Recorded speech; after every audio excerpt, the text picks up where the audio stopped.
It wasn't Republicans, fusionists, or populists who slaughtered up to 300 blacks in the streets of Wilmington, leaving their bodies to be eaten by buzzards on the streets in Wilmington in 1898, forbidding anyone to move them. Your comment regarding Mrs. Barnhart snatching books from kids' hands did not go unnoticed. And me, please know that these nonprofits work very diligently to keep their organizations apolitical. It is not appreciated for anyone to bring it into their house. One last thing, the next time you decide to talk to a total stranger, you need to make sure you are not talking to the daughter of that total stranger. Thank you. Please give this to her. It's a very encouraging form. Thank you, Katie Gates. Good evening. I'm sure many of you are familiar with the scriptural adage that says, "The foolish man built his house upon the shifting sands, and when the storm came, it collapsed." Ibram X. Kendi, formerly known as Henry Rogers, co-authored the book Stamped. I commend the board for reviewing the educational suitability of the book. It was evident that Kendi blasted to stardom in 2020 without a firm foundation. Ms. Mason was wise to point out that the book was ordered in New Hanover County shortly after its release, which truly wasn't enough time to vet the book for its merits. Multiple source inaccuracies in Stamped further put the book into question, as well as the legitimacy of its content. The objective proof presented at the hearing included examples of Kendi twisting truth, mixing it with opinion, redefinition with some facts. This should bring into question its classification as nonfiction. Kendi established an anti-racist center for research at Boston University, also in 2020. They had received over $45 million in funding and had hired 45 staff. Currently, Kendi's center is under investigation by BU, as they had to lay off over half their staff and can't trace where all the monies were spent. Only 2 research papers were published in 3 years. This lack of credibility and apparent shifting sands of his business model and authorship should cause us to question Kendi's integrity as you consider the status of his books in our schools. I thank you all for providing oversight of our schools, closing loopholes in policy, monitoring instructional materials so that students can become successful as critical thinkers and members of society. Thank you. Mark Whitehead.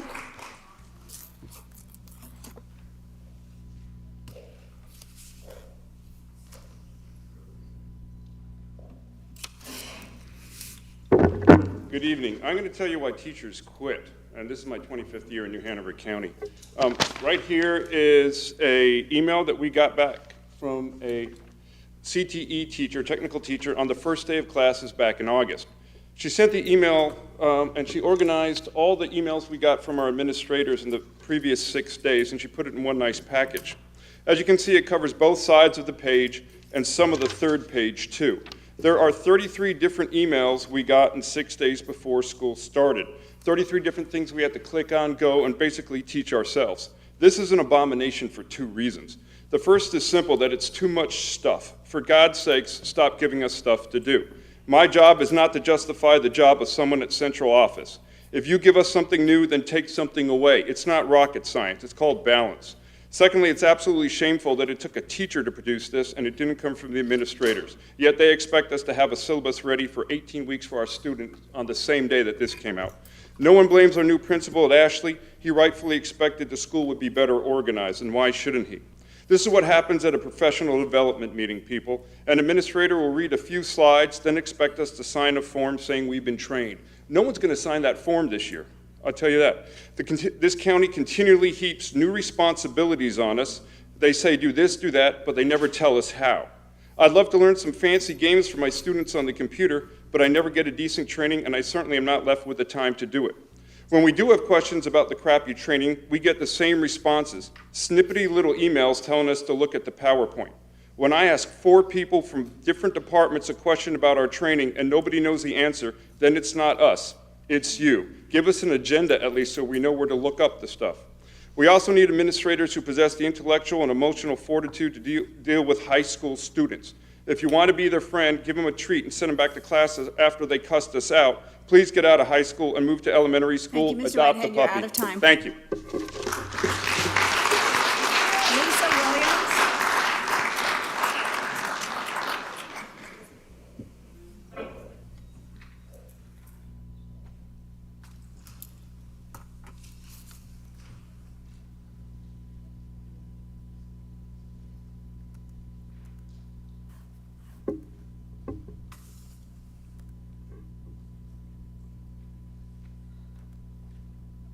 I'm not a perfect teacher, but I am perfecting. Most of us are. I work between 60 and 80 hours weekly. I teach 3 preps, advise the yearbooks, sit on the MTAC and graduation committees, organize school pictures, work lunch duty twice a week, and sub when we are shorthanded. I go to meetings for 504s, IEPs, EOCs, PDs, and PLCs. I do these things because I believe in public education, and I understand the people in the trenches have to make things go forward no matter what. More than ever before, I wake up in the morning and wonder why I'm still a teacher.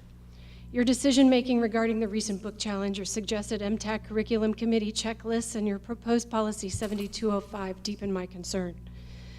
I wonder how it might be that you see yourself as supportive of the employees in this district when you trust us to put ourselves between a bullet and a student, yet you don't trust us to make decisions about the materials we use in our classrooms. I wonder how it might be that you want to hold all staff to an ambiguous standard of personal character and conduct at all times, but almost all of you have escaped reporting your campaign finances to the Board of Elections. Most of all, I wonder how it might be that you should make decisions that profoundly affect our day-to-day curriculum when you rarely set foot in our classrooms. It seems to me that you would want to be sure that you're making informed decisions, and part of that comes from seeing it for yourself. And trust me, I can't even begin to scratch the surface of what I have to say to you in 2 minutes' time.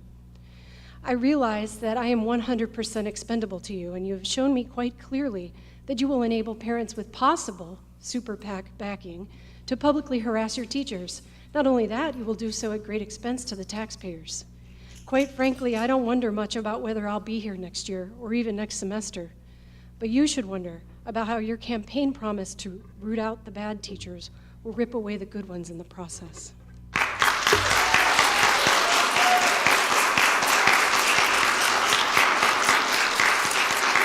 Stacy Torres.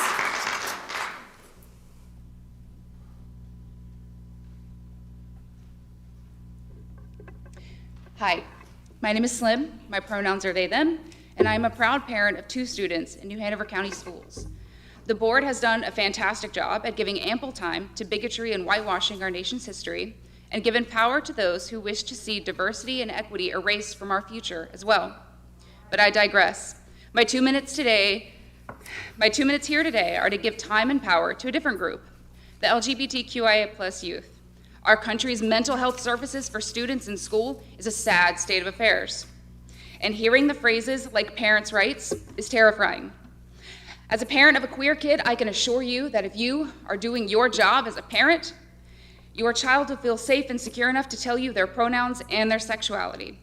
Bringing the idea of teachers outing kids to their parents isn't just scary.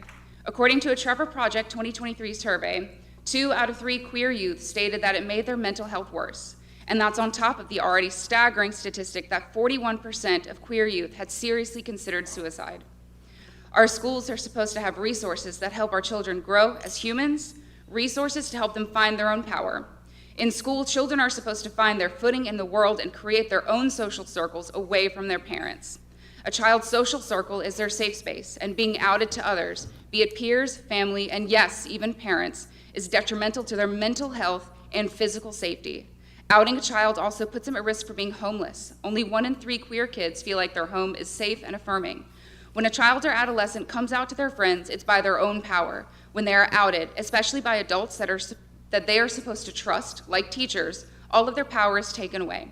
I hope that the board is able to pull their ears away from hate groups like Moms for Liberty or the Proud Boys and listen to the parents and educators that have children that actually need your protection. The board needs to realize that unless they step up, the mental anguish and blood of these queer children are on their hands. Dr. Timothy Merrick. Timothy Merrick. Good evening. My name is Dr. Timothy Merrick. I'm from Carolina Beach, and tonight I want to talk about fiscal responsibility. At your roundtable event this summer, you told me the reason our ratio of students to counselors was so dismal it was because of a lack of funding. Our children are not getting the support they need because you lack money. And yet tonight, you plan on voting to extend Mr. Vogel's contract after he charged you $32,000 in July.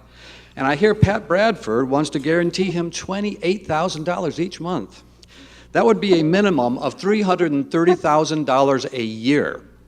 Meanwhile, the Raleigh Board of Education, which has just a budget over twice our size, they paid their lawyer last year $98,000. Meanwhile, so the cost of the overpayment to this law firm that can't even keep our children's files confidential, one that leaves us vulnerable to a lawsuit under the Family Education Rights and Privacy Act. If we took away that overpayment, we could hire 5 more school counselors. You can support our children, or you can support your cronies, but you cannot do both. Because I say no to fiscal management, and I say no to nepotism, I hope that you will join me and say no to the Vogel Law Firm. Thank you. Jamie Pond.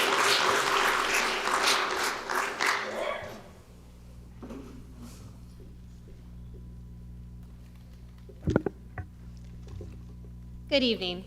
As you are aware, I have been attending school board meetings, speaking fairly regularly during the call to audience portion of the night, and emailing you about how you shouldn't ban books. I'll also note that the majority of those who have spoken about banning books have been against it. Even recent polls indicate that 50% of Republicans are against book bans, according to NPR.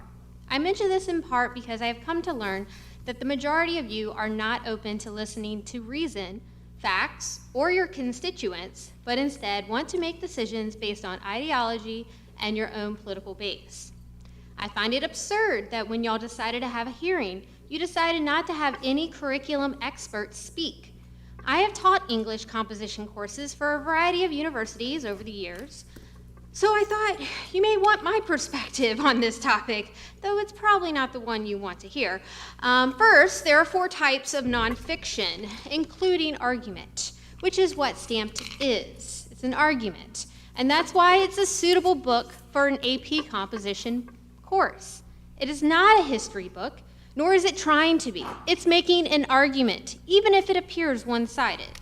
It's designed to get readers to evaluate the argument, the credibility potentially of the source, of the authors, and formulate a response based on that. That's what arguments are supposed to do. You make the students think, all of that. These are skills needed to be a successful college student.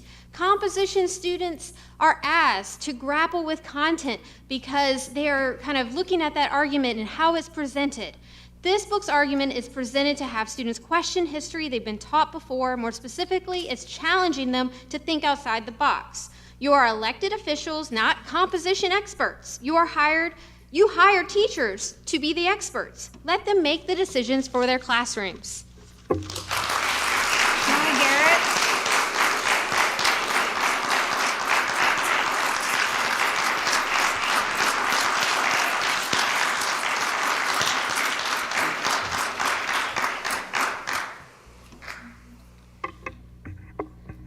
October is Dyslexic and ADHD Awareness Month, aiming to support those with learning difficulties.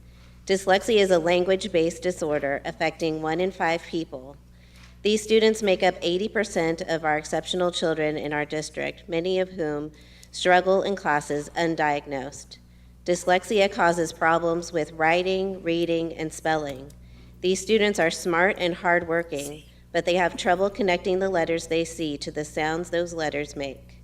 The term dyslexia is not new. In fact, it's been around since 1877, first used as the word blindness.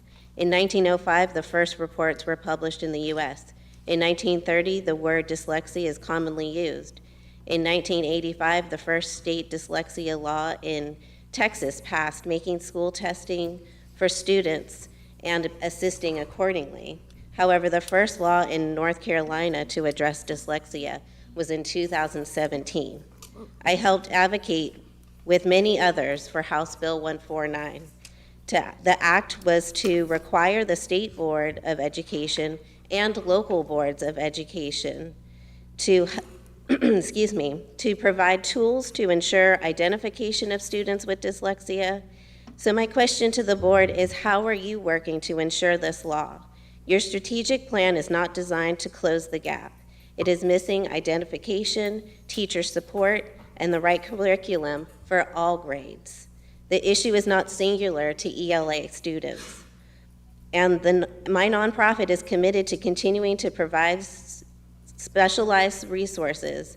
However, it's the New Hanover County School that must do everything to support the 1 in 5 with dyslexia to reach their full potential. Thank you. Sandy Isles.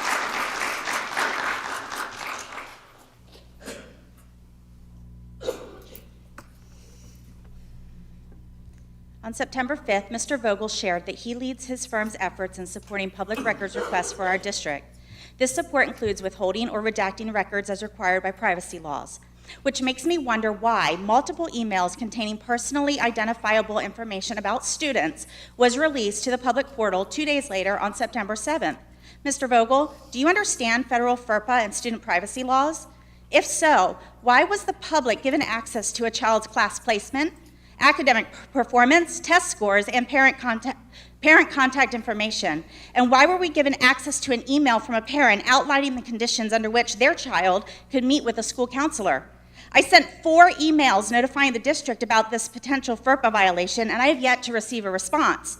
The documents remained on the public portal for at least 11 days and were not removed until I copied the Department of Education on my final email on September 18th. Should parents expect the emails containing our children's private educational information will now be subject for public release? I believe this release was negligent.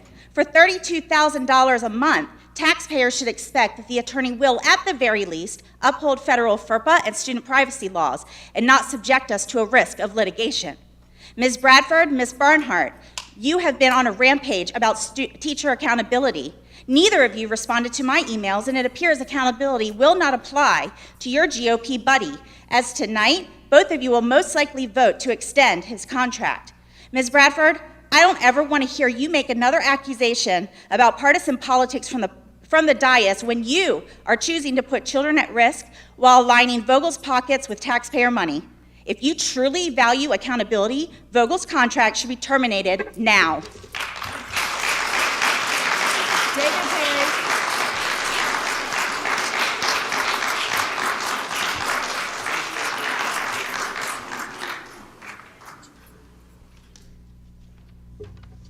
I don't make these things high enough for me. Hi, I'm David Perry, and tonight I'm here to defend the Fourth Amendment rights of our students. This last February, with no public hearings or input, the school district implemented an online surveillance system called Lightspeed AI. Apparently, we're going to get 3.2 more million to do that some more. This system monitors every activity of our student on every district computer that's handed out that the kids can take home. It monitors everything 24/7, 365, and then alerts a expert team if there's a potential safety hazard. It doesn't alert parents, but at this point, we were told that the AI does not track student usage data, but this cannot be true. I'm a longtime software engineer. I know for a fact that AI requires continually updated data to learn and to make intelligent decisions. I urge the board and parents to visit the Lightspeed Systems website to find out more about how this data is being used. Don't buy the hype, ask the tough questions. The Fourth Amendment protects our right to be free from warrantless surveillance programs like this. Now, since 9/11, the Fourth Amendment has taken a beating. Our federal government is collecting all kinds of info on us because instead of treating us like citizens, it treats us like potential terrorists. But now we want to treat our students the same way? That's despicable. And it's a civics lesson that we should not be teaching our young students. I urge the school board to review the use of this big brother technology in committee as soon as possible. Review the economic disparity. Rich kids with smartphones can opt out, while poor kids have to agree to this so they have a computer. And review its effectiveness. I bet you there's not one or two incidents that have been averted because of this software. You're going to find out that it's just a red herring, a feel-good measure that simply tramples on the rights of our students. Thank you. Thank you. Peter Radowitz.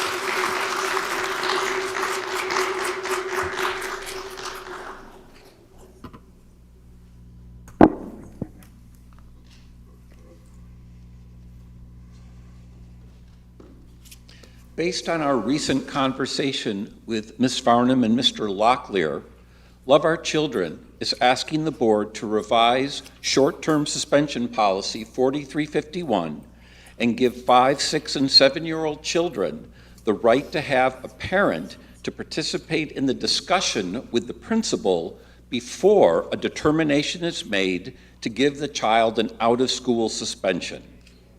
Here are some of the important questions that should be raised during that discussion. Which positive behavior support alternatives have been used with the child? Is the out-of-school suspension being used as the last resort? Are there any other positive behavior support alternatives that could be tried? If the child has an individualized education program or IEP, the parent should ask, was the child's behavior caused by their disability? And is the child's IEP being fully implemented?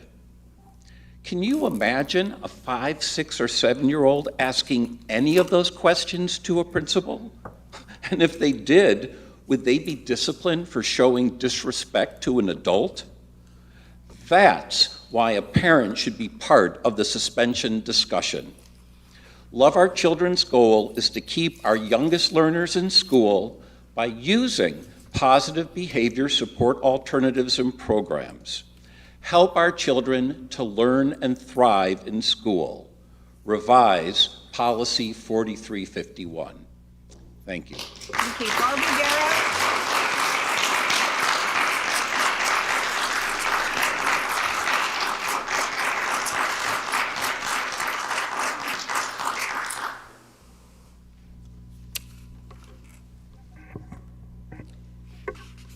A U.S. commission transmitted their report, Beyond Suspensions, examining school discipline policies to the Trump administration in July 2019. This investigation focused on the connection between school discipline and the school-to-prison pipeline from practices and policies impacting students of color with disabilities, including rates of exclusionary discipline, and researched whether and under what circumstances school discipline policies unfairly and/or unlawfully target students of color with disabilities. This study found that students of color with disabilities face exclusionary discipline, pushing them into the school-to-prison pipeline at much higher rates than their peers with disabilities. Key findings: students of color, as well as by individual race group, do not commit more disciplinary offenses than their white peers, but Black, Latino, and Native American students in the aggregate receive substantially more school discipline than their white peers and receive harsher and longer punishments than their white peers receive for similar offenses. Students with disabilities are approximately twice as likely to be suspended throughout each school level compared to students without disabilities. You are aware we have this problem here in New Hanover County.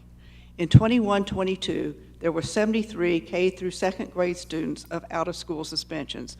Of these, 44% were white, 40% were Black, and 70% of all had IEP or were special ed students.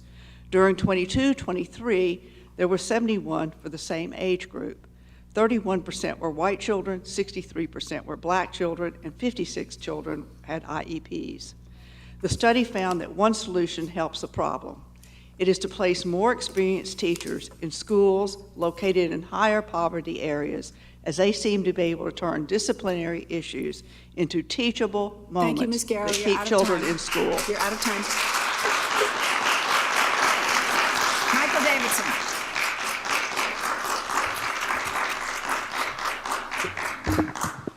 Davidson. By the way, welcome to Banned Book Week. My name is Michael Davidson. I've sent many emails to you on various subjects over the past months. Most have never even acknowledged these emails. You're elected officials. It should be easy for you to respond to your emails. I would love to have a dialogue with you. We can't happen at these call to audiences. Respond to my emails. Let's have a dialogue about things. I also wonder if you ignored the emails from Ms. Gates as she pressed for the banning of stamped. What is the next culture war action that you afflict to harm our schools, teachers, and students? The actions of Mrs. Gates are reported by the media of asking for every school English teacher's syllabus and targeting specific middle schools teachers is proof that you're opening a Pandora's box that threatens to destroy any hope for meaningful education for our 25,000 students. Where Ms. Gates might call this due diligence, I'm calling it a witch hunt.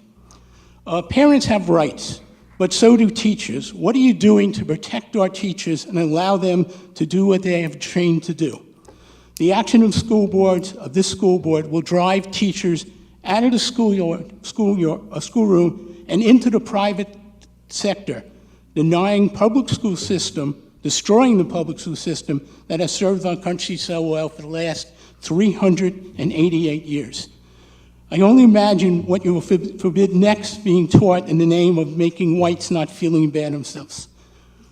When you teach about Thanksgiving, will you ignore the fact that we wiped out the culture of Native Americans from sea to shining sea? And in teaching WW2, would you not mention the 125,000 Japanese Americans forcibly incarcerated in internment centers? Would you not allow to ask the question, why were not Germans and Italians Thank you, also? Mr. Davidson. You're out of time. Thank you.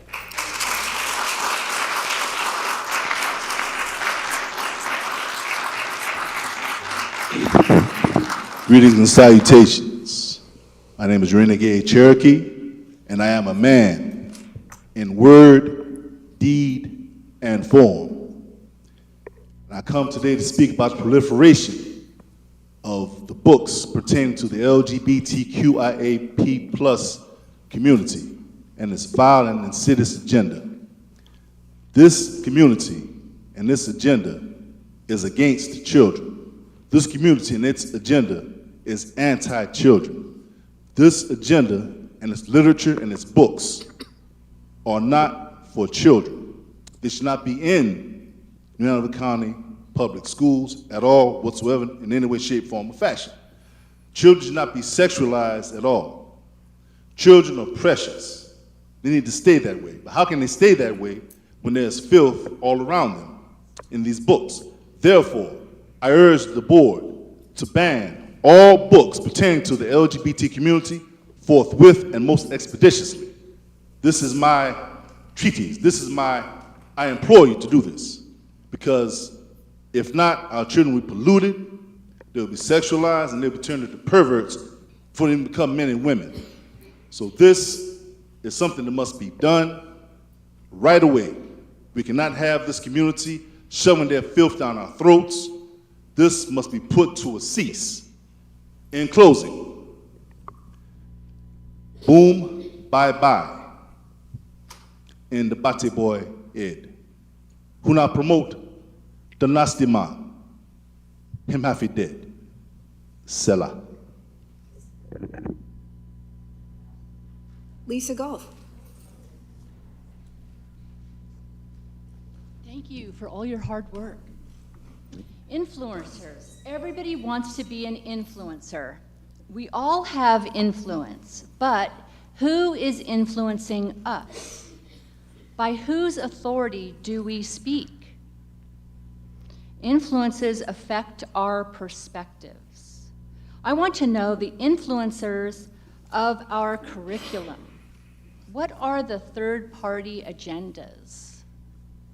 It should be easy to find and understand, but it's not. Last month, Melissa mentioned transparency. We all want that. Discernment is a learned skill that children don't master until they are out of school influence. Thank you for protecting them. I pray there is no falsehood in you. To be and not to seem implies no deception. May your light be put where all can see and benefit, and the things you do be commendable. Thank you. Nan Reeves Kavanaugh. My middle name. My name is Nan Kavanaugh, and I'm here today to encourage you to say no to Policy 7205. As a descendant of colonists and plantation owners, such as Confederate General William Hardy and Joseph Eve, who invented the cotton gin years before Eli Whitney, I'm here to ask you not to censor the hard truths about my white history as an American in curriculum. Like many Americans with this type of history, it is documented that my family enslaved people, hunted women with dogs, cut the ears off of the enslaved for seeking food when starving. My children know their messy history. They are strong, no less dignified, and do not need to be protected from it because they are not white snowflakes. My daughters, one at Hoggard and one at Roland Grice, also know their powerful history of survivorship as American Jews. Thinking of Clause 6 of this policy, I can tell you now that they will have great discomfort in any effort to whitewash the Holocaust in the classroom. I understand parents like Mrs. Gates want to protect their sensitive white children from the hard truth of my history, and I respect that you already have policy in place to support her in that choice. She has her rights, and I have my rights too. I am asking you today to respect my right to raise brave, strong American women, not snowflakes. Children with big intellects and deep critical thinking skills. Children that can face down hard truths about the fight for equal justice for all and are better citizens for it. I'm no stranger to litigation when it comes to protecting my children at school, as I said in my email to you. I suggest you count how many lawsuits in Florida is embroiled in right now before you vote yes on this policy. As a former high school English teacher, I ask you to stand by the people you employ and trust the experts in their fields to do their jobs. I ask that you do not dumb down curriculum for our children to support certain white families' preferences and their white children's sensitivities. Or maybe this is really about playing politics with our children, which makes a lot more sense. Either way, I suggest you think long and hard given the history of this city before you put our children at the center of this culture war. This is a moment for Wilmington to stand on the right side of history. Thank you. Thank you. Stephen Isles. Stephen Isles.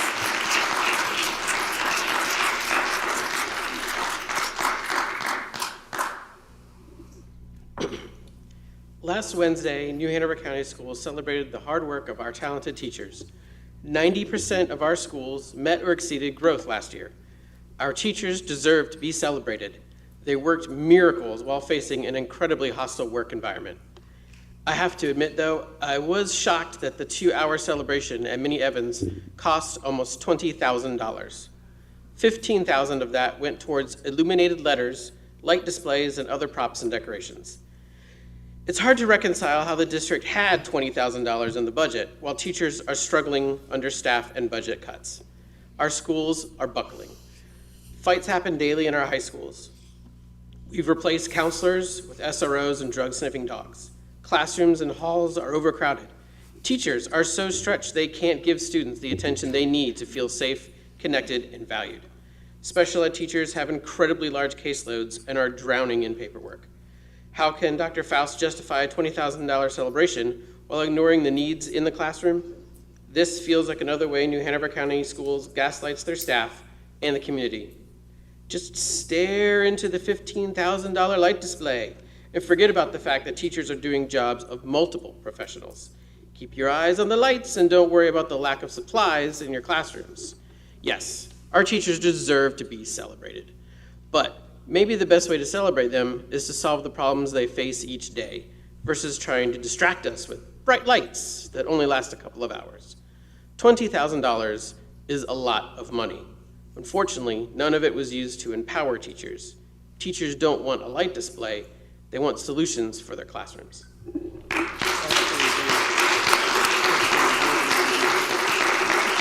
Barnett.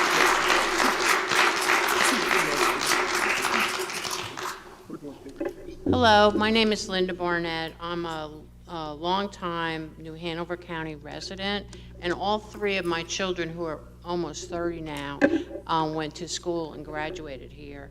I'm very concerned that the board is leaning towards allowing ideology to distract them from their real duty, which is education of children. For example, spending 5 hours discussing a complaint of one parent about a book in an AP English class is a disservice to all the young children who are trying to learn to read. Let's spend 5 hours discussing ways to help children who are struggling to read. Let's talk about how to support and encourage teachers. We heard that some of the things that they struggle with, they hardly even got a raise. I mean, as a nurse, I can relate to teachers. I mean, what they make and earn, they have a college degree. It just horrifies me. Let's talk about how to help children in low-performing schools. Like some of the things people were talking about, reading buddies, and the things they were talking about in terms of their the policy to take little kids out. I mean, it's just like horrifying, really, to hear some of this stuff. The school board time and resources are taxpayer funded, and they also are quite limited, as we've heard from, the discussion here. Please don't use our limited budget to further some misguided ideological agenda using our kids, the kids of people in this room and in the county, as pawns. Thank you.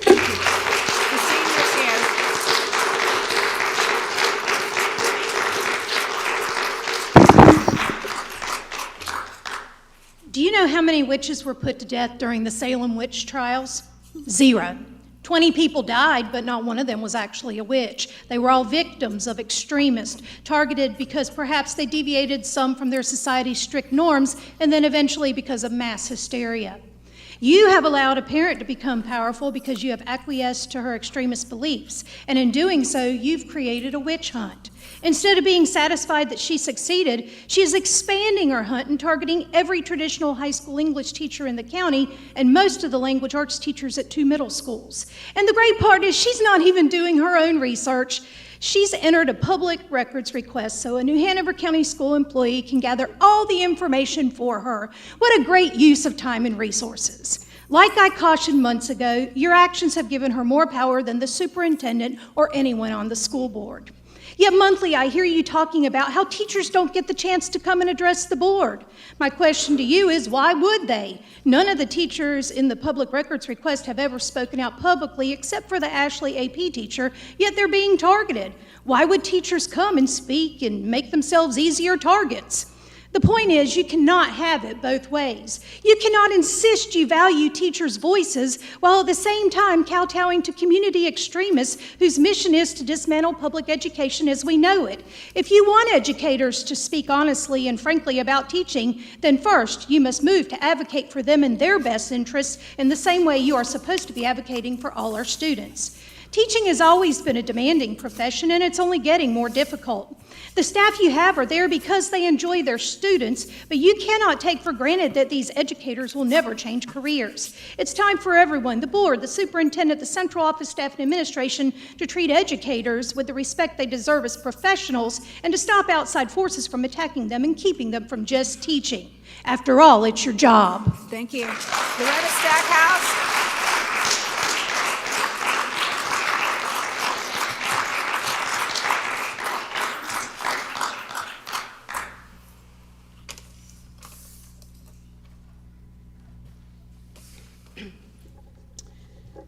In June, I asked the board some questions about the school district being sanctioned by the federal government's Individuals with Disabilities Act for the past 5 years for the significant disproportionality of our out-of-school suspension for Black special education students at a 4.5 times the rate of their peers.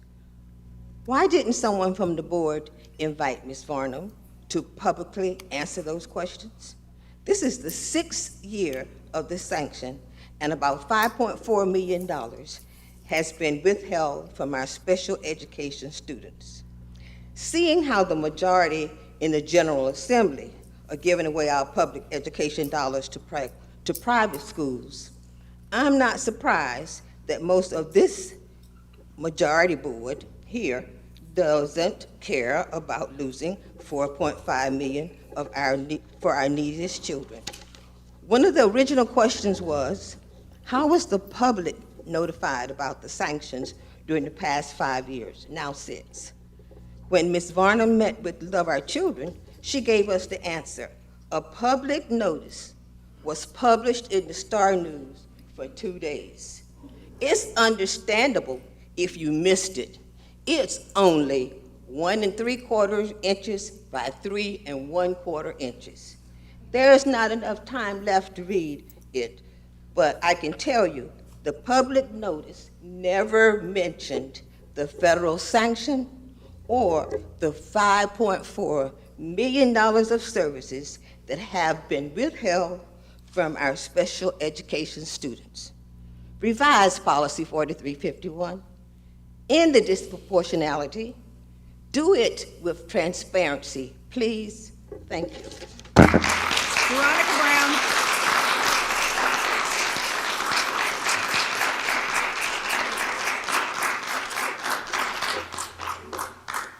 Love Our Children, North Carolina, recently met with members of the central office staff to increase our understanding of the recent K-2 out-of-school suspension data. We learned some important facts. Principals categorize student behaviors with labels such as possession of weapon, assault on a student, or communicating a threat before deciding on an out-of-school suspension. This past school year, 71 5-, 6-, and 7-year-old children were suspended out of school. 58 of the 71, or 82%, were incorrectly labeled for offenses not related to short-term suspension policy 4351. We also learned that in elementary schools, principals have discussions, not informal hearings with young children. The children do not write down their version of what happened. Because elementary principals have discussions rather than informal hearings with our youngest children, Love Our Children is updating its ask. We are now asking the board to revise short-term suspension policy 4351 and give 5-, 6-, and 7-year-old children the right to have a parent or their representative participate in the discussion with the principal before a determination is made to give the child an out-of-school suspension. The opening sentence of policy 1310 says the board recognizes the critical role of parents in the education of children. Ms. Brown. Crawford Anderson.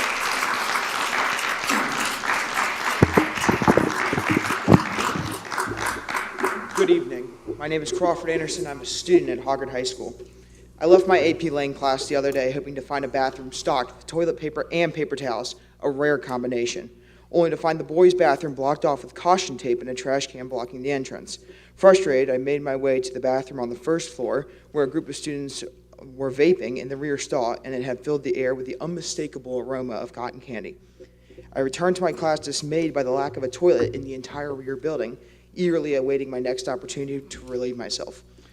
This bathroom situation is just one of the many issues afflicting our schools today, alongside other debacles like parking for students, long classes with little to no breaks, and pathetic lunch food. Initially, I believed that the school board's primary responsibility was to oversee our school and others in the county and empower them through policies to create a decent learning environment. After attending my first board meeting last month, I witnessed the passionate outrage of parents and political rivals, all regarding the book Stamped, which explores complex history of racism and anti-racism in America in a style of writing tailored to middle schoolers. What surprised me even more was that some of the individuals voicing their opinions weren't even parents of students they had driven for hours to participate in our local board meeting. Further heightening my astonishment was the revelation that removing the book from the curriculum had already been extensively debated during a special session the week prior, consuming over 5 hours of discussion. There was no mention of the disaster zones that are our bathrooms or any other issues facing the students the board is responsible for. The book stamp continues to be available in school libraries for anyone, like me, to read. I do not hold the leadership of Hoggard responsible for challenges like the bathroom. It is their job to carry out the rules and policies created by our school board.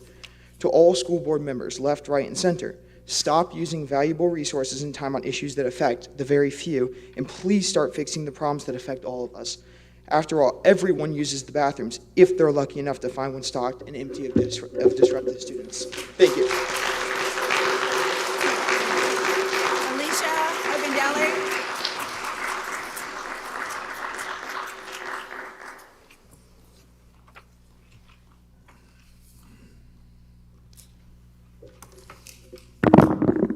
Good evening.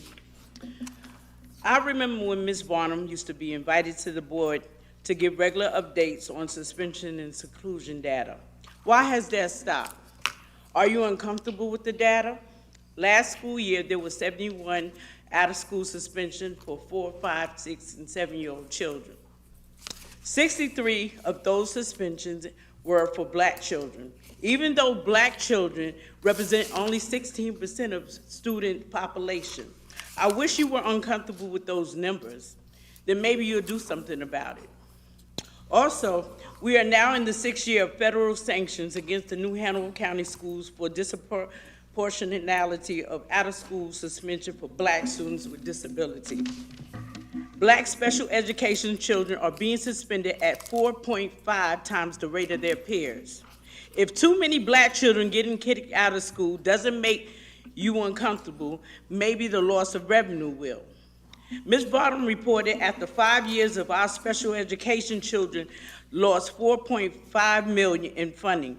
Now in 6 years, we have lost about $4.4 million that should have been used for educating our neediest students. Based on what I've seen, most of you just don't care. Most of you are uncomfortable more with the books about racism than you are about the racism that continues in our schools. Revised Policy 4351, use the data. Stop suspending so many black children. I'd appreciate that. I'm sure the parents will also. Thank you. Thank you. That concludes our call to audience. All right. Next on our agenda is information. Board members, do we need to take a break or can we carry on? Carry on. We're good to carry on? You want a break? Let's go. Let's take a 5-minute break. Yeah, I was going to say, at least let us have a break after the soils and water because we're going into a 40-minute. Okay. Well, why don't we go ahead and do that? Why don't we hold off? We'll do the soil and water and then we'll take a break. That sounds good. So if we could have the representatives from the soil and water come forward, please. Good afternoon. Welcome. Evening, whatever time it is, it's not morning. I will do my best to keep you less than 15 minutes because I too answer to a public body and understand what it means to have to take a break. My name is Drew Harrison and I'm the director for the New Hanover Soil and Water Conservation District. And we wanted to talk about and expose you guys to some of the programs that we offer for New Hanover County students. A little bit about who and what Soil and Water does. It was created in the 1930s. They stretch all across the nation. They started in North Carolina, and they are governed by General Statute 139. So our direction is guided by the general legislator. Our mission is to protect and enhance soil and water in New Hanover County. And we know a very important part of that is education and outreach to let folks know what kind of resources that they do have. The way a soil and water board works is there are 5 supervisors, 3 are elected, 2 are appointed. They are a nonpartisan position, so this is the last thing you vote for on your ballot every even year. We also have associate supervisors. Associate supervisors are really important to us because they provide us insight and help, but they don't have the stress of having to vote on issues. This is an area we'd really like to partner with the school board with and have a liaison from the school system so we can improve our programs and serve New Hanover County students better. So all of our programming is free to anybody in New Hanover County. And it aligns with the standard course of study. We realize that teachers' time is valuable, and so we want to help them achieve better scores on their tests, but maybe not through the typical learning style. Our learning is hands-on and tactile. One example of that is we partner with Cape Fear Riverwatch and the City of Wilmington to deliver what is called an Enviroscape presentation. It is part of the hydrologic unit, which is 1/3 of the 8th grade science curriculum. And on average, New Hanover County students score 3 to 4 points higher in this area compared to their peers across the state. We'd like to believe it's because of our interaction with the students. We offer a competition called Envirothon. It's similar to Science Olympiad. There are 5 areas of study: soils, aquatics, forestry, wildlife, and current environmental issues. It's for middle and high school students. We have had an active team from Hoggard since my tenure at the district, which is about 20 years. And we've had students from Isaac Bear as well as middle school students participating in a 4-H club. These students participate regionally in New Bern, and then if they place in the top 6, they go to the state competition in Burlington. The district supports them financially to do so because we know it is difficult for those students to come up with that money by themselves. We also have a contest every year for 3rd through 12th grade students, as you can see on the slide. That is the different contests: poster, essay, speech, and computer design slideshow, and what grades they apply to. This year's theme is the living soil.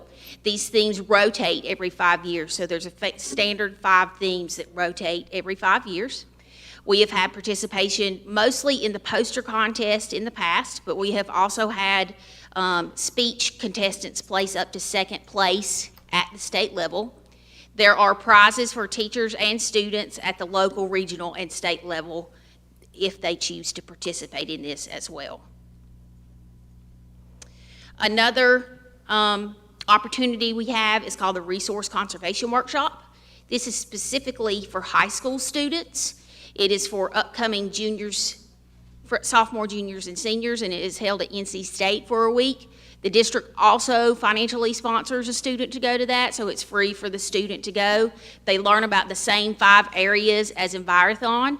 We try to help prep students for Envirothon and this workshop by offering what we call environmental field days. If it's an elementary school, we go to the school and do the station. If it's a middle or high school, we make it a field trip to Greenfield Lake or some other area that has a body of water that we can physically do water quality sampling. And our final activity that we work with students on is school gardens. We previously called them outdoor environmental learning centers. It is in the district's strategic plan to have some type of school garden at every school. Again, we have funding to provide the school the resources to install these. Our latest one was at Roland Grice. We got the shop class involved, and so the shop class built the raised beds, and we provided all the materials. And then the special education class planted the fruits, vegetables, as well as flowers in those raised bed boxes. We partner with the program Garbage to Gardens. We're one of the partners with that, and that dovetails in really well. If they're making compost at the school and then we provide them with a garden, they have a place to use that compost that they're generating from reducing waste at their school. See, I told you I'd be quick.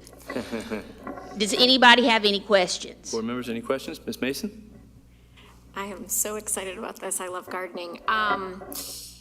You said there are 9 gardens in the schools. Do you know how many of those 9 are maintained and who maintains them? Is it the school themselves or is it? We leave it up to the responsibility of the leader at that school. Sometimes it's a teacher, sometimes it's PTA. However, we do recognize there is a deficit right now with the ability to maintain them, especially in the summertime, or if it's not a year-round school, different things like that.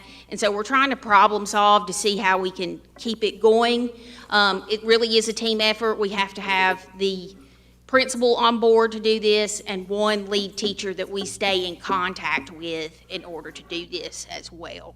The picture you saw on the last one was at Johnston Elementary School, or pre-K, and the master gardeners volunteers help keep that maintained. Ms. And we're Graybill? trying to work possibly with Cooperative Extension to extend that to other schools. Ms. Graybill? Yeah, this is a great program, and in addition, we have to check it out through our curriculum department to see how that works. But I had a question for you with the Garbage to Gardens program. There's a lot of schools that want to do it, but it's prohibitive for us because of the extra fees, for the recycling fees. Are there any grants or anything that you could help us out with that? So we actually just wrote a grant to hire an employee to manage that program. It was being managed by a volunteer. Right. So we have this employee for 2 years, and part of her workload is looking for money to expand that program. Okay, and the same with, it would help if we could get some grants for the irrigation, to expanding our irrigation systems, because oftentimes where our gardens are placed are not close by to our irrigation system. So Soil and Water also offers several programs that we call cost shared, where we will pay anywhere from 50 to 100% depending on which watershed the school is in. And a cistern is one of the things that we will help pay for. Gotcha. Okay. Thank you. Ms. Bradford? Thank you, Ms. Harrison. Does Soil and Water allow volunteers? And if so, how do they get involved? So right now, we use volunteers at Earth Day. We are a big part of planning the local Earth Day event that happens out at Longleaf Park every April. And it's not a glorious job.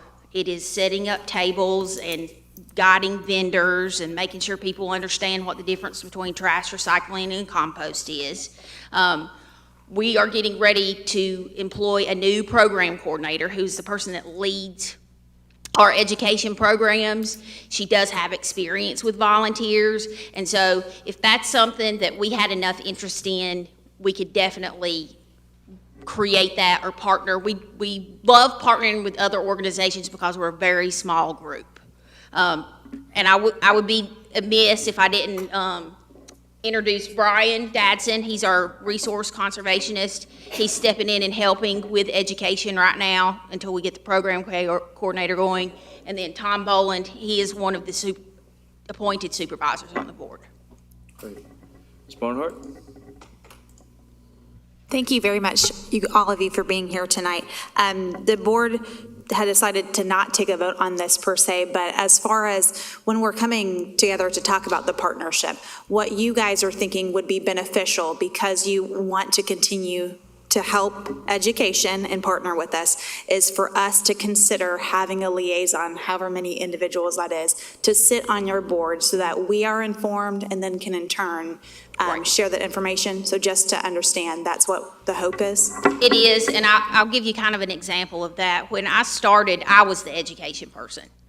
And we used to do a teacher workshop every year, but we would have to call central office 6 months in advance and say, can you predict what kind of credits, continuing education credits, teachers need so we can incorporate that into our workshop, whether it's language arts, technology.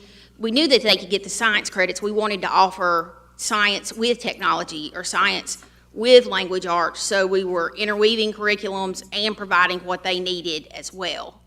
It got really hard to get people to show up just because there is so much to do and so much on people's plate. So we want an expert. That's what we have on our board, is experts in different areas that we touch. And right now we don't have an educator on our formal educator on our board, with the exception we have a professor from UNCW. But college is much different than kindergarten. So we need somebody who is connected to K through 12 as well. Ms. Walker? Thank you. Yeah, there's been a lot of interest in the gardens. I think Ms. Mason brought it up months ago, and of course I do that as well. I've talked to Evan as well in length. I guess what I'm trying to figure out is you do a lot already, and I guess what you're telling us is you have a hard time, are you having a hard time enacting things? Like, I guess what would a board liaison be able to help you with? So I think it gives us a way to navigate. We had to learn the hard way. You have to get approval from central office to publicize anything into the school. Right. Or more like how our policy aligns with school board policy, so it's easier for both of us and we're not having to reinvent the wheel. Sure, go ahead. Well, I guess that would be the next question, because I know soil and water is an elected position, and are you, your jurisdiction is the county itself, or you're your separate entity? Our jurisdiction is the entire county. Okay, you don't think there will be any logistical things that would need to be approved from the commissioners to, because I know we do liaison with the Legion Stadium and Parks and Gardens, so is that what you're looking for? Yes. Okay. So the difference between what you're thinking about, though, is the commissioners do not have any control over who's on my board. So that's why I don't have to ask for them to appoint a liaison. My board appoints the liaison. Okay. Do you know what you get when you mix soil and water together? Mud. And I know it's about as clear as mud sometimes. But I welcome any questions. Ms. Bernhardt has my email address. If any of you need to contact me directly, you think of something, or you have an idea, I welcome your input. Yes, ma'am. Okay. I'm not a doctor either. They already had a D. Harrison, so let me make that abundantly clear. Yeah, I don't have the money or Adderall to become a doctor. Well, thank you very much. We will discuss it, and we will let you know. Thank you so much for your time tonight. Thank you for your time. Thank you. Board members, we had decided to take a 5-minute break at this time, so my watch is 6:52. We will be back at 6:57.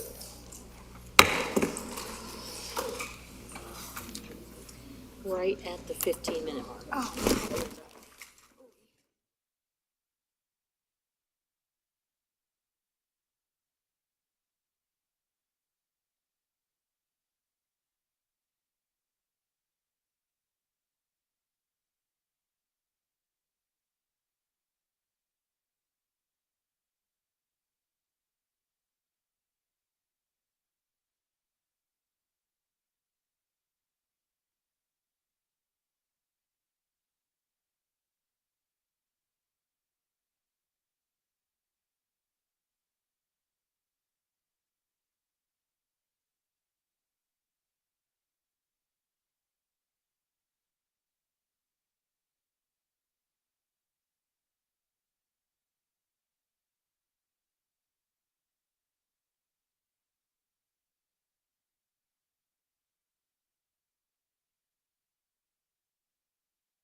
right, we're back in session. We do have 4 board members on the dais. Thank you, board members, for coming back.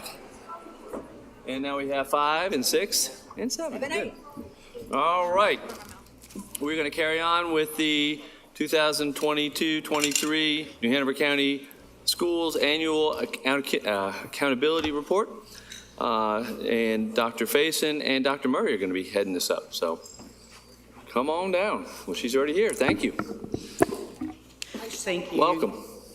Good evening, Mr. Chairman, board members, Dr. Faust. I am pleased to share the 2022-2023 academic accountability data. This is a different presentation than we've had in several years, and I am excited to share this information with you. Just to kind of refocus on some of our strategic goals for the 22 through 27 school years, that all of our students will excuse me, demonstrate readiness for productive citizenship as well as higher education opportunities or meaningful employment. And in North Carolina, we have several measures that we use to monitor those that I will be sharing with you this evening. And then specifically, we have several strategies that we are monitoring from year to year based on academic performance. And so I will be bringing some highlights and information on those this evening. So we're going to first focus on the Every Student Succeeds Act, known as ESSA. This replaces No Child Left Behind, which was enacted in 2002.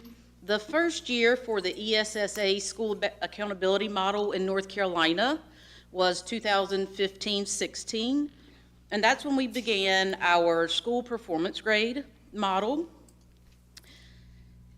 So the model for the Every Student Succeeds Accountability Act includes multiple components, and it differs between elementary middle schools and high schools. So what we have here shows that the largest piece of the accountability comes from performance or achievement, that being in the form of end of grade test, end of course test, and in high school they have several additional measures that they monitor for the high school, such as graduation rate, math course rigor, work keys, which is our career readiness assessment, ACT, which is our college readiness assessment. So as you can see on the left, the elementary and middle school model, we focus primarily on the end of grade test in reading and math and science. And then also we monitor the progress of our multi-language students. And then the remaining 20% comes from growth. And Dr. Faust has shared already this evening some celebrations around our growth. Similarly, on the right, we have the high school model, which again lays out the various components that make up the 80% of the score, and again, 20% achievement, or 20% growth, and that's just based on English 2 and Math 1 and Math 3 end of course tests. So there are 2 main components in the accountability measures, and again, performance is one that carries the most weight. In North Carolina, we look at proficiency in terms of achievement levels. We have 4 achievement levels. That's different than we have had in the past. We used to have 5. Now we have levels 3, 4, and 5, which are considered proficient. And then the 4th level is non-proficient. We used to have a level 1 and a level 2, but anything below level 3 is just considered non-proficient.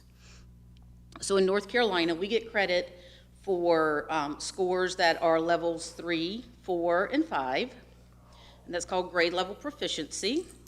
There is another measure based on levels 4 and 5, and that's more what the federal government looks at. It's called career and college readiness. But in terms of what we were discussing tonight, we're going to be talking about achievement levels 3, 4, and 5. And then the second component is growth, which is an indication of the progress that students made during the school year. Growth is kind of a strange animal. You can't predict it. There's no formula for growth. But the thing about growth is that every student can achieve it. And we've seen that this past year in the fact that 90% of our schools met or exceeded the growth expectation. Different than proficiency, not all students can become proficient in one academic year, but every student can show growth and show that they are meeting the expectations. One of the best explanations I've seen in the last several days is our communications department interviewed students on what it means to exceed growth. And if you haven't seen that clip, take a minute to look at it. But I think it's the second young lady that speaks. She says, it just means we did better than they thought we would. It's exactly what it means. We did better than they thought we would. In terms of what growth means for school accountability, and Dr. Faust likes to use the golf analogy. If you think about golfers in tournaments, they play in flights. They play against players who are similar in ability to them. And that's how growth is measured. We think about cohorts of students who perform similarly. They start at the same place. The expectation is that the students learn the standard course of study.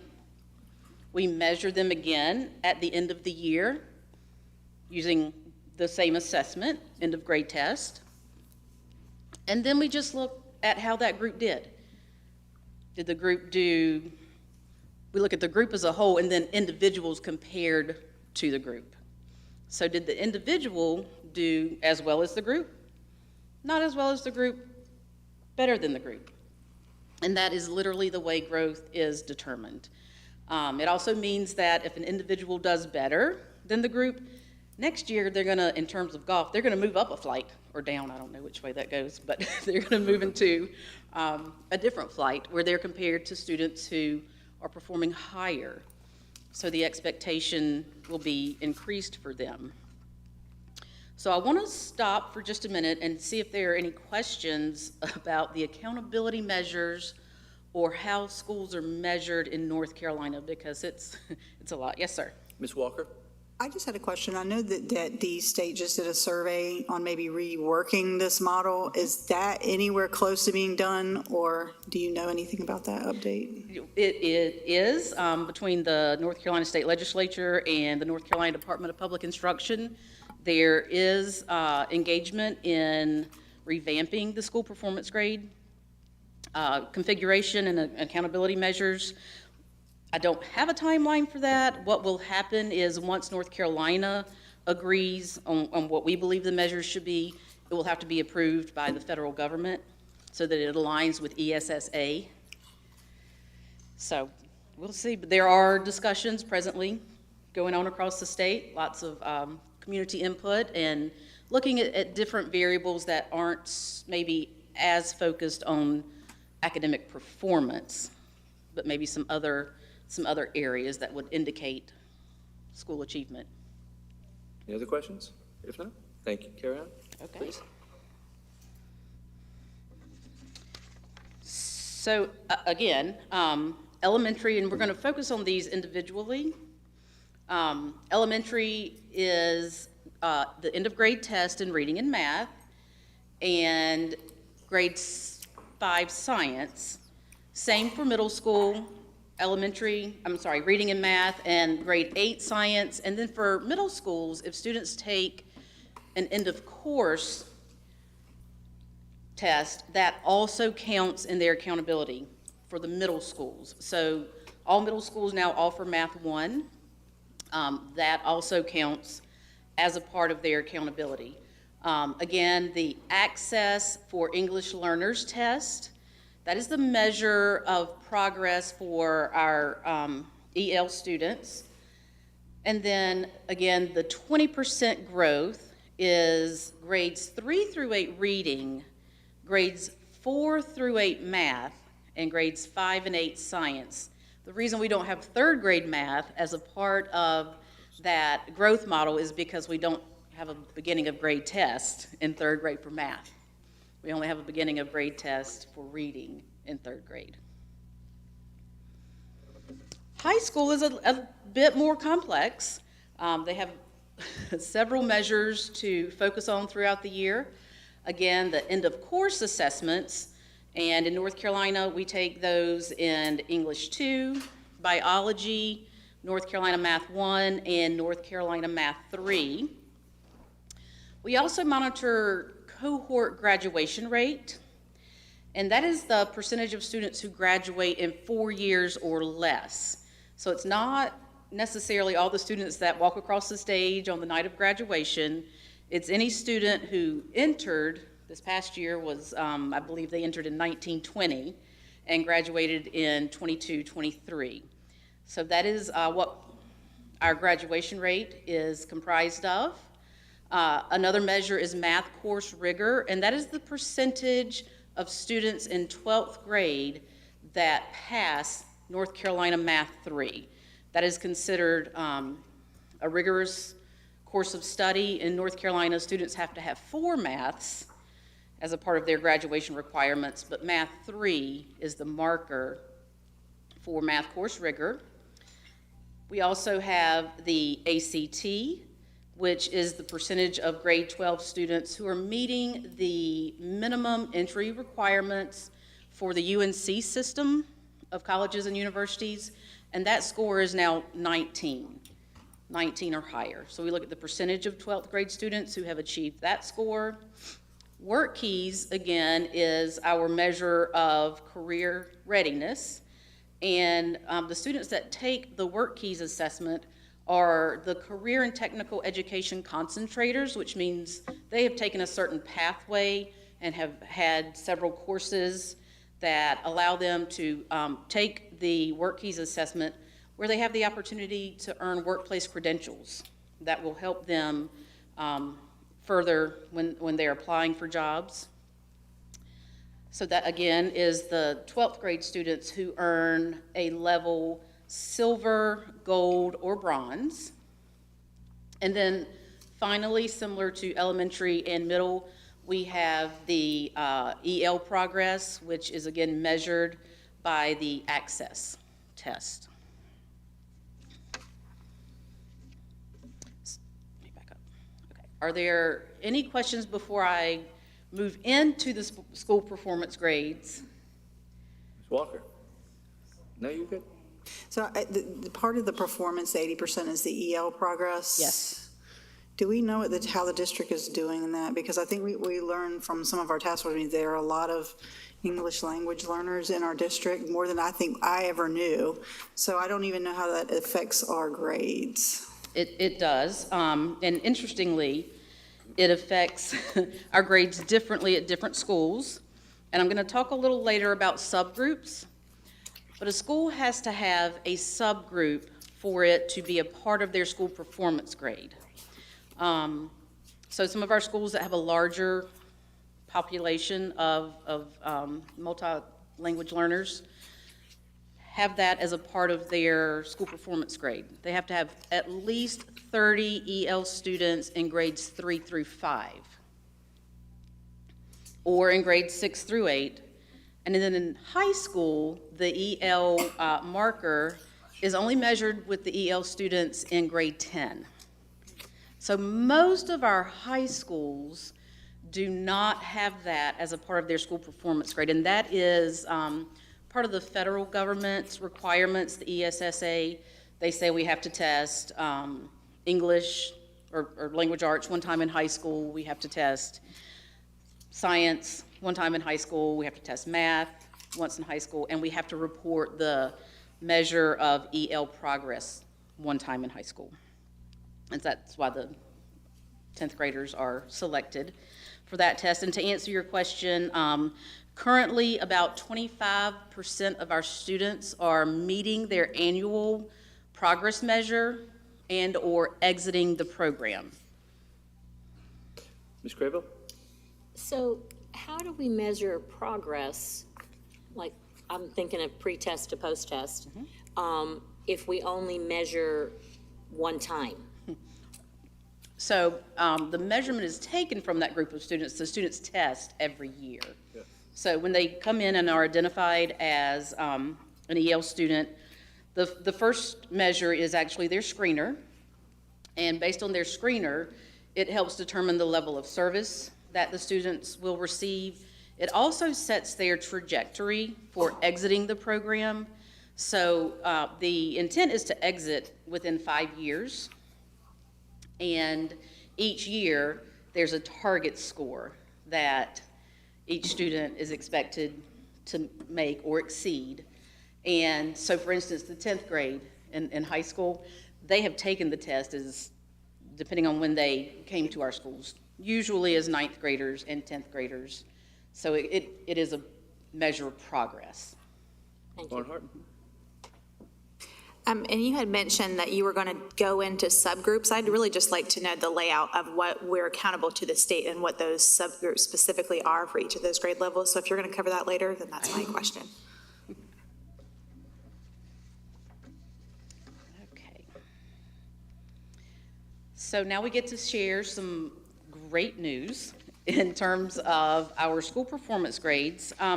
School performance grades are based on a 15-point scale. So different than, grades we're used to our students receiving. It's a 15-point scale.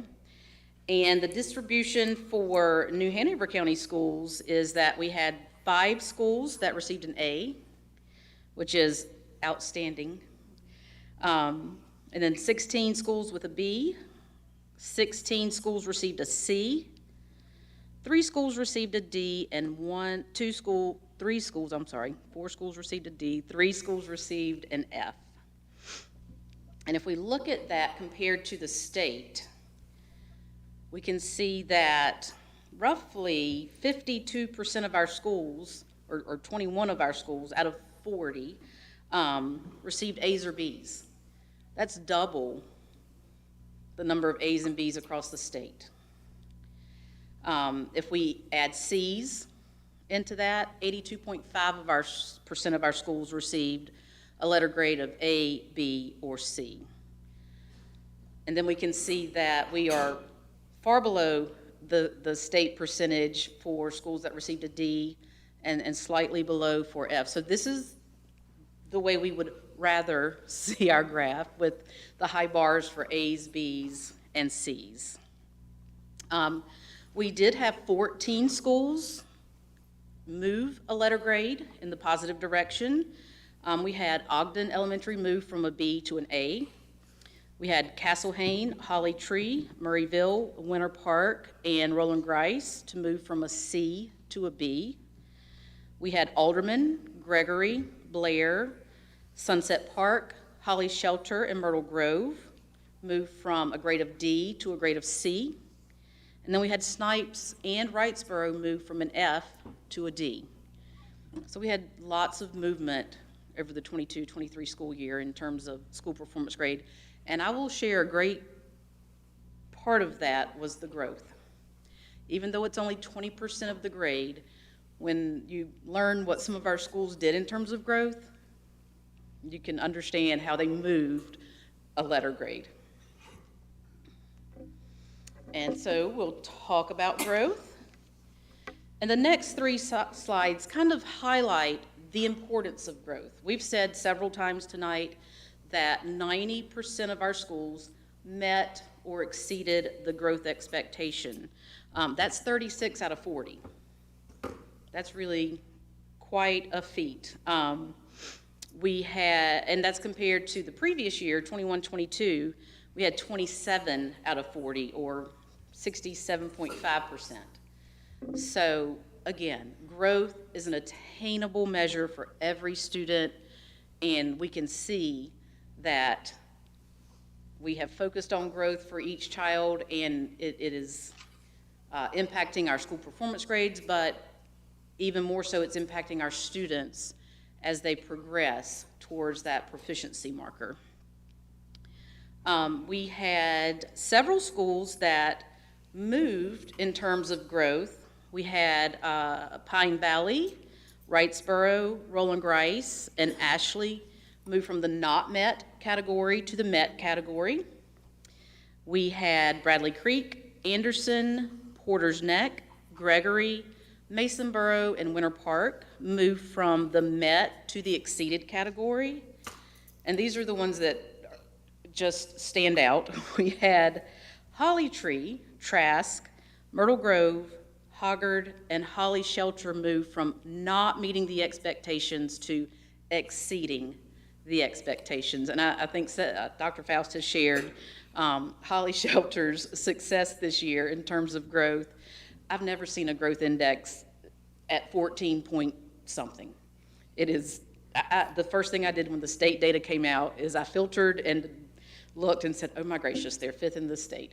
They're the highest growth for Title I schools in the state. They're the 3rd highest for middle schools in the state. Wow. And several of other schools exhibited quite an improvement in the growth. And also in terms of growth, this is just a 2-year comparison, but we can see in almost every area that we went from not meeting the growth expectation to exceeding the growth expectation. Here, we're not really concerned about, where the dot is. We look at colors. So in 21-22 for math, reading, and Science 8, we were not meeting the expectation. 22-23, we've seen a great improvement in that, such that now we are exceeding the growth expectation. 5th grade science was exceeding, it remained at the exceeding stage. In high school, we have a couple of focus areas. We have, in biology, we did move from not meeting to meeting the expectation, so we know we're on the right track there. English 2 also showed an improvement. Math 1, which is a part of our strategic goals, looking at the percentage of students who are able to successfully complete Math 1 by the end of grade 9. The students went from not meeting growth to exceeding growth, and that's quite a big deal.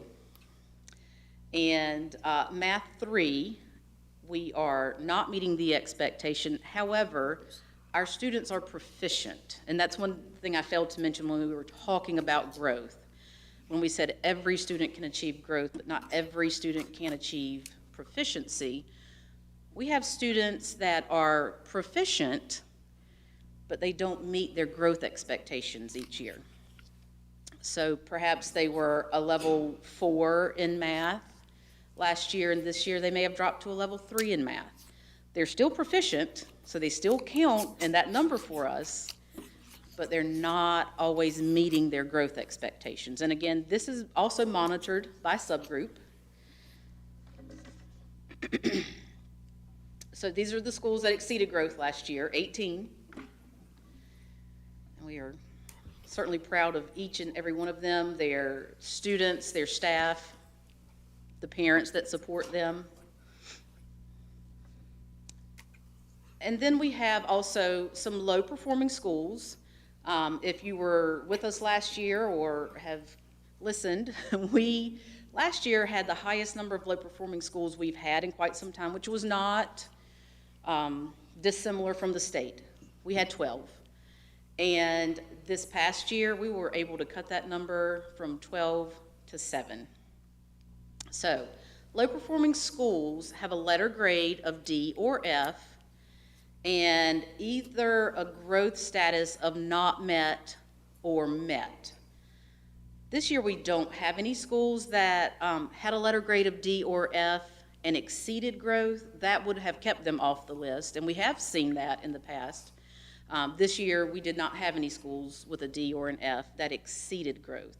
So these are the 7 low-performing schools. I do want to mention that we had 5 come out of low-performing school status. Those are Alderman, Blair, Gregory, Holly Shelter, and Myrtle Grove. Again, I think you can understand, you saw some of those names on the exceed growth expectation list. That just, again, goes to show that growth, even though only 20% of the model, really makes a difference. So I want to stop at this point and ask questions before we kind of get into some proficiency data. We've been talking about growth. We've been talking about school performance grades. Are there any questions on those topics before we move into proficiency? Board members, any questions? If not, carry on. Thank you. Oh, wait. Is that you? You here? I'm gonna wait till the end. Okay, I'm sorry. I looked around. So we want to round out by talking about how we compare to the state and how we compare to the 12 largest districts and surrounding districts, and then also a bit about subgroup data. Some highlights from this year, and I think Dr. Faust mentioned this also, we are 15th in the state in terms of overall grade level proficiency. So that's combining all of our EOGs and EOCs, and that is up from, I believe, 17th last year, or maybe even further, 24th? 20th, yes. We are 10th in the state in terms of overall proficiency in our EOGs, and 15th in the state in terms of our overall end of course test for high schools. As we look at grade level proficiency trends, we look back to 2018-19, that was our pre-pandemic year, and the red line represents how we are recovering based on those pre-pandemic proficiency markers.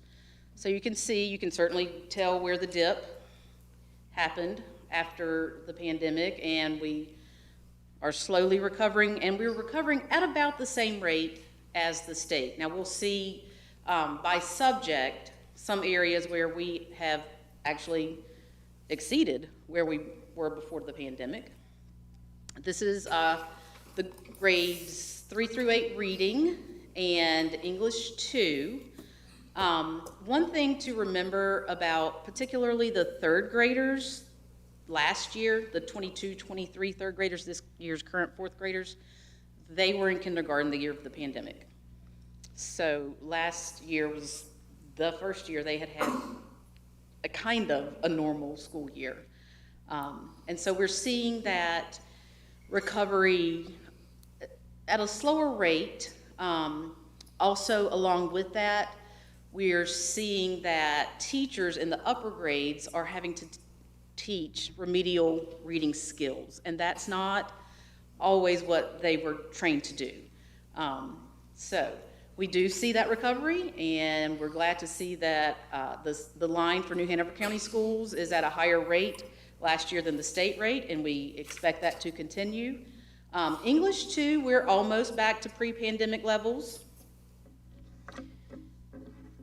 And the majority of those students had a solid reading foundation before the pandemic. This is one of my favorites. I was a math teacher. In math, we have actually exceeded where we were before the pandemic. And that's great news. Math 1, we are almost back to the level, about 40% proficiency. And then science is an area that we also are seeing a slower recovery.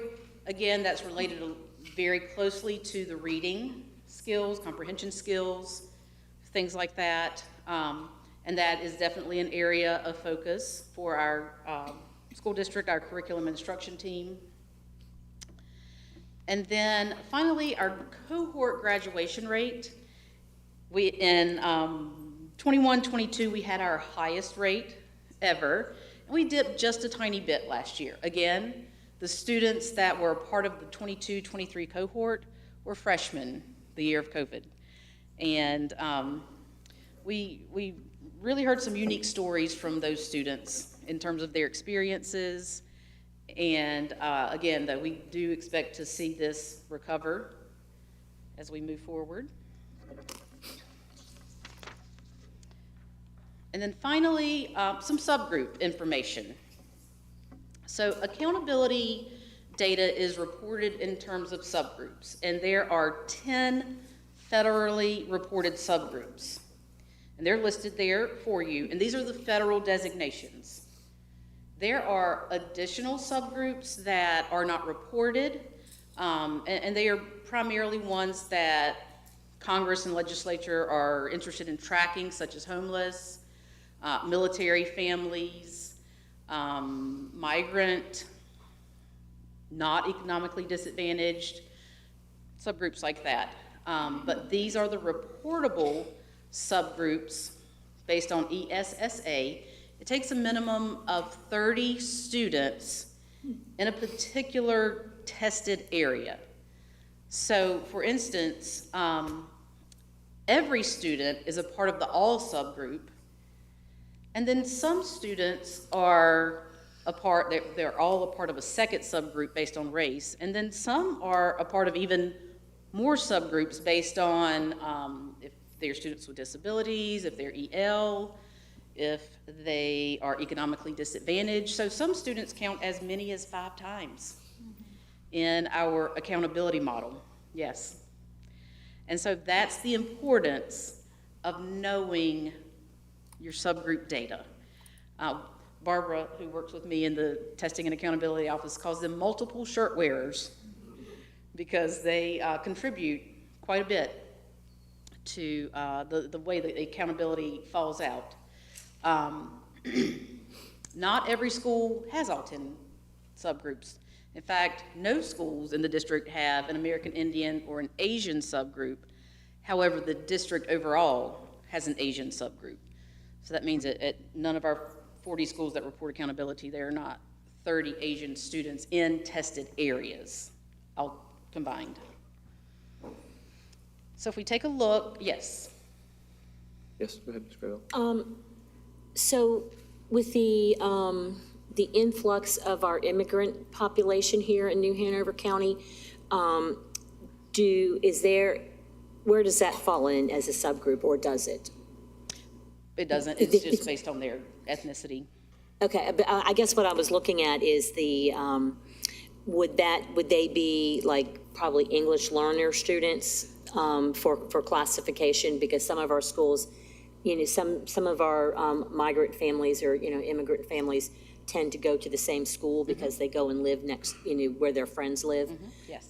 So does that? So most of those students will count in the all subgroup, in their race subgroup, and then potentially in the English learner student subgroup. Okay. Thank you. Ms. Bradford? One other subgroup I failed to mention that is monitored but not reported is AIG. Ms. Bradford? Thank you. What does particularly tested area mean? You mentioned that. Yes, so for instance, grade 5 science. Some schools will not have 30 students that are English language students, so they would not have a subgroup for science. Or I don't know that any school has 30 students with disabilities in grade 5, so they would not have a subgroup for that particular test. However, all of those students contribute to the overall score. Can I get in one more? On the next slide, having read ahead of you, the subgroup data EOGs, like it says all 60.8. Is that 60.8 students, or is that a percentage? That is 60.8% of our students in grades 3 through 8 that are scoring levels 3, 4, 5 on reading, math, and science end of grade tests. Any more questions? Ms. Walker?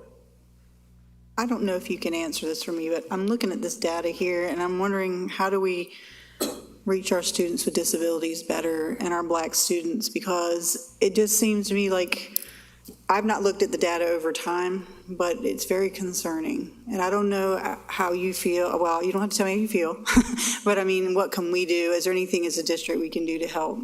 Because it's very... Dr. Faust? Answer that. So what we actually do, and I have another sheet, is that we exceeded growth in those areas. So Oftentimes, when a student has a disability, in order for them to qualify, typically they will not be proficient in the area. And so our goal is to get them to grow the student, and eventually they become proficient. So with all of those subgroups that are exceeding growth, I don't know if they were a level or not, if it was non-proficient, which I'm assuming it's non-proficient. How do we get them to a level 3? So it will take some time. So if we use the term of years to parity based on the growth status of what we are, we'll get closer, then they'll meet their growth model or become proficient quicker than not meeting the growth standard. And that's I don't think I explained that well to non-educators, but basically what I'm saying is that they have a better chance here in our district of being proficient versus ones where I know that there's 21.8% who are proficient, and then we have to think about how many of those, what's the denominator for that number? But when we look at the growth indicator, they exceeded growth. So our goal first is to get them to exceed growth, and then that continues to leading to proficiency. So if we think about what our students said, they're doing better than we expected them to do, and that just accelerates their rate towards proficiency. Any other questions, members? No? Yes? No? And Okay. just back to Ms. Bradford's question, just an example of what you were asking about, grades 5 and 8 science under the American Indian subgroup, there's an asterisk. That means there are not 30 students in grades 5 and 8 across our district to make that subgroup. So if I run that same line over to economically disadvantaged, there's 60.3% of our students in science grades 5 and 8 that are economically disadvantaged? 60.3 of our economically disadvantaged students scored a proficient level on the science EOG. I was missing that little link there. Thank you very much. Yes. So again, yes, these are in terms of the percent of students who scored proficient in each of the subgroups. And then with our high school accountability measures, we have the same data. Again, these are based on certain grade levels. For instance, graduation obviously is grade 12, but we do have 11th graders graduate. Work keys and ACT, again, is based on grade 12 enrollment. And then the others are obviously course enrollment. And so these vary every year, and even by school.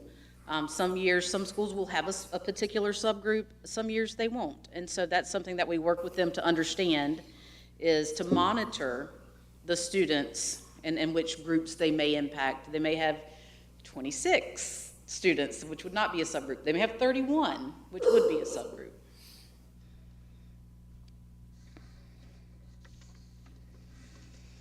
Are there questions about subgroups before we look at some comparison to larger districts and surrounding districts? Barnhart? It's not necessarily a question, but it brings up a topic that I think I'd like to potentially discuss at another meeting. These are the subgroups that we're accountable to as a district. And so I have expressed frustration in the past with our EDI representation. And I feel like we should have a discussion about ensuring that our EDI aligns specifically with these subgroups, with our definition, strategic plan, and with the committee work. And so I would like for that just to be on the radar, that we can openly have a discussion about that. Okay. I'm not sure I understand that EDI question. Oh, that's a question. Do we have a question? Yes. I do. Going back to that slide there, I can't see it, last line on graduation. So if I'm understanding this right, that our English learner students, only 58% of them were proficient. Am I reading it right? Only 58% of them graduated in 4 or less years. Thank you. Yes, I'm sorry. So graduation, ACT, work keys, and graduation are percent meeting the standard. ACT is that composite score of 19. So the numbers across there represent the percent of students that met that marker of a composite score of 19 for ACT. Work keys, the numbers across that row are the percentage of students by subgroup that scored a silver, gold, or platinum on that test, which gives them credentials to enter the workforce. And then graduation rate is the percent of students in each subgroup that graduated in 4 or less years.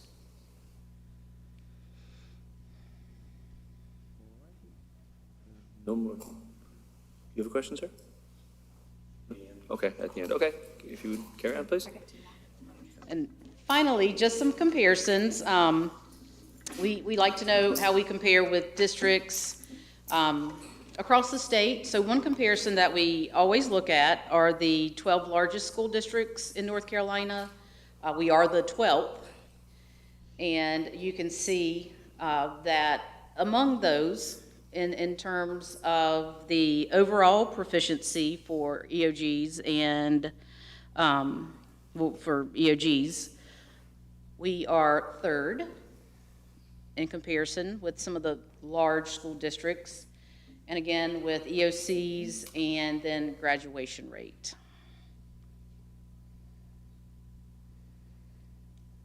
And then finally, in our surrounding counties,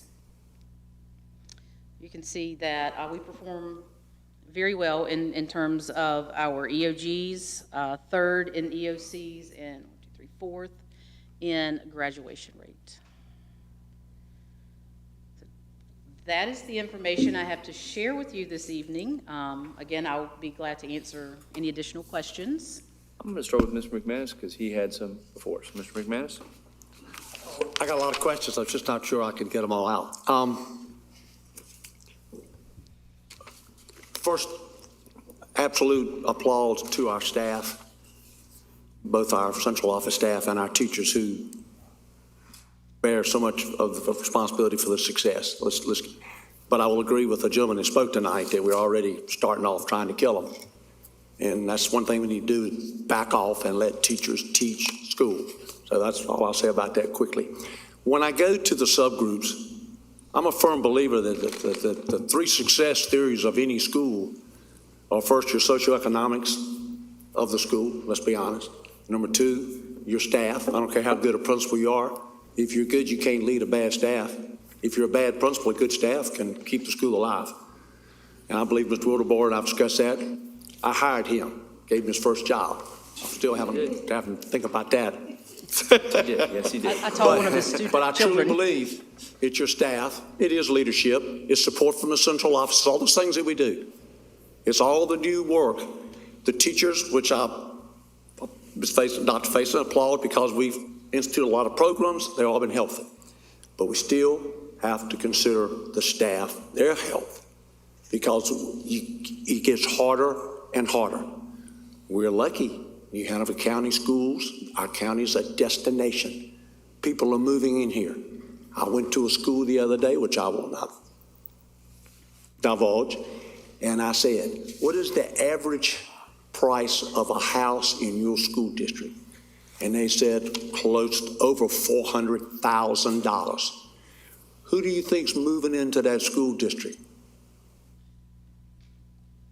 So what does that do to your scores? So it is a socioeconomic. That has a lot to do. Now, I don't understand, and I brought this up, but I'm going to beat it to death till I'm not on the board. We all know that in summer school, students lose a lot of what they left with in May, June. Ask most teachers, they'll tell you, particularly in high school, that they're repeating 3 or 4 weeks to get back in the mode. Why do we not consider summer school for nothing else but reading? I know we've had it, but it's volunteer, so to speak. Why don't we expect students to come to summer school? Why don't we take the lower performing schools and make them year round? Because there are 4 breaks. During those breaks, the kids could take trips to increase what I call peripheral education, which helps students want to improve themselves. And so we've got to get out of the box again and do things. Summer school, well, I don't know, if we send buses. I mean, we can spend $3.5 million on AI. I mean, let's do something for these kids to bring them up. Because if you look at the subgroups, I'm looking at all EOGs 3A, but then reading and math, and it looks great for all, but when you break it down into the lower socioeconomic subgroups, these kids are going into high school and they're not reading. So what are we going to do about it? And so for the first time, we're talking about what we can do to help kids educationally and not politics or religion. So I want to take this opportunity to say we have to take the next step. And I beat you to death about it, Dr. Faust. We should have summer school. These kids should have to come. We have to run buses. If they can't come, take it to their schools. We've got to do something different. We need to look at year-round education for these kids with the intersessions. And those could be advantageous as well. And each quarter, you can take a quarter of the students in a small high school like Rachel Freeman. They need to see the world. They need to go places they've never been. I mean, let's walk it. Let's don't talk it. And this is our chance. So God, I love it. We're talking about education. But I'm afraid it's going to get worse when we get to the next part of the agenda. So I'm taking, but anyhow, I had to say it. And so I hope that all of us can agree that we've got to do something about increasing our educational arena. Because these kids come back and no one's had expectations for them for almost 3 months. And how do you expect them to rise to the occasion? You give them 3 months off every year. So if we're genuine about helping these kids, all kids, I want the top to have everything. Don't misread me. But let's don't sacrifice it at the bottom, and we don't sacrifice the bottom for the top. So we've got to have equitable support for students at all levels. Okay, I'll hush for now. And just to let board members know, number one, thank you. We are actually out of time for this, but we can extend, as I said before, we can extend our time if we take a motion and vote on it. We are at our 40-minute limit. Do we want to extend or do we want to go on? I would need a motion to extend. Okay. Well, thank you very much for your time then. Thank you very, very much. Thank you for closing us out, Mr. McManus. Next, we will have Advanced Pathways and Specialty Programs, Dr. Faison. Good evening. Good evening. So, I have the opportunity to speak with you about our advanced placement and specialty programs in the district. And as you know, in our district, we have some wonderful opportunities for our students and parents and choices. So tonight, we will talk about the ones that are marked: our advanced placement, our dual enrollment, and our specialty programs. So I'll begin with our advanced placement. What exactly is AP? AP is a way for students to pursue college-level courses while they're still in high school. That is one way they can do that, and that's the purpose of AP. How does a teacher teach AP? How do we get certified in AP? So there are a number of pathways, but all of them go through the route that the administrator has to submit either a syllabus that the teacher created, a syllabus that they adapted for someone else, a unit guide, or actually a sample from AP themselves. So they have to submit that to get approval from AP. What is AP's biggest focus when they're looking at that? They are looking to see that the standards for that course are there and that the exam questions and practice are also there. So those are the main things that they're looking at when they're looking at this, making sure that the teacher is teaching the standards for AP and understands the way the students will be tested.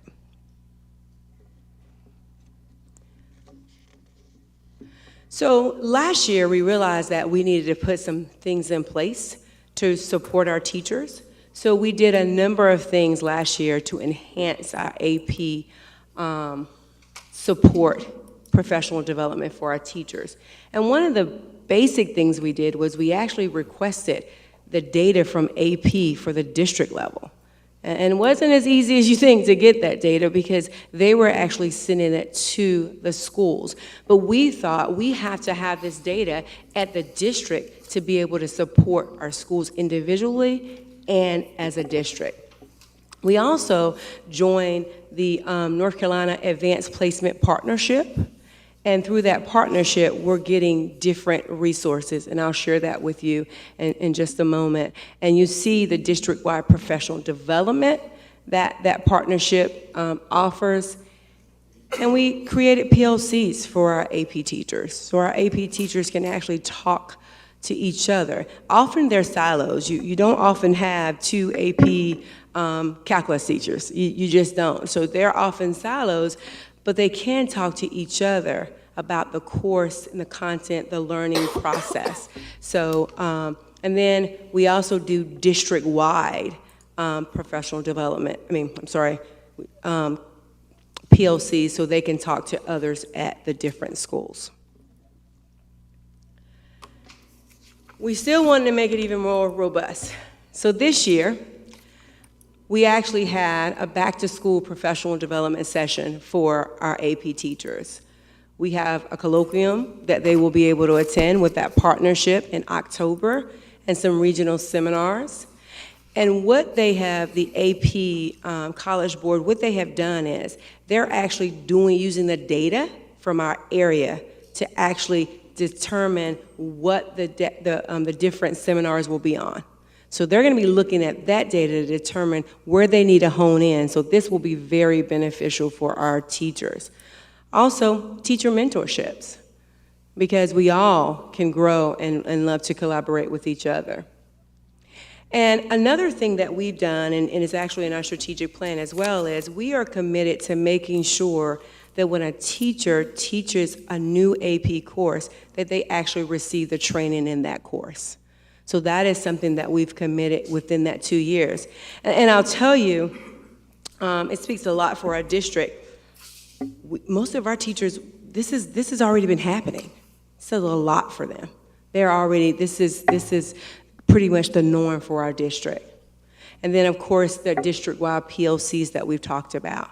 And we have our AIG coordinators who actually lead the PLCs in their buildings and actually support them. And as you know, we want to do an AP roundtable with our district leaders and you, the board. We want to learn more how to support them and learn more about their craft. And lastly on this slide, we're creating a district repository so we can actually help teachers to share the resources, the syllabus that they have. So we'll be able to have that and share that with them. AP is scored from 1 to 5. So anything above a 3 is counted for a college credit in the UNC system. So our students are actually getting credit for that. And you can see, if they score a level 5, they would actually have probably had an A+ in the high school and so forth. So what are the benefits for AP, especially for those students who may not score a level 3? We know that any student who takes the AP course, research says they are doing better in school, in college, when they go to college. So it's an overall benefit. A while back, I would say maybe 15 years ago, our state really had this push of getting as many kids in AP courses for this factor. Because regardless of what they score, there's a benefit to it. They're getting that knowledge base. They're being exposed to college level rigor. Our current, last year, our students scored 54% passing rate on the AP exam. We also had an increase of the number of students who took the AP exam. So our College Board representative made a note, and he wanted to make sure that he shared this with us. We are one of the few counties in the state where our participation increased and our achievement increased. Normally, when your participation increases, your achievement goes down. So we're very proud of that. And it just says, it's just a testament to the work that our teachers are doing and our students. Now, you asked me to survey our teachers about should all students take the AP exam. So as you can see, they were pretty close on this one question. And the teachers who said no, they shared a couple things. They shared that sometimes a student takes an AP course to see how ready they are for college. Another thing, some of our students take an AP course and realize, whoa, this is harder than what I thought. So that is why they thought that it would, they voted no. I will highlight for you, we are over 91% of our students are already taking the exam without anything being done. We don't have an exact number because there are courses like your calculus A, B, and BC, where if you take AB, you don't take the exam then, you wait until you take BC if you're gonna do it. So we anticipate that our number of students enrolled in AP is closer to about 95%, but that's why we cannot give you an exact number. Now, I'm going to stop because I have 3 different parts to this presentation, and I wanted to answer questions behind each. So I'll move into the next part after if there are any questions about AP. Ms. Mason? I'm looking at slide 10, and it shows the number of AP courses, the number of NCVPS AP courses, so I wasn't sure about that, and then the number of teachers. And one thing that I noticed was the number of teachers at Laney, Hoggard, and New Hanover is higher than the number of AP courses. Can you kind of explain that a little bit? So that means we do have some teachers teaching the same thing because of the number of students who are actually teaching it. And when it says NCVPS, basically you have kids who actually want to take maybe it's Chinese or some of the really high level or specialized AP courses that maybe our teachers, we don't have the teachers staff to offer, or maybe their schedule does not allow them to get in the course that is actually at the school. Barnhart? Dr. Faison, I don't know if you're going to have this answer right now, but I'm wondering, as far as the results that we see on the AP exam, how does that correlate to the classroom grade level? Are we seeing that consistency that you had showed us in slide 7 that says 5 would be an A plus or an A, 4 would be an A minus, B plus or B, and then qualified would be B minus, C plus or C? Or do we see an overinflation in our classrooms? And I don't know if you have the answer right now, but it's a question that when I was going through, I thought about and I wanted to ask you. Yeah, and Ms. Barnhart, that's a very good question, and I can definitely get you the answers to that. I would tell you from my experience, if you score a level 5 on an AP test, most likely you are scoring a level A in a classroom. I mean, I would assume that is very correlated. Maybe when our kids who are at the 2 and 1, I would think that our teachers are actually working with those kids and making sure, maybe give them some extra assistance. So you might have some discrepancy there, but above the 3, I would think is very aligned. But I can get that material, that information, and I'll share it with the board. Ms. Grego? Yeah, so could you just clarify for the folks who are listening that students still have to take an end of grade test in an AP class, a teacher-made end of grade test? Yes, they still have to take their test, a normal test. This is the College Board exam. And that would be part of their grade? Yes. Yes. Mm-hmm. Thank you. If you would carry on, thank you. Any more questions? Okay. All right, so our next part of this is our dual enrollment. So we have AP, and that allows our students to actually take college courses, but they also have the College Career Promise, where they can actually go to CFCC and take some courses. So for our students to go to CFCC, they have to have a 2.8 GPA, and they also have to demonstrate readiness in the core skills that you see here. So what are they taking when they go? We have 1,700 students that are taking courses at CFCC. They're taking over 363 courses, but the top 10 courses that they take are on the left here. So we wanted you to actually see that. We are actually working with CFCC for those top 10 courses to see, as you know, with the community college, there's a staggered enrollment. So some kids will start a couple of weeks behind other kids.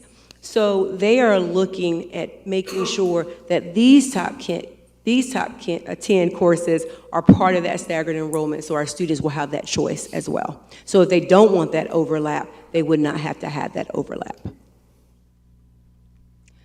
How are their grades? As you see here from the different schools, the majority of our students, no matter where they go to school, they are doing, over 70% of our students are doing successfully, they're successful with the courses that they take at CFCC.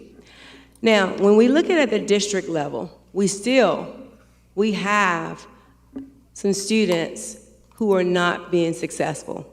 This grade distribution shows that we do have some D's and F's and some students who are withdrawing. So we have to address that.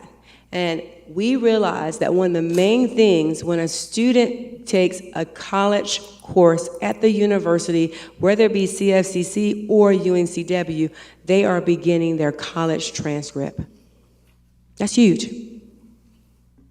So because of that, we are working with CFCC and we are putting some initiatives in place. And the first major initiative is the work that our liaison does with our students to actually provide some individual support when needed, and also to make sure that our counselors are getting those reports for the particular school that they serve.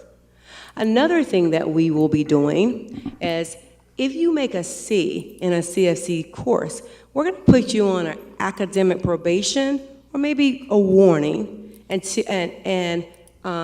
you have to bring that course up. You have to bring your grades up to a B. And remember why. These kids are starting their college transcript. There is no do-over. They're starting this transcript. So of course, if you fail or if you withdraw without your counselor's permission, you will be losing that privilege. Now, we do have students who attend UNCW as well. Those students have to have a weighted GPA of 3.5 or meet one of the following criteria on the screen. We have 143 students at UNCW that take 330 to 330 courses. And you see the top courses that they took last year as well. The majority of those students are at Isaac Bear. And as you can see, most of our students are doing well. We do have some students at Isaac Bear that have some courses that they were not successful in. UNCW and Principal Valines, they already have a system in place that addresses this for these students. Because remember, our early college students, they do 2 years at the school, and then they do 2 years at UNCW. So it's a different format there. But there is a process in place to support them. And even if they cannot handle this, there's a process in place to get them graduated.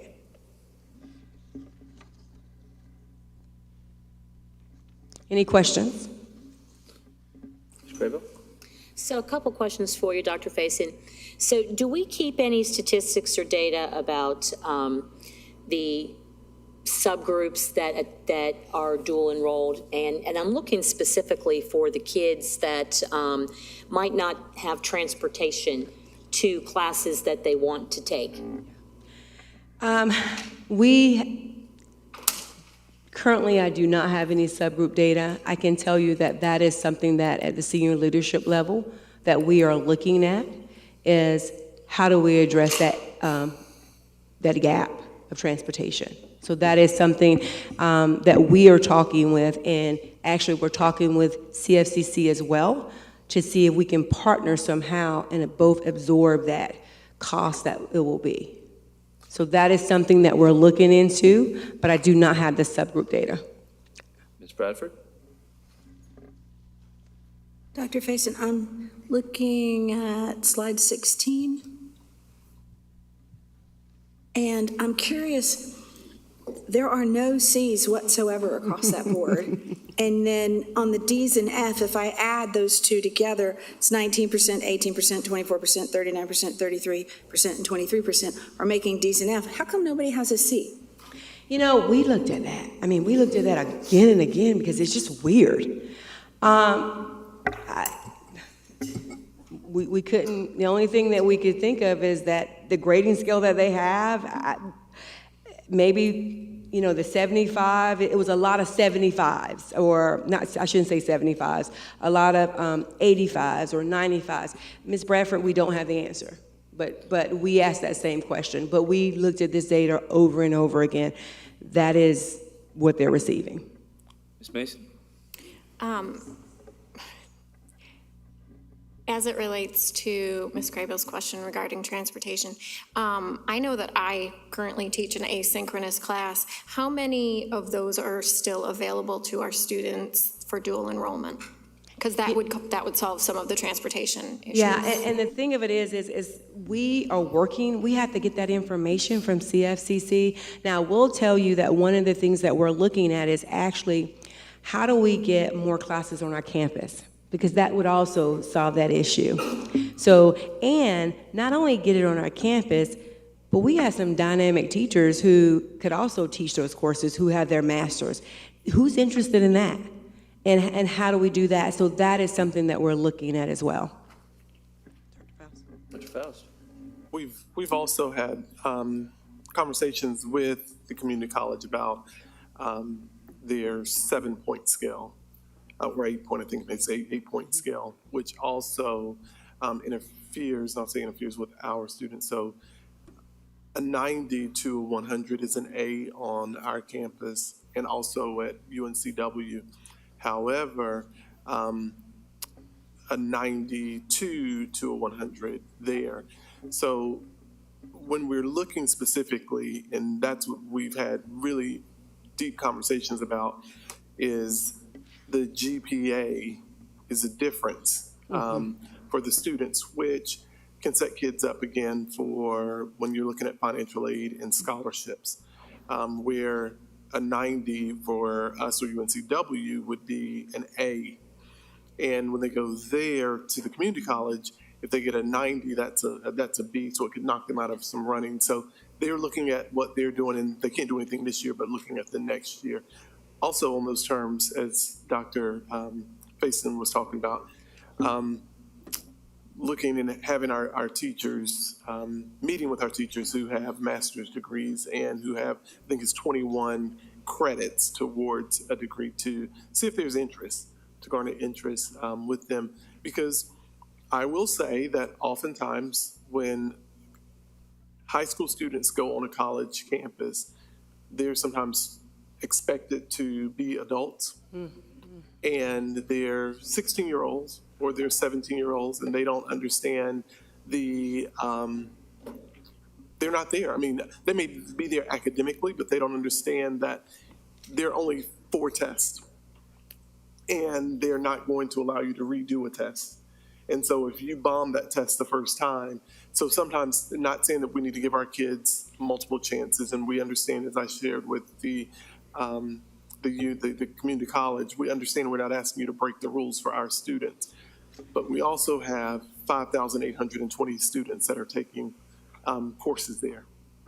So we are providing a lot of students for them. And so we're still in conversation about, we have a huge population that supports them. And so we just ask for sometimes the instructors to give a little more grace to high school students, or all students, I won't say just high school, all students, because they may get in a course and not realize the detriment, and they'll say, well, I won't turn this in when I go to college.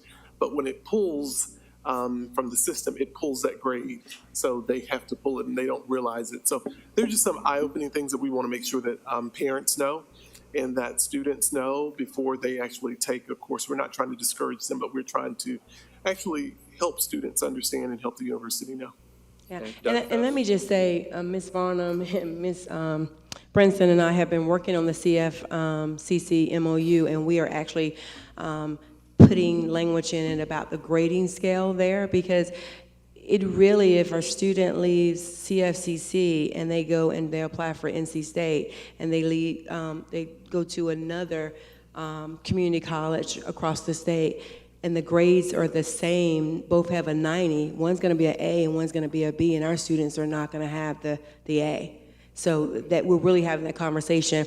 And Ms. Varnum and her team are working with this brochure to make sure that our parents and our students understand all of these pieces, because it's great to get this information, it's great to get this heads up, but they need to understand the importance of getting the right grade and being ready for this challenge. Ms. Walker?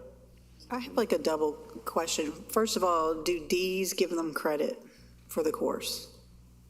Do we know this? It depends. Well, Yeah. it will depend. It depends on the university. Right, I mean, okay. And I guess second part of that is, what does that look like on the transcript? I mean, They get one quality point. one quality point, well, for the D, but I mean, that, it depends on the grade they get in the class, right? So if they get a D, it will show up on your transcript as a D, and it'll start. So if you take that one class and you go to a university, that D transfers over, so your GPA starts with a 1 point something. Do many students audit their classes, or are they allowed They to take? cannot. We asked that question. They don't have, well, I shouldn't say that. The question, the class that we asked about that our students had an issue with, they did not allow auditing. So I'm not saying they don't allow it for all classes, I mean, some classes, but they don't have it for all. Ms. Craybill? Another question for you is kind of along those same lines. It's interesting because when my daughter took a class at Cape Fear, it was opposite. New Hanover County Schools was a 93 grade, and so she made an A in college but a B in high school, and that presented a couple issues. But my real question, my question was, in high school when kids are failing, the teacher, it's incumbent upon the teacher to call a parent. And but when they're at a CFCC class, that college professor does not call a parent, no matter what the age is, because they can't. They're not allowed.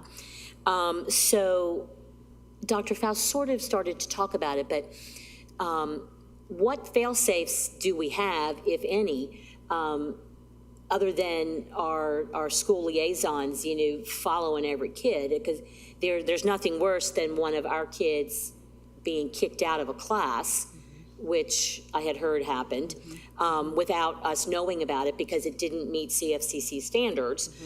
But if it's on their campus, they can still kick people out, and then do we have to be notified, and do they get they don't even get a mulligan, if we're using golf analogies, It is a college. Right. It's at the college, so we don't get receive. We do get received if they're withdrawn, if they've been put out. Yeah. Let me get that. But and we do get grade alerts. So they do give us grade alerts. That is part of our MOU, that they give us that information. But just because you told us that you put this student out in October, we have state laws. We just can't put them in another course in October. So we are working with CFCC and with the liaisons, and they have tutoring and they have things in place, is what we're being told, and we really need to make sure that our students are being connected to that, because honestly, at this point in time, a lot of the weight has been on our counselors. A lot of the weight's been on our counselors, and they can do but so much because they're relying on the information to come from the liaisons. And so we are, like I said, we're working with writing the MOU now, and this is a partnership, and really our liaisons need to really be doing some things with those grade alerts, contacting parents as well, because they have that information before anybody else. They have to give it to us. Bradford and then Ms. Barnhart. My question is more to Dr. Faust. You had said one time, well over a month, maybe 2 months ago, maybe even in policy, something about we've got to do something about the students that get an F, and then they take it again and they get an F. Have we done anything about that? That's what So- we're working on now. Yeah, so that is that, the initiatives that we have, that will no longer be able to happen. We actually, unfortunately, we've had students repeat the courses over and over again. And that is not in the best interest of students. So we consider this to be ways to put that in place to make sure we support our students, because they are students, right? So they're still gonna do it. And a lot of times our parents don't think about it as well, about that, the ramifications of them doing that. So that's why we're putting these things in place. Ms. Barnhart? Thank you, Mr. Chairman. My question was kind of along those lines. So when we're looking at the C as the line in the sand, are we saying that students no longer have the opportunity to participate in subjects that align with that they're not doing well in, or do they still have that flexibility to say, well, I'm acing my English and my history class, it's just the math that I'm getting a D in, so they would not be allowed to do math and still allowed to do others? Or is it, as soon as you make one C in any of the subjects, you no longer have the privilege at all? Well, what we said is to make sure, because we want to make sure we give the students as much opportunity, but protect them. So when you have a C, it's like you're on an academic probation. You have to pull that grade up. Now, if it's below a C, no, we can't allow you to go and start your future in a negative light, basically. You know, so a C, you're on an academic probation. And we are also looking at our students before they even go. What are their grades at the high school? What are their grades at the high school? Are we sending kids who are going to be successful? Because it's not about just being cool to take the college campus, because they don't know those things. They don't know the things that follow them, but we do. Ms. Walker? I just want to circle back to something Dr. Fausta said. I think the last time or a couple months ago, the cost, like New Hanover County Schools, we don't pay for the classes, or we do pay for the classes? Does that come out of our budget? Like, where does that come from? So we are provided money from the state for our CCCP courses. So if Patrice takes 3 courses and she fails them 3 times and we pay for them, that's less money for other things that we can do. So the state does provide us the money to do that, but yes. Okay, why don't we carry on? Okay. We're over. Yeah, we have about 5 minutes. And this is short. So our last section is the specialty program, and I'll go through that pretty quick. So we have a number of offerings here for our students to have some options in our district. So as you can see here, these are the options. The number that you see below them are the number of students currently in that path or that program. And for example, for Lyceum, you see 145. So they started with 145 students in pre-Lyceum.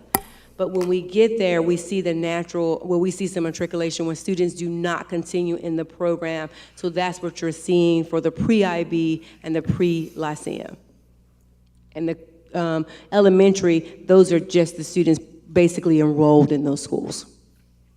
So how do you get in the schools? For our signature programs in our early colleges, we want to make sure that it is transparent and we have equitable options. So basically, it's a common application, and the students either do a video or an essay.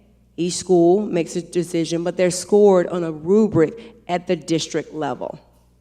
Now, for our elementary programs, Gregory, of course, is strictly lottery. And that is at the kindergarten level because of the makeup of the program. You need to enter that school as a kindergartner. Rachel Freeman and Snipes, they are lottery and zone. And then Forest Hill is strictly zone.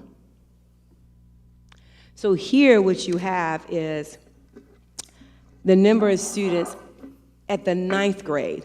So, most of our students apply for these programs in the 9th grade. We do have some that come and join us in different grades, but most of the application process are 9th grade, future 9th graders trying to start a program in college. So what you see is the number of applications for these schools, and then you see the number of students who actually are seated in those programs. A lot of times we have students who apply for all the programs. So that's why you see some. And then we have students who maybe they got in this program and they really want to be in the other, but they apply for all of them, they don't go. So that is some of what you're seeing. You're also seeing that the number at Hoggard and WEX decreased. That was intentional because of space. The applications is not an application thing. WEX needed to bring their numbers down because of the movement and the sizes of the facility, and Hoggard also due to their enrollment. Do we have that slide? I don't see that in my deck. You don't see that? Okay, that's what I didn't think. Okay. That's an updated. Okay, yeah, I was trying to follow along on my screen and. Oh, it's not. Oh, it is. I'm sorry. It isn't updated. I apologize. And then the elementary programs. So with the elementary programs, you see the capacity, and I know Ms. Walker had spoke about this. So you see the capacity, and then you see the number of students enrolled, and then you see the number of students that are there based on the lottery. And I'll move forward. So this is our last slide, and I just want to highlight one of the biggest things because we really want to enhance our programs. That is one of our initiatives this year. And one of the biggest things that we've done is we've revamped a position. So last year we had a supervisor of virtual learning. This year we've changed that title and we made the title a supervisor of innovative programs and specialty programs because we also need to be able to support our specialty programs at the high school and the elementary level. And you can see the different things that she is doing to enhance that. And we are actually working behind the scenes and looking at some ways, how do we actually take our programs to the next level in this area? And the last thing that I will point out up here is we're also asking the question, is there a benefit from Magnet? And I can tell you right now, we are not really sure what we're seeing. So we're still investigating, but we do want you to know this is part of our focus. This year is really putting some energy back into our specialty programs. And I'll take questions. Questions, Ms. Walker? First of all, Dr. Faison, I want to thank you for putting this together. That was a lot of work. I could see how much work you put into that. I'm hoping we can circle back. I don't know how long you guys want to look at the current initiatives and, but I would love to circle back, especially for the elementaries, because I think that was one of the reasons I wanted to talk about it, because I think for years we assumed our schools were magnet schools and they weren't. I know in a lot of the stuff we look at, it says magnet, but we've since learned they're technically not magnet, but I would like to get that status back. I know originally when they went away from busing to neighborhood schools, this was kind of a way to get, maybe other folks to want to come to the schools that were considered magnets, and it clearly hasn't worked, and we know that because they're under-enrolled, by a lot. So I think anything we do to enhance any of our magnet programs, whatever you want to call it, I hope, I hope we end up going back to magnet or whatever equivalent, we can attract more maybe families that want to go to these schools. And I think we have a unique opportunity with the relationship that you guys have with the chamber and a lot of the other, we have an engineering school, we have an art school, and I think we have a lot of local we can do with that. So I would love to circle back, I don't know, maybe in a couple months or 3 months, whatever you think. Yeah, and I would say right now we're actually meeting with the principals and the coordinators. I don't know, but I definitely can say we will definitely be bringing it back because we want to share with you some of the things that we're going to come up with. I don't know a month right now because I really want to make sure we get it right, and it's going to take us a little bit more time, but I think you're going to first see it in the showcase. It's going to be different, and you're going to see it there because it really will be a showcase. Ms. Mason, and then Ms. Crable, and then we're out of time. Along the EC lines, I've had parents ask if there are any schools in our district, and I know the answer to this, but I want to share with the rest of the community. Are there any schools that specialize in students with autism spectrum disorder? Well, we serve our students in all of our schools, so we have special needs teachers in all of them, but I don't know if Mrs. Varnum want to add anything. Yeah, so we do have regional programs in our elementary, middle, and then every one of our high schools, our traditional high schools, serves any student with disabilities, and so they don't have to be regionally based. But with regard to specialty programs and additional programs like that, there is no reason why students with disabilities can't apply and move through that process. We actually encourage them to apply. Absolutely.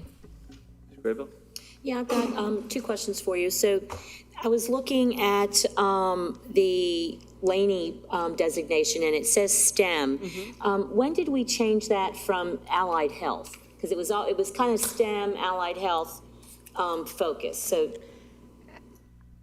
Since I've been here, I know I've been told that Laney is STEM, and that's the focus that it's been. I can look into and see, but the STEM and the engineering is been the main focus there. We do have some allied health classes, but when the pathway that a number of students apply for is the STEM program. Okay. So that's a question for me that you'll be helping me with that. Okay. The next question was, so if in these schools, these innovative schools that have, STEM, marine science, IB, what kind of training do the teachers and the staff get to support their thematic focus? I know in a magnet school, there's special training so that you learn clearly how to integrate cross-curricula, in how to use the arts and language arts and in, science. So what kind of trainings are we looking at or do we do for our thematic schools? And it's really, I talked to a vendor today, actually, about this. So there is specialized training for the teachers. I actually talked to participate because they will be supporting our Forest Hills Global. And that is part of, when we're looking at this, is what training do our teachers need? Because one of the things too, though, and what I share with him is, we have to be careful because we can't put too much on our teachers. So we're looking at the time frame and the planning, but there are specialized training and programs I can tell you with the one that I was talking to the vendor today, we are planning this out and we're gonna be working with the principal to identify some teachers who feel like they can go ahead and start really amping up the training, and they kind of take the initiative, because we don't want to throw anything on anyone right now, but we are planning on what does that look like for next year, and how do we plan them? Is it some summer things into that nature? So very good question. Well, thank you very much. We are out of time for this one, so I appreciate Dr. Faison. We're going to carry on with our next item of business, consensus items. Do I hear a motion to accept the consensus items or move the consensus items as provided? So moved. We have a motion. Is there a second? Second. First and second. Is there any discussion? We're on consensus items. Number 15? Is this where we pull the ones we want to discuss? I think that was policy, wasn't it? Mm-hmm. Wasn't that Oh, consensus item. Consensus, yes, ma'am. I'm sorry. Yeah, it's okay. We're getting close to late. Thank you. 3.5 hours. All right, so is there no discussion? All in favor of accepting the consensus items or passing the consensus items, please signify by saying aye. Aye. All opposed? That passes 7-0. We will now carry on to policy consensus. I will pass the baton over to Ms. Barnhart, Policy Chair. Thank you, Mr. Chairman. I'm going to make two motions. The first is to put policy 3210 back into policy, and then the second will be to move to pass the following other policies. Okay, so let me make sure I understood that right. 3210, you want to send back? 3210 to bring back in policy. 3210, and then to pass all the other ones? Is that correct? On the consensus. This is consensus, correct. Okay, so we have a motion to send 3210 back to Policy Committee and then to pass all the remaining policies listed there. And we have a first. Is there a second? I'll second that. We have a first and second discussion. Ms. Craybill? Okay, so I would like to make an amendment to that motion since we're allowed to do one. I would like to pull off 2120, 2310, 2300, and 3460. I'm looking here at where it says 2120, 2310, 2330, and 3460. All right, and I'm going to have to ask you to say that one more time because my pen just died. Say it one more time, please. 2120, 2330, 2310, 460, and we already had 3210. Okay, so That's a motion to amend that requires a second. okay, so is there a second to? I'll second. Okay, so that again is 2120, 2330, 2310, 3460, and so just pull them off or to send them back to policy? No, I'd like to just pull them off and have a discussion because Okay. they keep going back to policy with no changes. Okay, and then 3210 back to policy. We have a first and second discussion on that point. Any discussion? On the amendment? Right, on the amendment, correct. Is there any discussion on that? No, we just had, okay, no. Okay. I don't have any discussion, I just, All right. All right, so all in favor of the amendment, which is to pull 2120, 2330, 2310, 3460 for discussion, and 3210 for that's send the back. original motion. Yeah, okay. All right, so no discussion, all in favor of that. Ms. Bowie, would you please call the roll? Melissa Mason, Yes. Hugh McManus, Yes. Pete Wildebohr, Yes. Stephanie Walker, Yes. Josie Barnhart, Yes. Stephanie Craybill, Yes. and Pat Bradford. Yes. Okay, so that passes 7-0, so those will be pulled for discussion. So at this point, we can vote on the rest of them, is that correct? Well, so the main motion now is to have those pulled off. Right. Those four. Have 3210 go back to the policy committee, and that the rest of them are passed. Passed.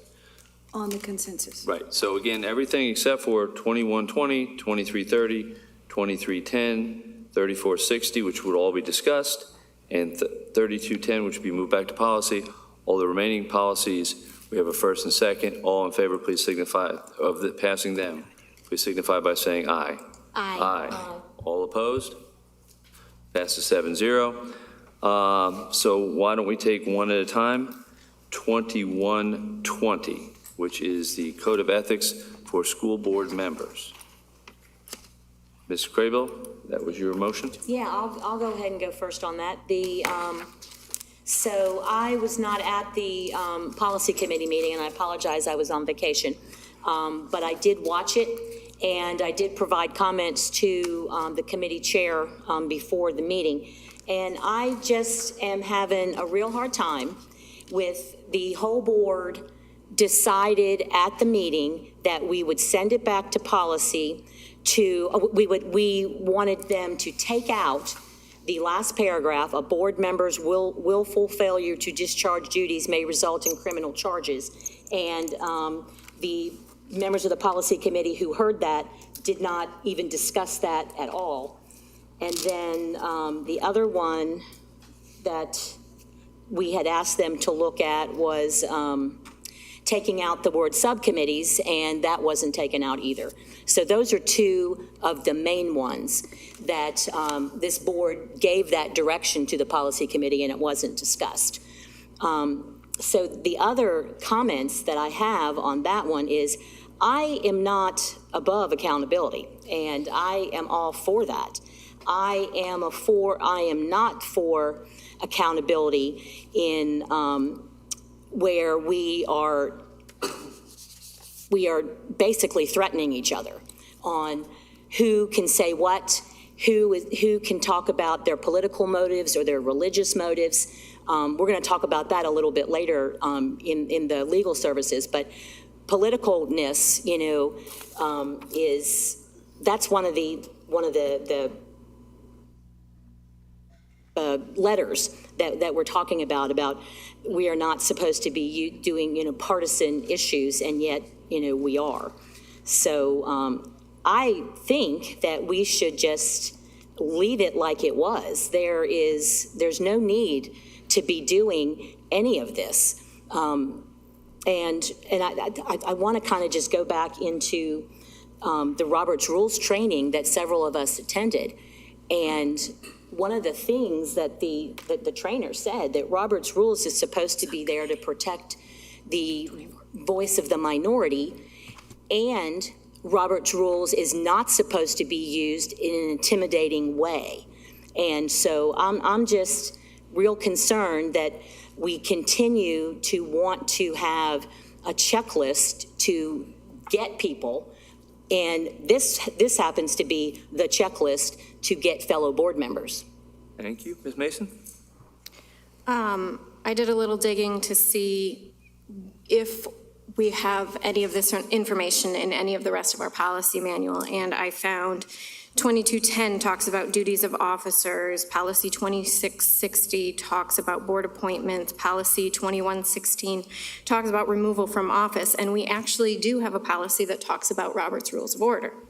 So after having conversations with several board members, I would like to make a motion to strike the last 3 paragraphs and replace them with, the board will adhere to the disciplinary process outlined in Robert's Rules of Order.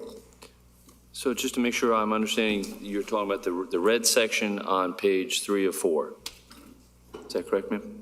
Correct. Okay. I'll second that. We have a first and a second. So to do that, I'm going to let everybody talk once first, and then so we have first and second. Discussion. Yes, Melissa, Ms. Mason, correct last names. Would you? Can you please make sure you go through the chair? Mr. Chair, would you please clarify the numbers on our policy that she is talking about? Because there is a whole lot of red paragraphs on here. So are we looking at number 23, proposed 23 and proposed 24? Or are we looking at where the last 3 paragraphs where the board chair gets to decide if we've done something wrong? My understanding from, and please tell me, kind woman, if I'm incorrect, she stated the last 3 paragraphs, which would start with the words "in the event" and would end removal from office. Is that correct? Okay. Mr. McManus. Thank you for the clarification. You're welcome. I'm having a extreme difficulty understanding. Well, no, that's not true. I do understand. We're back where I don't like to be. As candid as I can be and as honest as I'm trying to be, there is an attempt to silence those who disagree in principle, politically and/or. And I'm an elected official, as are all of us, by law. I have a right, as you do, which I support, to express your opinion, and then you pay the piper when it comes to being voted on when you run again. But we've left out what has been said, and I have still copies of the original policy, which frightens me because it first stated, I'm somewhere in here, I'm afraid it's going to still be alive, and I think it was you, Ms. Bradford, that if 4 members of the board... Mr. Chairman, point of order. The member to my right is violating decorum. He's calling me out, and he's speaking about personal issues. Let me read what Robert's Rules of Order says. We haven't passed it yet. A motion, 440, debate must be confined to the merits of the pending question. Speakers must address the remarks to the chair, maintain a courteous tone, especially in reference to any divergence of opinion, and avoid interjecting a personal note in the debate. To that end, they must never attack or make any allusion to the motives of members. As already noted, speakers should refer to officers only by title and should avoid the mention of others' names as much as possible. Mr. Chair. Point of order, Okay, to the point of order. We have a point of order. I don't think we... Can we have 2 points of order? I think the chair should rule on the first point of order. Okay, so, Mr. McManus, and this I will, the chair rules that the point of order is well taken. please refrain from talking specifically about a person. You can talk, the objective in front of us is talk about this policy. So please, if you would, please do not use other people's names. Yes, sir, Mr. Chair. Thank you, sir. Point of order to that, point of order. Yes, ma'am. I sent you an email or a text after that training and suggested that we not try and invoke everything that we heard, that 4 of us only heard at that board training tonight at this meeting. And yes, those are in Robert's rules. We do not have any standing Robert's rules. I thought that we did, but all I have, no, we do not have standing rules on Robert's rules. We have the policy, I agree, and you're not allowed to interject. If we're going by Ms. Bradford's. So, I'm still continuing. And you said that would be fine. So we need to go back and take a look at all of these nuances, because there are a lot of them. And the speaker at our training also suggested that we have standing rules on how we are going to apply Robert's Rules of Order for boards of 12 or less. And we are allowed to not follow some of them if our board decides. So I would like for you to rule on that point of order before you start calling us all out. Okay. The chair rules in this situation that your motion is well taken. We do need to look at it as a whole. I've asked Dr. Faust to purchase books for each and every member. We have these. Well, that's not the whole book. I found that out. This is what the guy talked about in training. No, it's not. It's a lot bigger book. It's also had the discipline policy, which we also are talking about. So, though I did find that we do need to take baby steps in this area, but I do it's right here. It's on the sheet here that we've had for how many months? Not everything she said. Oh, pardon me, Mr. Chair. Not everything that she said. No, but the she point read out a whole bunch of stuff. But it is under. You can take a point of order. So we will be moving forward on that. What we have in front of us right now is we have the three paragraphs. We have a first and a second. So let us go back to that discussion. Mr. McManus, you have the floor. We are discussing the last 3 paragraphs, whether to remove them or to leave them. Mr. McManus. I am discouraged by the fact that I feel there are members of the board who would like to silence those of us who disagree about something, mostly some of the policies, also the way we express ourselves. So as I was saying, I was elected by the public. I have a right, short of cursing at you or any board member or threatening you of any board member, to voice my opinion. The fact that I may disagree with a board member or they disagree with me is left up to the interpretation of the majority of the board. And so I believe there is already an understood majority of the board. And so I feel threatened that you're taking away my rights as an elected official. If you want to go there and that's what they want to do, then I guess we'll have to play it out at great expense for one or more. But as a board member, you have a right to voice your opinion. And again, I say, unless I am using profane language or threatening to bodily harm, I can disagree. And I can say, I think it's a terrible idea, or what idiot would think that? I mean, whatever I want to say, I have a right to say it.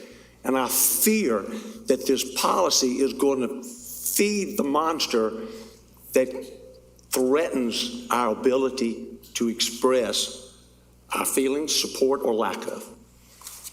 Other discussion?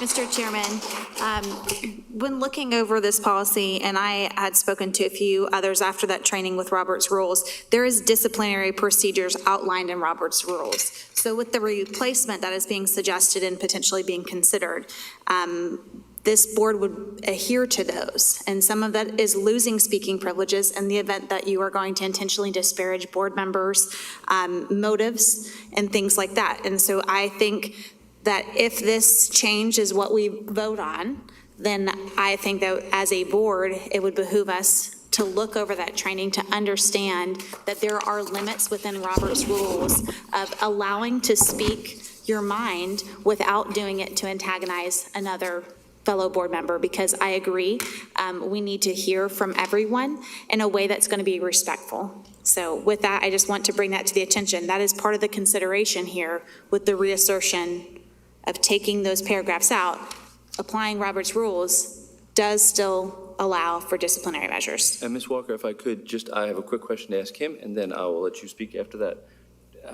Have the books been ordered? Because I think it is, it's To the clerk on yesterday. okay, perfect. Thank you. Ms. Walker? Well, you already, some people already have. I don't have the bigger book myself. Ms. Walker? I'm thinking how to approach this. This policy was sent back twice and sent back to us exactly the same. So what that says to me is that our opinions don't matter. And so I'm just going to go ahead and just say it. I don't think there was anything wrong with the way it was before. I think we've seen examples of the county commission, and they definitely don't take it this deep, although I think they try a lot harder to get along and communicate with each other. So I think that might be one of the reasons, but that is just my opinion. I think as far as Ms. Mason's, Mr. Chair, Ms. Mason's asking to take out the 3, I do agree with that. But honestly, I feel like we should take out all these changes, because I will agree with what my colleague to the left said, that, there are things that are up to interpretation. And if there are board members, I guess, in a certain number that feel like they want to retaliate or they don't like something someone says, they're going to use it. And I really Point of order, hope Mr. Chairman, that goes to the motives of a fellow board member. Excuse me, Ms. Barnhart, can you please let have. someone speak? It's not your turn, and when it's your turn, you can. actually I call it a point of order. Well, she interrupted me, so But I'm just she's saying. allowed to do that with point of Mr. order. Chair, breaking the rules too, so. Well, no, actually, point of order does stop the discussion, so. Okay, please make point your of order, comment. can she not interrupt me? Point of order, it does not stop the discussion. You have to rule on it, and you have to tell Ms. Walker that she's out of line. Okay, you're out of order at this point because it does stop the discussion. It does, right here, it says. Let's look her up. It's Point right of here. order. I'm gonna You look look her her up. up, you go ahead and do that. But you're out of order at this point. Thank you. You're welcome. Thank you for noting. You're very welcome. Chair, may Again, I please, continue, I need to rule on the point of order, and at that point, with the point of order, we do need to remind ourselves to try to talk about what's in front of. Stand up. It's right here. It says chair stands when ruling. Okay, you're still out of order. Ms. Walker, again, please talk about the bill in front of us, not the idea, or not the bill, excuse me, the policy in front of us. Thank you, Mr. Chair. Yes, ma'am. Well, this is exactly what I'm talking about, because I don't think I can get much out of my mouth without a point of order being thrown at me. And in case in point, this whole policy that has been written up by, I guess, the policy committee and maybe our attorney to punish for accountability reasons, this is already laying it down here. And so this recent point of order that just happened is a prime example of trying to silence me. And I try very hard not to do it. We've had this discussion. I've had this with you, Mr. Chair, that, I try really hard to not be disparaging. It is very difficult when we're looking at a policy we've sent back twice now that we have to go round and round on. And it's just clear that, honestly, if you're not going to, if the policy committee is not going to take out or willing to take out these things that say willful failure, discharge duty may result in criminal charges, that tells me that certain folks don't care. And I don't think that we need to go down this road, because if we do, it could get a lot worse. We're not going to get along. And just a reminder that the motion in front of us now is to remove that, so that those reach out. I'm Yeah. sorry, if I wasn't clear, I do agree with that, but I would like to just go back to the original. I haven't made a motion, but I'm just telling you my feelings on it. Yes, ma'am. Okay.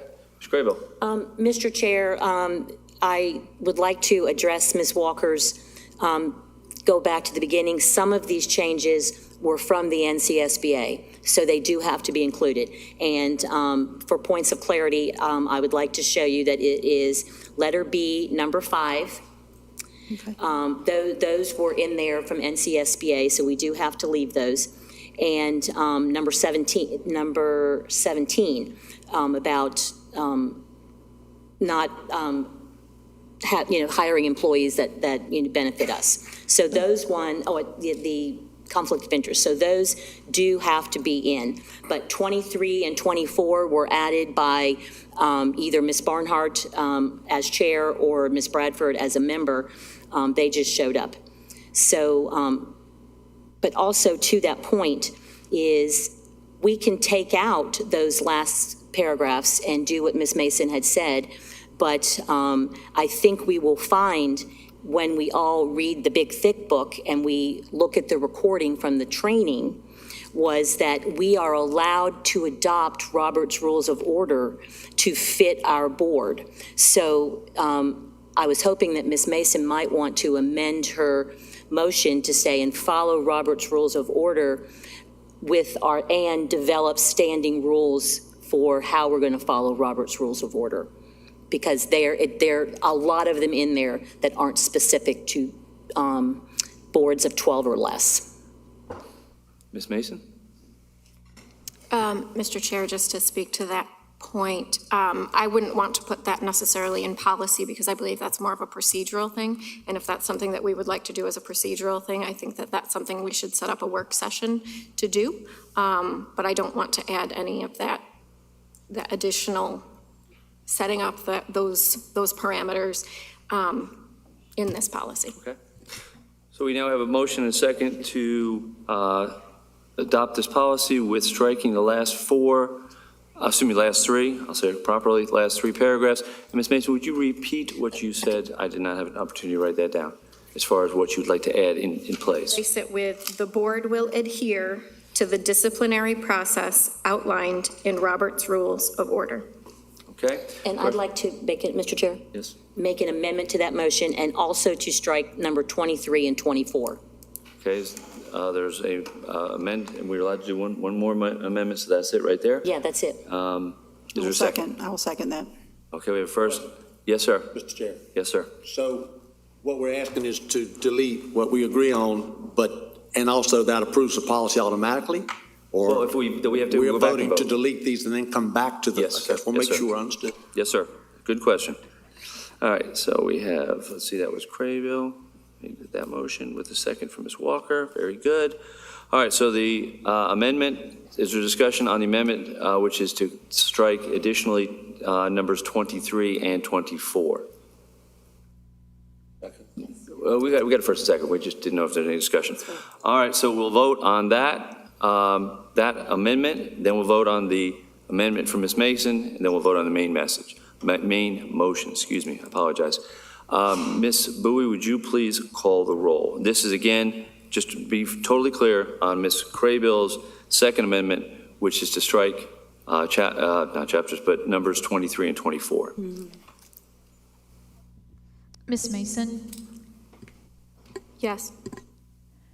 Mr. McManus, Yes. Mr. Wildebohr, No?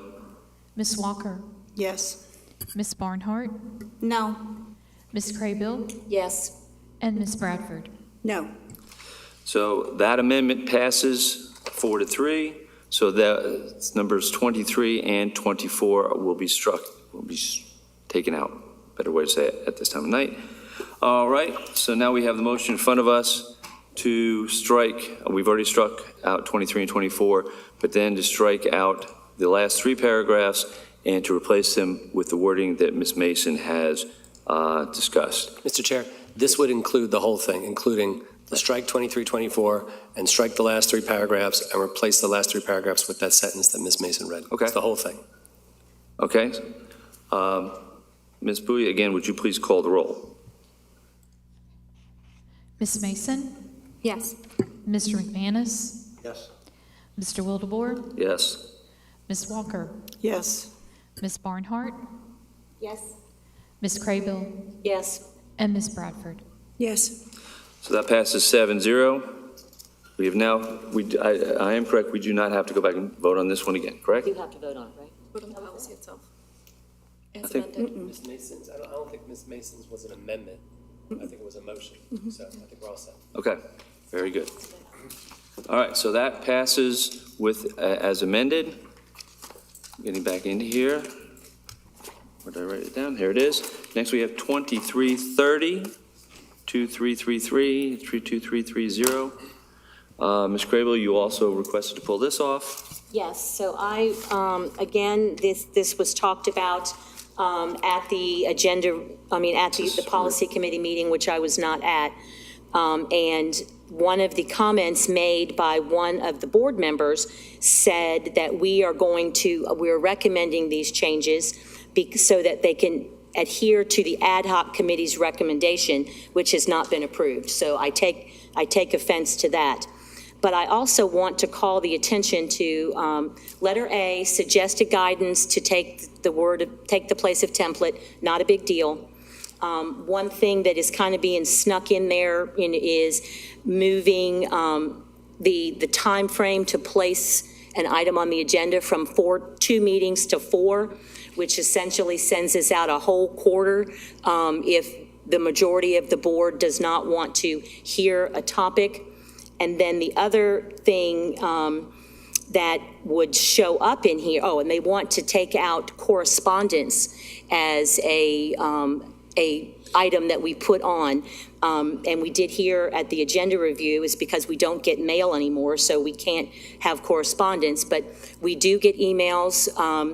We do have the opportunity for board members to be able to make announcements such as, Happy National Bullying Prevention Week, and those kind of comments would be taken out because one of the people on that committee feel like it adds too much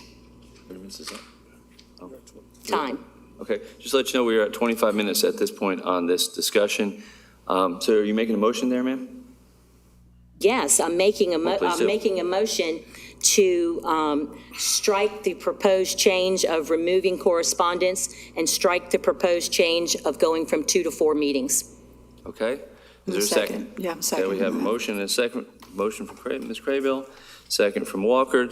Like I say, with 5 minutes, but we will have to add some time if we have to. Yes, ma'am? Thank you, Mr. Chairman. The discussion of adding from 2 to 4 meetings, we do not need to have 6-hour meetings. And so having the flexibility of saying, as long as we are able to cover it within 4 meetings is an opportunity to condense that. So what this is saying, you, as the chairman, you are still able to set the agenda and you can have as long of a meeting as you want, but this would give for flexibility with that. And just to clarify, you're not concerned about the suggested guidance. You're okay with that being changed? Don't talk to her. Okay. Mr. Chairman, the clarification is keeping the suggested guidance, just not okay with eliminating correspondence and not okay with the flexibility of 4 board meetings. That was what my motion was, to take out those 2 things. Thank you. Again, please, everything comes through me. Yes, Ms. Mason? Just a quick question. The prior board, wasn't there a discussion about this in the past where it was 2, or it was 4, and it got moved to 2, or was that a different topic? I'll address that. Before, there was no limit. It was, you could do it, as I remember anyway, maybe, but it was as many times as, the chair basically could put on whenever they wanted. And there were certain times that the chair basically, in my remembrance, did not put it on for quite a while. And that's why the vote was taken and it was moved to 2. Ms. Walker? Thank you, Mr. Chair. That is exactly correct, Mr. Chair. From the previous board, we had an issue with things getting on the agenda, and I will agree that 4 is too long. I think 2 is reasonable, and I feel like, as elected folks that, sometimes we have things that are more pressing than others, but at the same time, we are hopefully bringing something to the table when we have something on the agenda. I know we have all done it. And I just think the reason we had 2 was because we were having a problem. And so I really think 4 is way too long. I think we should leave it as 2 because that gives the chair the flexibility to go, okay, well, maybe not this month, but maybe the month after. Beyond that, it's too far. It's just too far. Okay, Ms. Bradford? Mr. Chair, I move an amendment to change that from 2 to 3. Instead of 4 to 3. So we meet in the middle. I'd second that. Okay, we have a first and second on the new motion. All right, so there's motion and a second. Okay, discussion on the amendment, which is now 3, which is a compromise. Ms. Craybill? It's still an attempt to silence the minority, so I would say no. Okay. Mr. Chair. Ms. Walker? I will agree with that because I feel like, I'm trying very hard to be careful when I say this, but as a person that has been victim to this before, the whole reason to put 2 is so there is protection. There are protections for folks that because we clearly are elected people, we have a voice, and then we also have things that we feel are time sensitive. 3 is still too long. I think 2 was fair. And I believe I was part of that motion the last time. And so I think 2, if we don't keep it at 2, it is, in my opinion, it is silencing people. Okay. So we have a motion, we have a second. Ms. Bowie, again, this motion at this point is to go to keep the board meeting agenda as is, except for going to 3 instead of 2.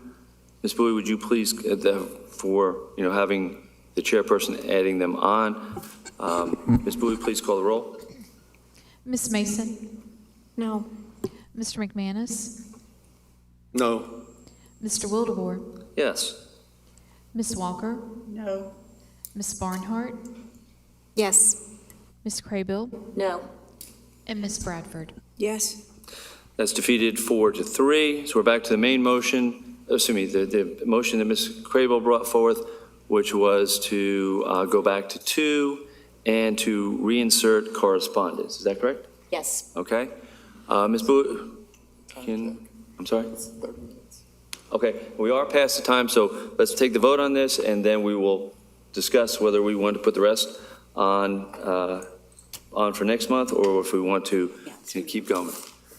Ms. Bowie, again, this motion now is to add correspondence back in. Point of order, and- Mr. Chair. Yes, ma'am. I apologize. Yes. We voted, there was a motion to make it 3 instead of 4, but wasn't there an original motion to not have 4 at all? Going to 2. Go back to Going 2. back to 2, that's what I said. That's what we're voting on Yeah, now. that's what we're voting on right now. Okay, so we're, okay. 2 and Yeah, I correspondence back. apologize, everyone. It's not. Okay, and I apologize if I wasn't clear. 2, what we're voting on right now is to take this right in front of us and go back to 2. Thank you, sir. I appreciate it. And adding correspondence back. Okay, is that right? That's correct? Very good. Ms. Bowie, please call the roll. All right. Ms. Mason? Yes. Mr. McManus? Yes. Mr. Sorry, Wildebohr? I did not hear that. Yes, okay, I'm sorry, I didn't hear you. Mr. Wildebohr? Yeah, yes. Ms. Walker? Yes. Ms. Barnhart? No. Ms. Craybill? Yes. And Ms. Bradford? No. That is passed 5-2. So we are at our time limit for this. Mr. Chair? Yes, ma'am. I move that we take the remainder of these and move them out till next month. It's 9 o'clock. Okay, so we have a motion to take the 2 remaining policies and move them out to next month, which is 2310 and 3460. Is there a second? I'll second that. We have a first and second. So they would be brought back as policy consensus for next month. Any discussion? Because we are past our time. The correct terms, I think, is postpone. Postpone? Yes. We're not tabling them. No, It's we not an can't table. emergency. We No. are postponing them. Postponing them to a definite time.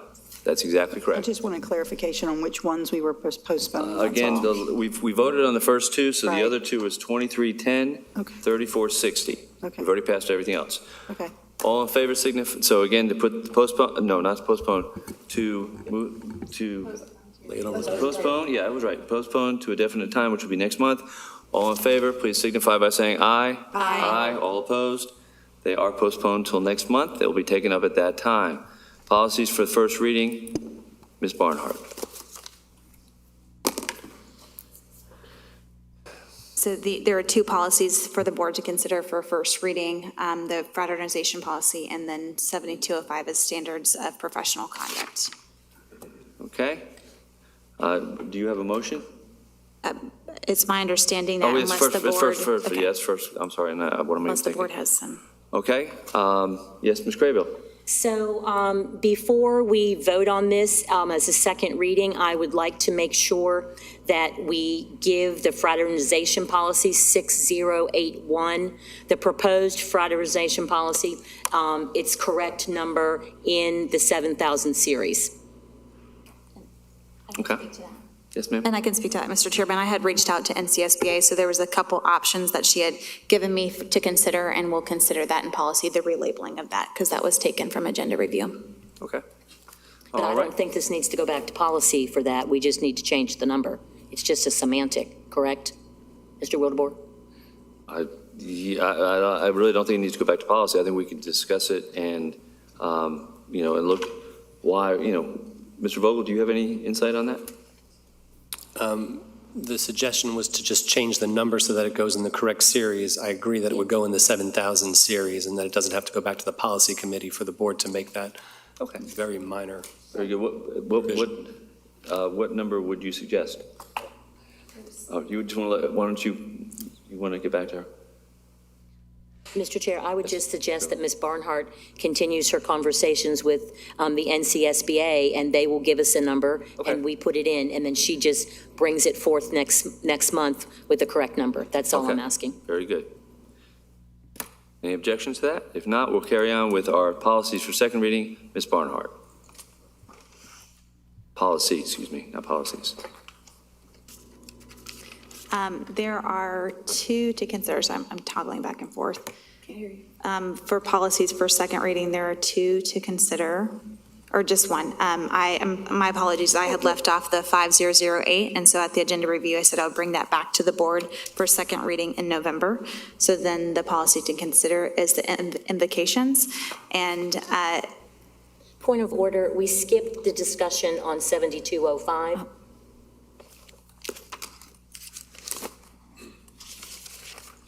It is for first reading, but I want to make a motion that this goes back into policy because we have to discuss letter Z. Letter Z is completely unnecessary for this policy, and it's based on a bill that hasn't even been approved.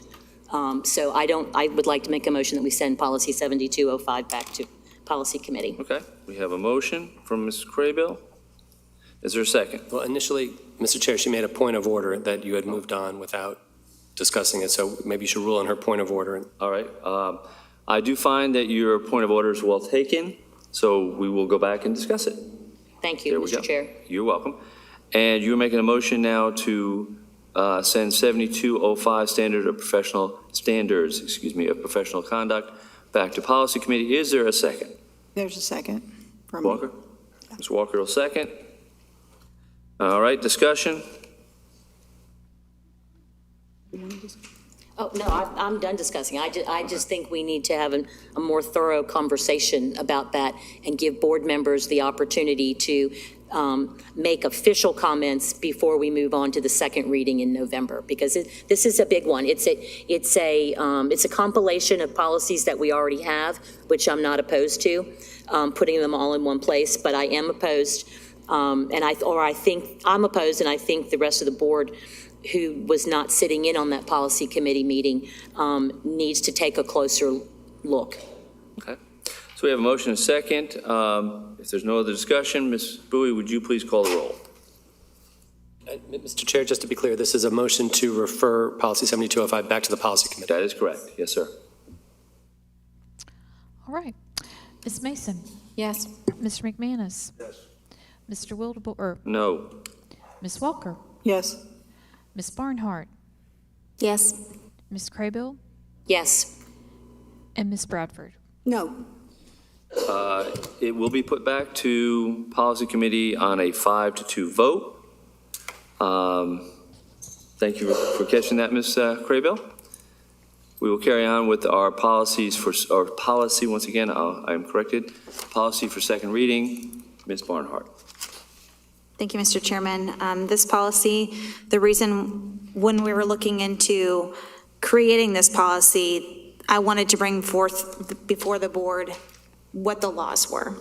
This came from months ago in discussion, and so I know there was some conversation about striking one of the language, and in good faith, I could not bring forth a policy knowing that researching the law, this is what the law says, and to strike that. So if it's the will of the board, I believe it's number 5.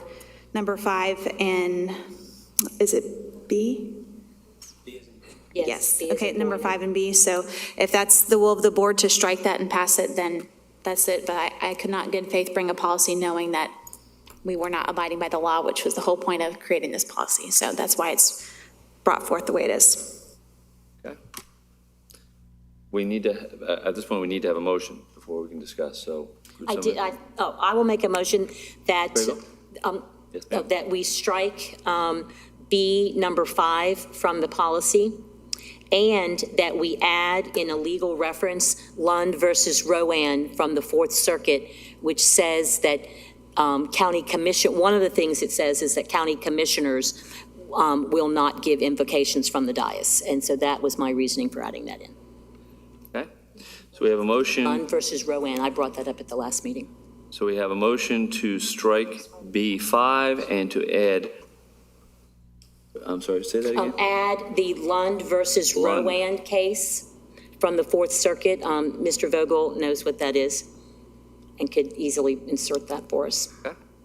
All right, so we have a motion. Is there a second? I'll second. All right, Ms. Mason will second. All right, so we have Mrs. Crable has a motion and Ms. Mason has a second. Discussion, Ms. Bradford?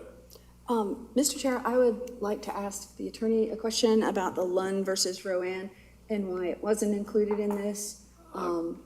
Just for clarification, please. Since it's supposed to go through me, let me ask Mr. Vogel, can you explain why Lund versus Rowan was not added in this, please?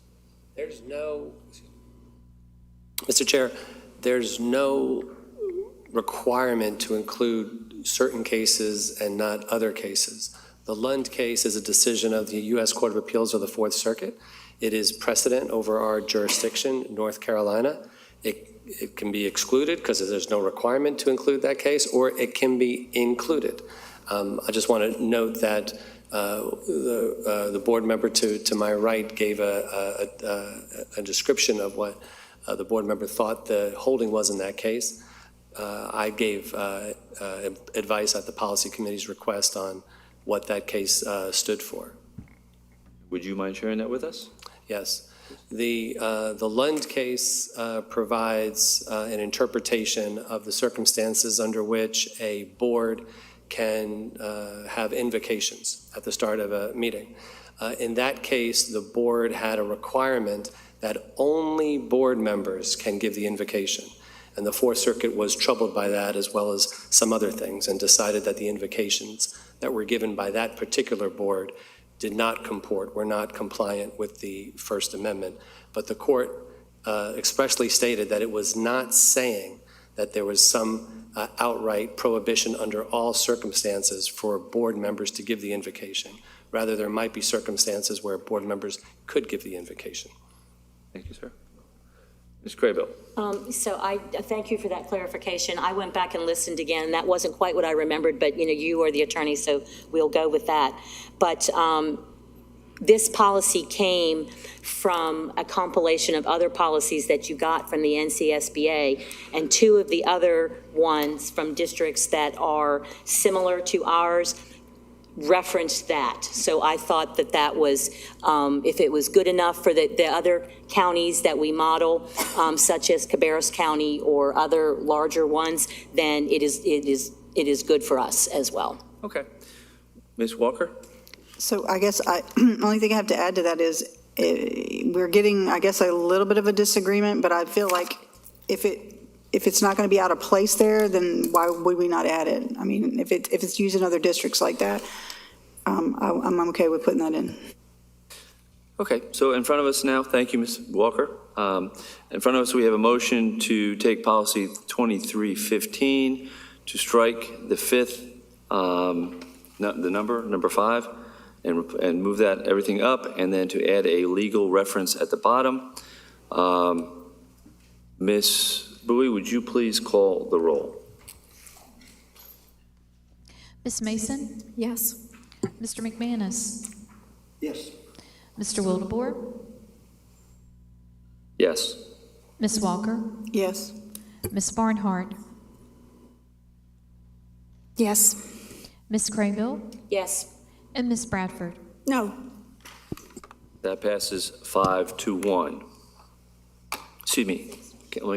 My math is failing me. I do apologize for that. 6-1. That was close. Yeah. All right.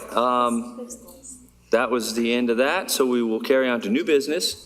The discussion is now for the NCSBA Board of Directors. Ms. Craybill. Yes, sir, Mr. Wildebohr. I found out about this opportunity last year, but they only take, the NCSBA only takes nominations in the odd years. So I was waiting for, the announcement to come out, and found out just recently that the announcement came out to the board chair and the superintendent, not to all board members. So we have already missed the deadline for me to do that, but NCSBA, person who's in charge of this, gave me the opportunity to bring it to my board and let them discuss. It has to be approved. But basically what it is serving on the board of directors, and they like to have a good representation from across the state. And presently, the southeast area of the state is not included on the board of directors, so I thought that I would be a good fit. Some of the areas that they and some of the committees that they have include strategic planning, event organizing, policy making, and all of which I have experience on this board in doing. So I think I would be a good representative for the Southeast region and for our county. So I respectfully request that this board approve my request to nominate myself for that position. Okay. Mr. Chair. We have Ms. Barnhart next, please. Mr. Chair, I'm very taken aback by this discussion tonight because we've been talking about procedure and how we add things to the agenda and inform others. So for me to make a decision on not being provided any information, not being considered anybody on this board, but just one, I don't think it is right to do so. I appreciate my board member to the left bring up the opportunity, but I do not think that it is a wise thing for us to be doing. Okay. And I failed to ask for, Ms. Craybill did make a motion. Is there a second to that? I don't think she did.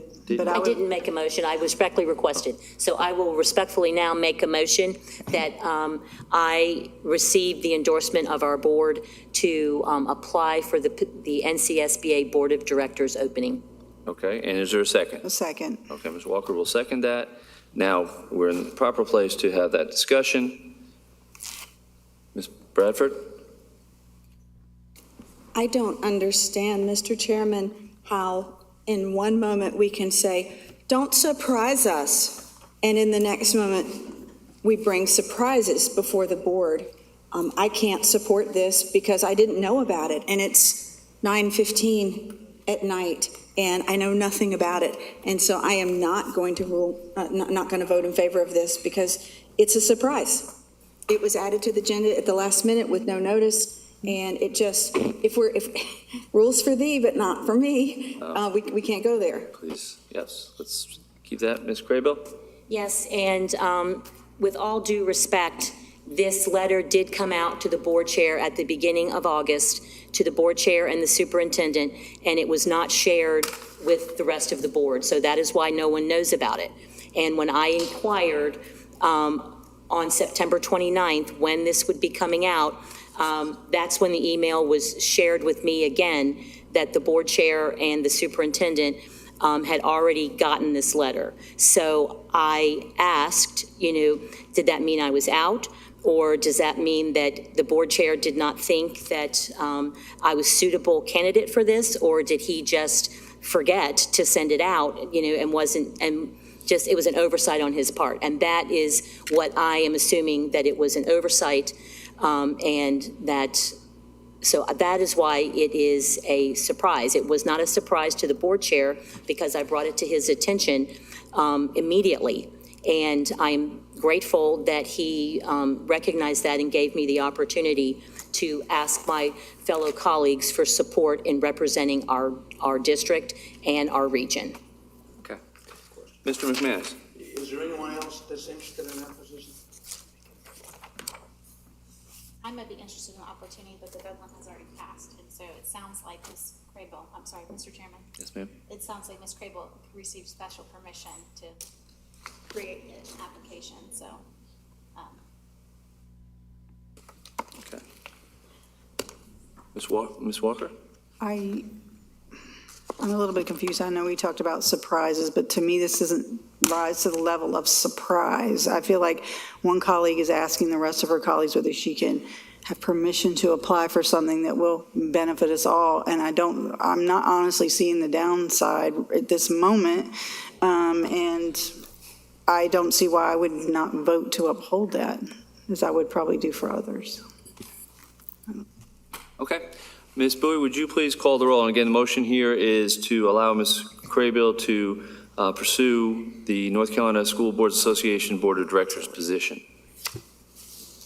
Ms. Mason? Yes. Mr. McManus? Yes. Mr. Wildebohr? Yes. Ms. Walker? Yes. Ms. Barnhart? No. Ms. Craybill? Yes. And Ms. Bradford? No. That passes 5-2. Thank you to Good my luck. colleagues. Good luck, good luck. Yes, sir. Mr. McManus. Do we have a time limit for talking? It's 9:20, we got laugh. Sorry. All right, we're going to carry on. Ad hoc review. I'm going to turn this over to Ms. Bradford. I believe she's got a way to carry us through this discussion.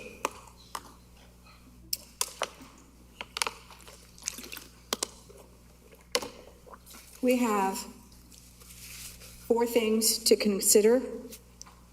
I'm going to take them by topic. So the first one on your list, it's on your screen. Topic number 3. I move that we adopt those. Recommendation 1, 2, and 3 as written. 1, 2, 3, Excuse me, 4. 1, 2, 3, 4, Okay. as written.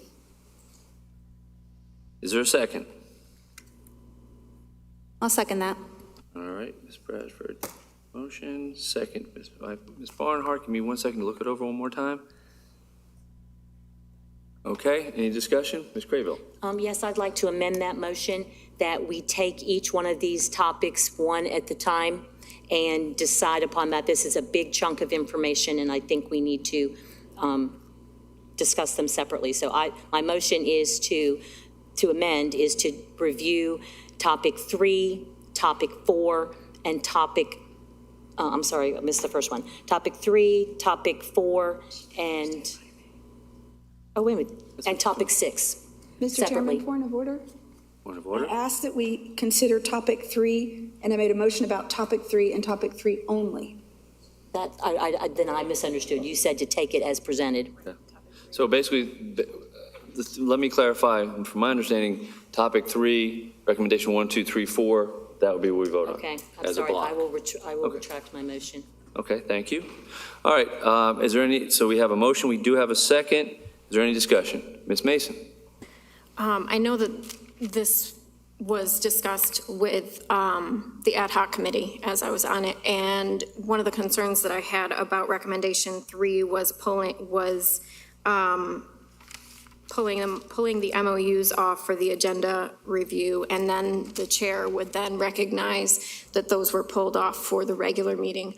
My concern is that there are individuals who don't watch the agenda review, and even if the chair were to say it, I just want to make sure that I am covering my bases, because I know that there are times that I have to pull things off due to conflict of interest. And so that would be my only concern. I do like 1, 2, and 4. Mr. Chairman, can I 1, 2, and 4. You may respond. Recommendation number 3, 4 lines down. It says, recusals to be identified and noted on the monthly business meeting agenda beside an item, and recusals to be restated by the chair prior to the vote. The whole point here is to have the chair say, for example, Ms. Mason is recusing herself because of, Ms. Crable is recusing herself because of, rather than have to raise your hand, make a motion, take a vote. The whole point of this is to take time. It states right there that it would be very clear who was voting and who was not in recommendation number 3. Okay. Mr. McManus. I've on this committee, we've met, we've been as thorough as we possibly can be, and if we got to be a little tougher, we've gone from, we're 5.5 hours. What we need to do is we've got to tighten, we've got to discuss more things, bring more things to the agenda meeting, because now we're spending as much time in an agenda meeting as we are in a regular meeting. And you see how many people are here at this time of night. So what I don't want to lose, but I want to make sure that everybody is involved in this, and so time-wise, is that we bring, if allowed from the chair, items can be brought to the agenda meeting. For instance, rather than keeping our assistant superintendents and directors here till 10 and 11 at night, and they've been at work all day, things that are not really public related, we can do those. They can present information, and that's also recorded, and it's also available, so it's not like that it's something in secret. But I think we do need, hopefully, to keep cutting away at these meetings, and somewhere, they've got to go somewhere, and it would be less formal. It'd be a lot easier. Okay. Thank you. Ms. Bowie, would you please call the roll? And again, this is to topic number 3 only. Recommendations 1, 2, 3, and 4. Mr. Waterboard. Yes, ma'am. I'm sorry, Ms. Crable. Okay, so I had a couple questions about this. In recommendation number 1, under number 3, there's no verbiage in there that talks about if we are going to vote on items. So I want to be very clear on if we are voting on things at the agenda review, or if we are just going to discuss what we need and then vote on them at policy. And then when we're talking about there must be clear, consistent expectations for senior staff of what information needs to be presented by them, there also needs to be clear, consistent expectations of what board members are expected to talk about. So I don't know how, I'm used to seeing a procedure that actually lists down what we're going to do. So if we're going to wordsmith this again to put it into, a step-by-step, then we do need to include board members needing to see that, and if we're going to vote. I'm concerned in recommendation number 2 that only new items brought forward or substantive corrections would be open to board member questions. Again, I'm thinking that's silencing board members. And the policy recommendation number 3, to pull a consent item for discussion during board business would require a supermajority vote. I don't know that this is a Robert's Rule of Order. I have rules, so I haven't had a chance to look at that. But again, that's sounding to me a lot like trying to silence people, to make, the supermajority say that we can't pull things off, and maybe something came to light. I'm wondering if that means if we're doing consensus items, are we going to be discussing policy consensus at the agenda review, or are we going to leave policy consensus for the regular meeting? And then board chair to call each member, that really wouldn't go into policy, I don't believe. So those are my concerns. And to Mr. McManus's point, our agenda review meeting last week, was 4 hours. So really all we're doing is replacing having 2 long meetings, or replacing this long meeting with that long meeting, because there's items that we do have to discuss. Ms. Bradford? Mr. Chairman, it's well established that we can vote on items at the agenda meeting, so there was no point in being redundant by adding it in here into recommendation number 1. And tonight I added it up, it's here somewhere, but I added up all of the information items that we went through, and it was 1 hour and 75 minutes that we would not be sitting here at this time if we had already adopted this. It was an hour and 75 minutes. Very great information. I would prefer to be in the afternoon where I'm in learning mode versus in this mode at 9 o'clock when I hear all this great stuff that you're bringing, that you've done, and the statistics and so on. It would just, it's a much more appropriate place to do it. So those two things. Mr. Chairman, I would offer to amend, can I ask Mr. Vogel, can I amend my own motion? Mr. Vogel? I can't remember if I can. Yes. Okay. Recommendation number 3, to pull a consent item for discussion during the board business meeting would require a supermajority. I've changed my mind on that. Let's just make it a majority. Okay, is there a second to that? Changing it to a majority? Yeah, I will second taking it. Just take out the last sentence, because we already know it needs a majority. You okay with that? Is that true?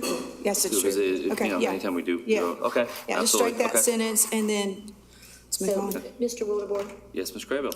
I'm not opposed to hearing the information stuff at the agenda review. Not opposed to that.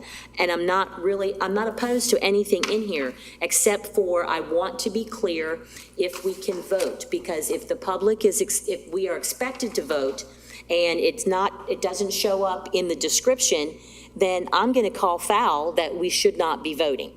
So, and one of the things that the ad hoc committee had brought forth, I thought I heard them say, is I read it. The board meeting, we're only doing business of the board. And agenda review, information, full discussion, all questions and concerns are asked and answered. It does not say we will vote. And so that is not been clearly established that we will vote. Board meeting, to me, business of the board is voting.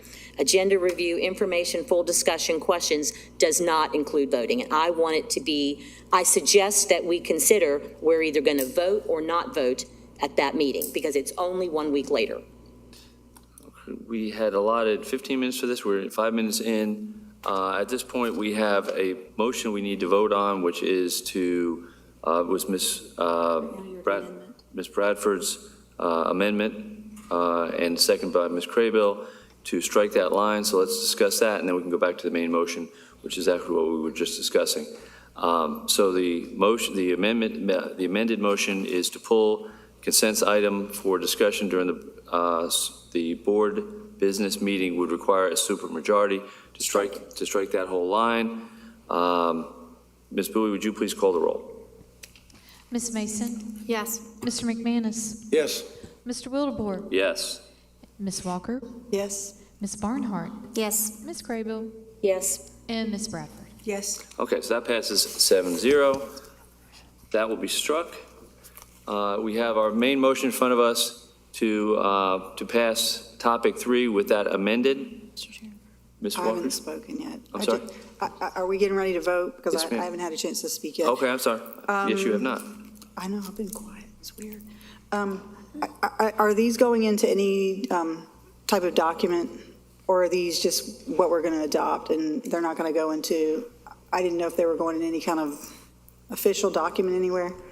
No? I don't think so, no. And I would say that, this is, and again, this is not something that is locked in stone forever and ever and ever. We can look at it in a couple months and we can bring it back up and say, hey, we need to look at this again. Well, then I just had one comment. Well, then I won't, there was a little typo, but I'm not going to worry about that. If it's not going in an official document. But I would say for recommendation number 1, definitely we need to work on that, because I think when we get to our agenda review meetings, I feel like there's sometimes not the information that we need to ask the questions.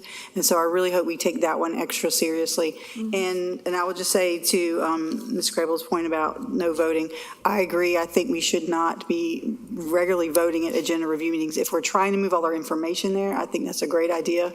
I'm all for that. I just think official business should be on the evening of our meeting, our regular board meeting. Okay. Ms. Bowie, would you please call the roll? How come we're not finishing discussion? Was there more? Well, because we're already at, we have 2 minutes left in the 15 minutes, so we can If we want to continue to discuss, we can continue to discuss. All right, so point of order for you. So if we want to add no voting in on this and it's not there, do we vote no? That's what you do. To adopting topic 3 as presented? That's correct. Okay, just making sure. Okay. Yeah, that's. Find exactly what we're voting. We're voting on everything in front of you on topic number 3, with the exception, we have voted to strike the last line of recommendation number 3, to pull a consent item that is crossed out. Everything else is as written. Ms. Bowie? Okay, Ms. Mason, Yes. Mr. McManus, Yes. Mr. Wildebohr, Yes. Ms. Walker, Yes. Ms. Barnhart, Yes. Ms. Craybill, No. and Ms. Bradford. Yes. That passes 6-1. Ms. Bradford, carry on, please. Topic number 4, informational presentations. We've talked about this, we've discussed this in the previous one, but this is the part where we talk about information. So we've already had the discussion. Mr. Chairman, I move to adopt all 3 recommendations under topic 4, information presentations. Okay, so we have a motion. Is there a second? Second. We have a first and a second. Discussion. Mr. Chair, Ms. Walker?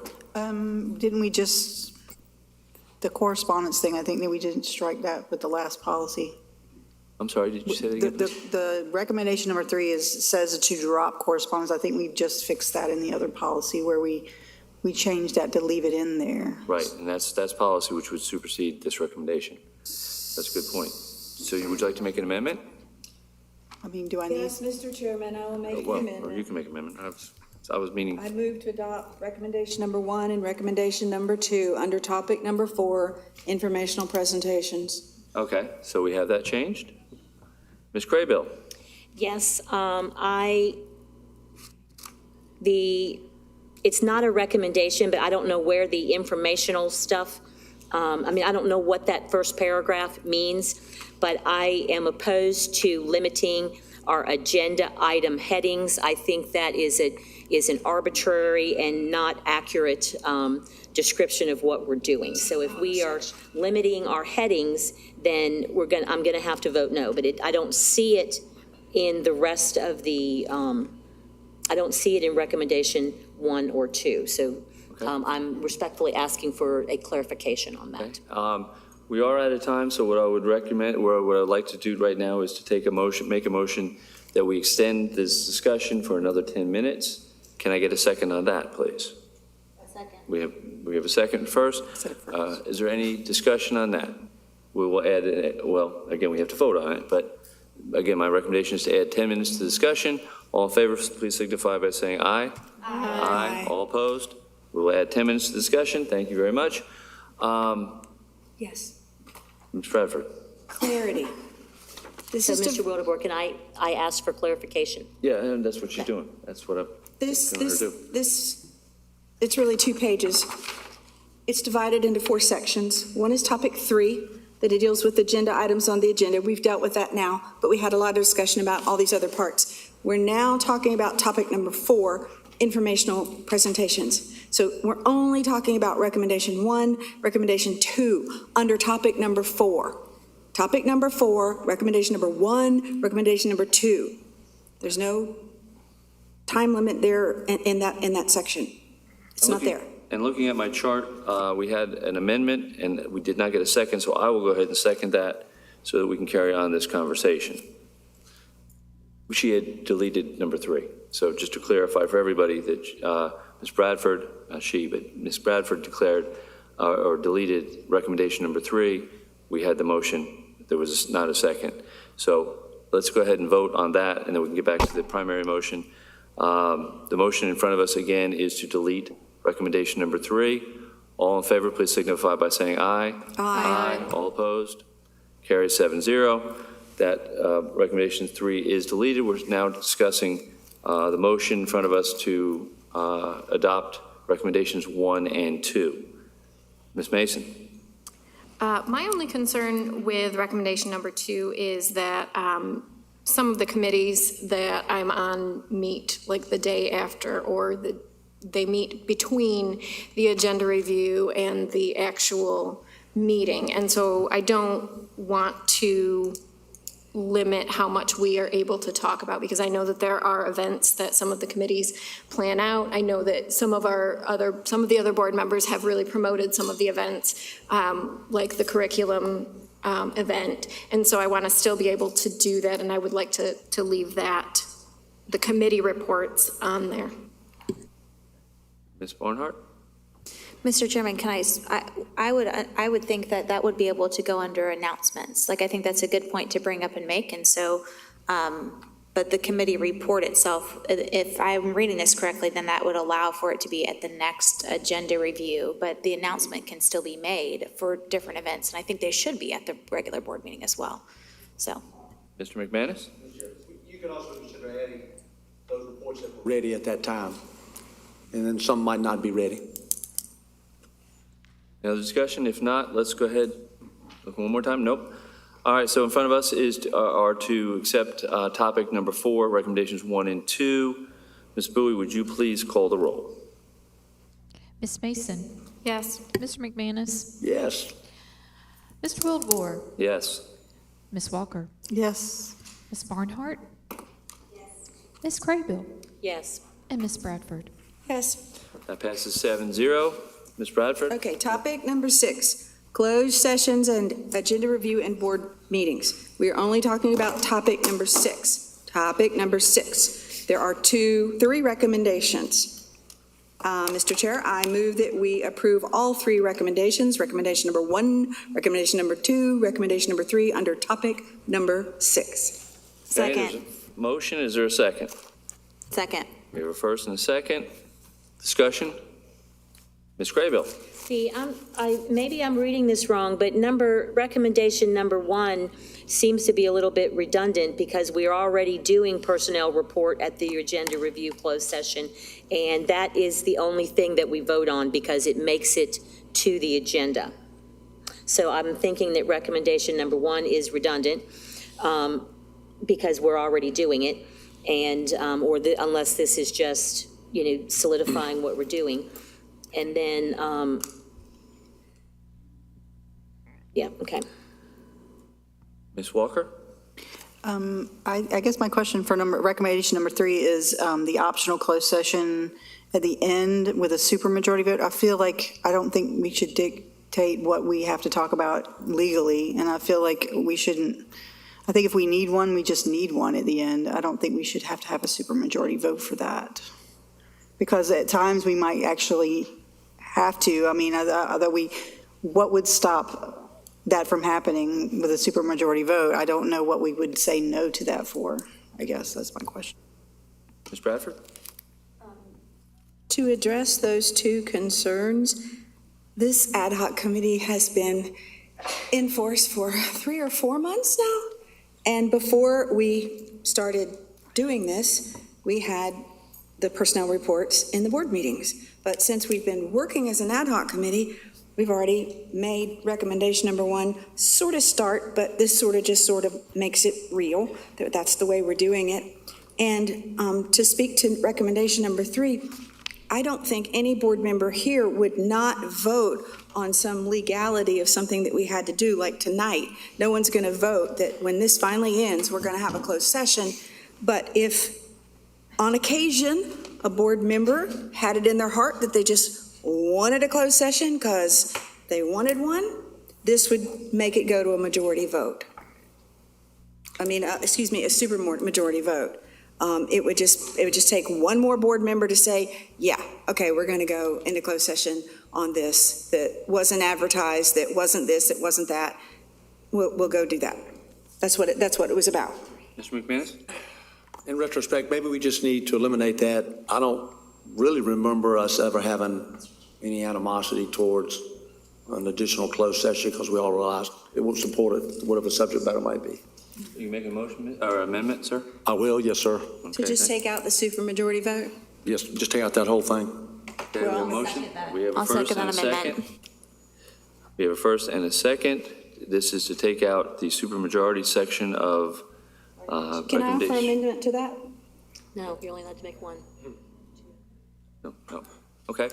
So we have a first and a second. please call the roll. Would you repeat what we're Discussion. voting on? Discussion. Repeat what we're Yes, voting yes, on. ma'am. We are voting on removing from topic 6, recommendation 3, optional additional closed session at the end of monthly board meetings would not occur except for by a majority vote. Is that correct? Or you want to take the whole thing out, Mr. Take the whole McManus? thing out. Mr. McManus? Why did you take the whole? Did I might not have understood you clearly. I'm talking about exclude the entire recommendation, but I'm under 6, number 3. You want to take the whole Right, the whole 6-3 thing. out? I'm sorry, I didn't make that clear. Yes, Okay, sir. 6-3 Thank out, you. the whole Fast. recommendation number 3. Did you still want a second? I still want a second. Okay, Yes, that's so- what I thought you said. All right, so we have a first and a second. Is there any other discussion on that? I'm looking twice. Nope. Ms. Bowie, please call the roll. This is to exclude or to eliminate recommendation 3 under 6. Ms. Mason? Yes. Mr. McManus? Yes. Mr. Wildebohr? Yes. Ms. Walker? Yes. Ms. Barnhart? Yes. Ms. Craybill? Yes. And Ms. Bradford? Yes. All right, so that passes 7-0. So now we are going back to discuss only recommendations 1 and 2. We're about out of our 10 minutes, but is there any discussion? If not, Can we I have just ask 152. a point of clarification? Yes, ma'am. Topic 6 says closed sessions at agenda review and board meetings. Was this ad hoc committee not put together just for agenda reviews? Or was it supposed to include all, because otherwise we're jumping into policy 2330 that we just voted on. So Which recommendation are you under? I'm on Sorry. number 6, where it Right. says closed sessions at agenda review and board meetings. And it was my impression that this ad hoc committee was just for agenda reviews. So I just wanted to make sure that we were clear that the agenda review is, that we're only talking about the agenda review for agenda review meetings, closed sessions at agenda review meetings. Yes, ma'am. Ms. Walker? I think it applies to both, honestly, because if you're removing from one, then you're affecting the other. I'm just making that point, because Okay. so I think it's for both. Thank you, ma'am. Ms. Bowie, so we have in front of us recommendations, topic 6, recommendation 1 and 2. Ms. Bowie, please call the roll. Ms. Mason? Yes. Mr. McManus? Yes. Mr. Wildebohr? Yes. Ms. Walker? Yes. Ms. Barnhart? Yes. Ms. Craybill? Yes. And Ms. Bradford? Yes. Passes 7-0. Thank you to the ad hoc committee for all their hard work. Got one more. Oh, we have one more, topic 2. Topic number 2. I'm I'll sorry. make it fast. It has 3 recommendations. All of them set to shrink the time that we're here. Now we're approaching we're at 9:45 and we haven't gotten to old business yet. I'll just read them out. Recommendation number 1, firmly establish the length of the monthly board meeting to not exceed 4 hours. We're already done that. Recommendation number 2, time for each item should be kept by a timekeeper without a majority vote to extend the time. When the time is up, discussion ends or is tabled. We've already adopted that, but this would just sort of codify it. Recommendation number 3, limit the number of items on the monthly board business meeting agenda to no more than 12, and the time allotted for each, not open-ended.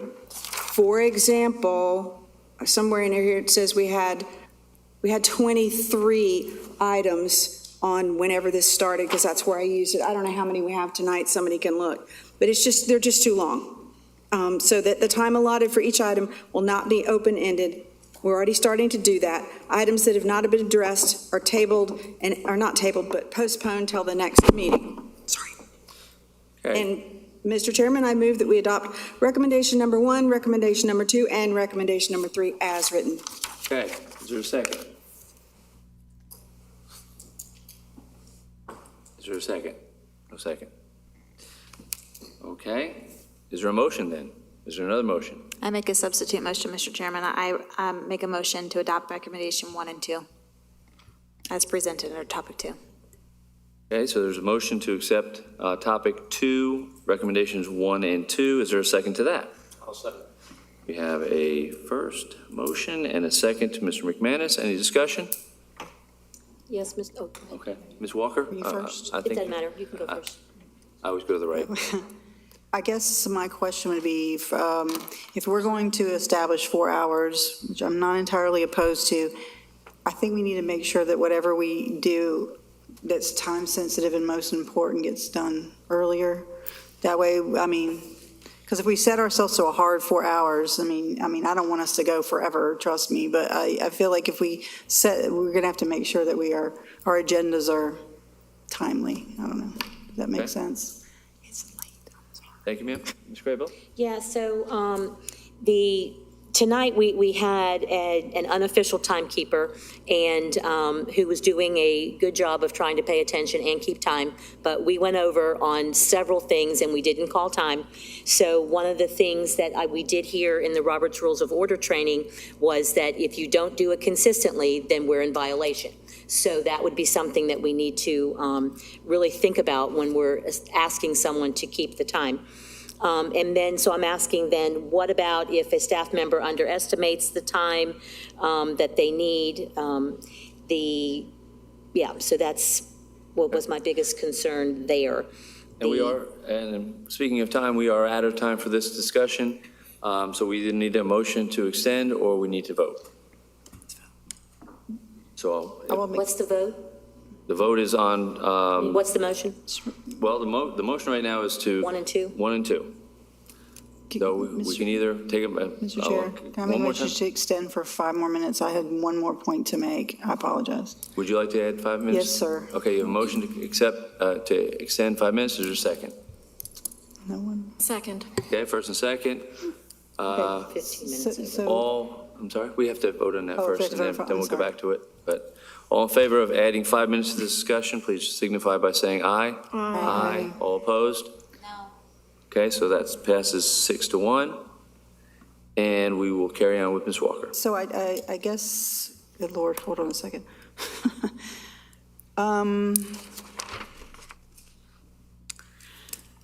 I think okay, here's my follow-up. I just remembered it. I'm sorry, it's really late. So if we cut it 4 hours, what will happen to the rest of the meeting? Will it go on to the next regular board meeting, or will it go to the agenda review?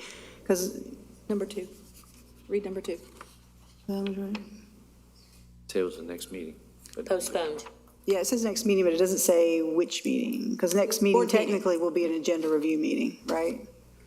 It'll be the The next next board regular meeting. board meeting? It'll be So next it would be, regular board okay, so I just want to clarify that, because, I just want to make sure if we're voting on this, we're doing it. I understand that it's going to be at the next regular board meeting.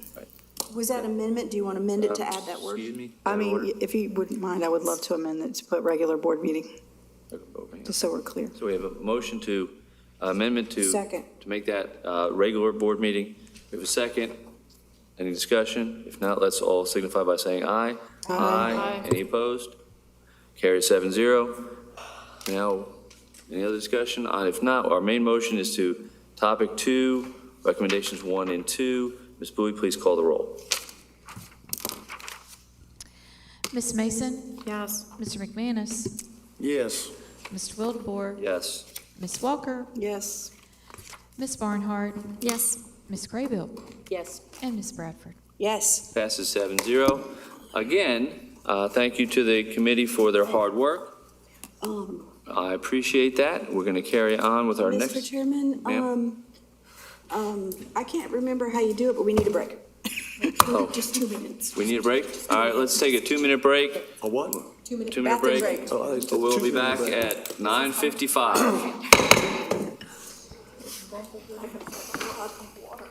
Whose clock are we looking at? 'Cause my computer says 9:52 and my watch says 9:52.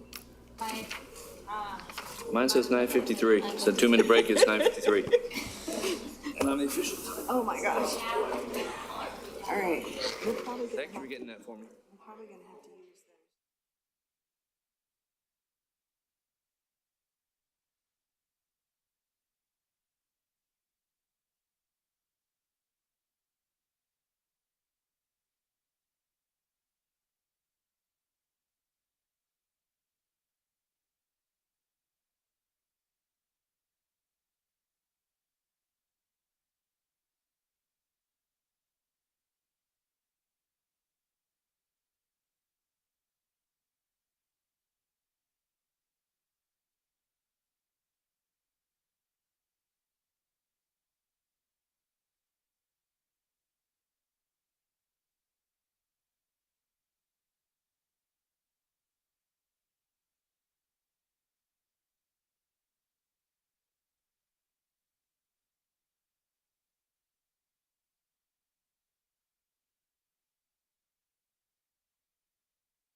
2, 1, 1. You know what? That was my dinner. And it's, Here we go. What was it? it's just a protein bar. Oh, that's true. That's the thing, we don't, we can't, well, we can, I guess we can say. Yeah, that's it. Here, I got Nerd Plus. I know, I'm joining you in sugar. I've got, This is so I've good. got cookies and cream Hershey Those bars. are good. My son And I've loves got those. these, which you have already. These are. But this has the pumpkins. This has the pumpkins. You know what I mean? You need pumpkins. That's just my opinion. It's not the same. Not a bad opinion. Oh, man, it's all like crumbly. Making a mess. You're not a candy corn person, are you? Not at all. Candy corn? You want some candy corn? Oh, no. Good. True. Some people think it's Good. disgusting. Rush. I think All right, board members, we are back. So sweet. We have just about all our board members back. Look at breakfast. We will carry on with item B under old business, legal services. Ms. Mason, you brought this up, so I'm going to let you start the conversation. Really, this was brought up because I felt like we needed to get more information, be able to look at some of the documentation, and really be able to have questions related to that answered. And so that was really why I wanted to bring it up. Okay, is there, to go forth with, or we need a motion? Do you have a motion you'd like to make? Or I'd like to make a motion to extend the contract for Vogel Second. until June Oh. 2020. What is it, June 2024? June 24th? Okay, we have a motion, Mr. McManus seconds. Discussion. This is again to extend Mr. Vogel's contract from, which would expire in the end of December, now to June of 2024, so basically the full fiscal year that Say that again. I may have misunderstood. she made a motion to extend. She made a motion to extend Mr. Vogel's contract till June of 2024. Oh, until December, which was, I think, Yeah, so from December. I did not say, I'm sorry. Oh, you do not second, okay. I'll second. All right, hold on for a second, I gotta start racing stuff. All right, we have a second from Ms. Bradford. Because of this discussion, we have 15 minutes allotted, so, and again, we can always extend that, but let's go through, I'm gonna have kind of an order, that way there we can, gives everybody an opportunity to speak. Ms. Mason, since you brought the motion up, would you please speak first? I looked through and did a comparison between our previous law firm and the current, and just noted different things based on cost. The cost for a previous, so what I did was I took the 2 months that we had with Vogel, which were dated August and September, and then I took the corresponding months that we had Tharrington Smith, and I kind of did a comparison that way, just to see cost-wise how we were utilizing the legal services. And the biggest point that I saw was that Tharrington Smith, at least for the August invoice, was $45,000 compared to our August invoice of $32,000. I know that there are concerns that people have, and I guess there would need to be some sort of stipulation. I think that the concern is that the board as a whole needs all of the information. And so I would like to request that if we do this, that with every board member inquiry, that there's like a summary from the law firm sent to all members of the board so that we can all be on the same page and we can all have the same information. Okay, thank you. Mr. McManus, do you have anything to say? No? No? Okay. I also have nothing to say at this point. Ms. Walker? I'm going down my list. Okay. Yes, ma'am. Well, as we've heard, there are clear problems. I got to look, obviously I was here for the last few years, so I know how much more work it was the last few years than it should be now.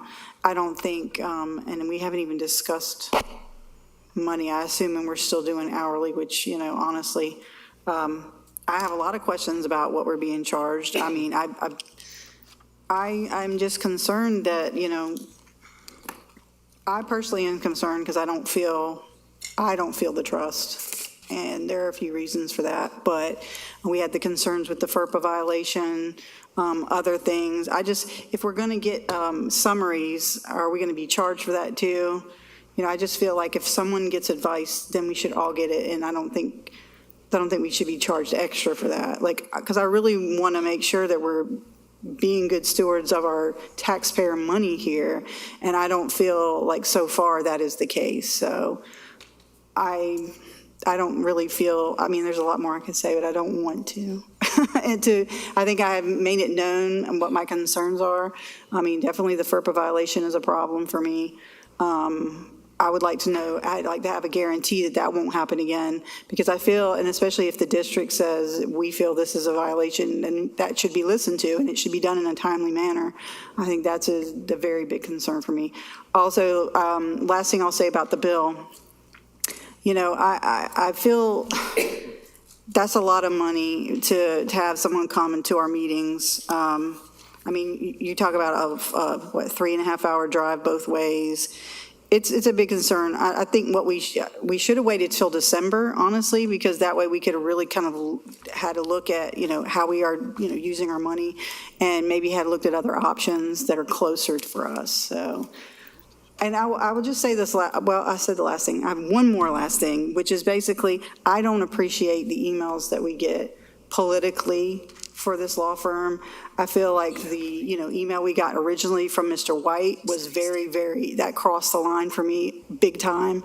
And I don't appreciate getting sent things to me that pressure is on for conservative members to vote. And I'm not being personal, I just know I've seen that and I've shared that with you all.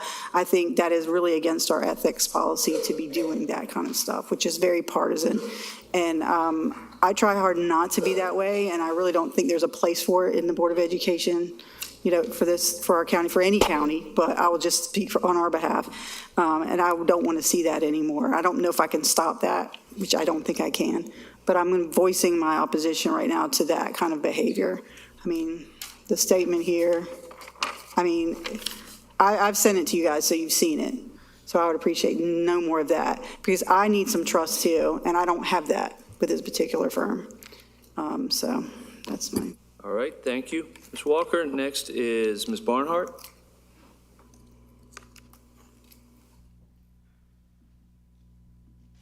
I'm good. You're good? Okay. Ms. Barnhart. Ms. Craybill. Yes, thank you, Mr. Chair. So this discussion for me is not just about the money. I do have a lot of prepared remarks, and I did want to use this opportunity to point out some of the reasons why I don't think that this law firm is appropriate for us. That, first of all, they started out telling us that they were still in the running for their Cabarrus Board attorney, when in the minutes from the Cabarrus Board meeting on January the 9th, it stated clearly that the contract with Hartzell and White and Vogel was terminated. And so they started out wrong, on the wrong foot with us. They have only been, and Mr. Vogel was only, and you can correct me if I am wrong, but it looked like the RFQ for the Vogel law firm in 2021. So they've only were only the board counsel there for less than 2 years. So they touted themselves as a unique boutique organization that could provide us with all kinds of services. And yet we just heard at our last meeting that they were going to contract with someone locally that is, who had tried to get us to hire them in the first place. So that, to me, was the board chair should have known, and the board attorney should have known that part of the contract says that under assignment, Vogel should not assign, subcontract, or otherwise transfer any interest in this contract without the prior written approval of the board. It did not happen, so thankfully, but the board attorney should have known that. At his first official exposure to our district, he instructed our leadership and principals to violate one of our policies, and specifically Policy 4005, the rights of separated or divorced parents, which could have led to a huge safety violation with that. That has since been corrected, but when I asked him about it, his remarks were, he said he was unaware of our policy. So our board attorney not being aware of our policies before making statements to the whole school system is, I felt like the superintendent's evaluation process was a big confusion. He didn't appear to understand our policy and how to use that. He also, it bothers me that we only have several board members that get regular communication, that being the board chair and the vice chair, and the chair of the policy committee, chair of the ad hoc committee, which are pretty much all the same people. I've only received 23 emails from Mr. Vogel, either to me personally or to the whole board, and yet I didn't count them all up, but they're the whole thing on July and August has emails to the board chair and board vice chair. One of the things included an ACLU complaint, which prompted one of our policies, and none of us even knew about that. How the policy committee chair got a hold of that information, I don't know. But I'm on that committee, and I was not aware of that. When Mr. Vogel did make an email about policy and important correspondence about the Parents' Bill of Rights, only Ms. Bradford and Ms. Barnhart were included in that. So I took offense to that. The objection to the instructional hearing cost us $3,243 with many, many emails between the board chair and the board vice chair, including up to the day of several the day before, several emails. Our hearing binder, probably the most important document that we will ever review. Pages weren't numbered. We had no idea how to find everything in there quickly and succinctly. Policy 3200, the selection of course materials was not included in the background information, and yet it was what most of the deliberation hinged on. So I thought our board attorney should have been a little more relevant to that. And I've noted that Mr. Sink, also in the Vogel Law Firm, is here with us tonight, and noted that he was having sidebar conversations with Ms. Gates, which only leads more to my suspicion that there was a lot more talking going on than we knew about. The policy committee cost us $3,055 with that, and I don't really feel like I saw any of the benefits of that. So I also wanted to call the attention that we can ask him at any time to review his records, including those if he offers health care to his employees. I don't know if small boutique companies, law firms do that. And I'm also very concerned about the FERPA violation. If Mr. Vogel is the primary reviewer of the redactions, then that should not have ever happened for the length of time that it did. So there is a steep learning curve for these kind of jobs. I do understand that. But in the steep learning curve, time is not when you extend contracts. The steep learning curve was supposed to be addressed in the first 6 months. And so I am adamantly, vehemently opposed to that. Oh, one other comment about the public records request. I forgot to write down how much that costs, but we've had a $2,934 just this month, $1,381 last month, and we still have the mistakes in there. And when I was asked, he made a comment, and I'm not quite certain when he made it. Ms. Grable, we have 1 minute left. And I want to take it. I'm not done. we have one more person to speak. So if you want to make a motion to extend the time. I make a motion to extend my time to finish my comments. Second. Okay, first and second. All in favor of extending, for how long, Ms. Grable? Want to say 5 more minutes? I only need 2 minutes, but I think we need to leave at least 10 more minutes to discuss this thoroughly. Okay, so then 10 minutes. Okay, we have a first and a second. Please call the roll.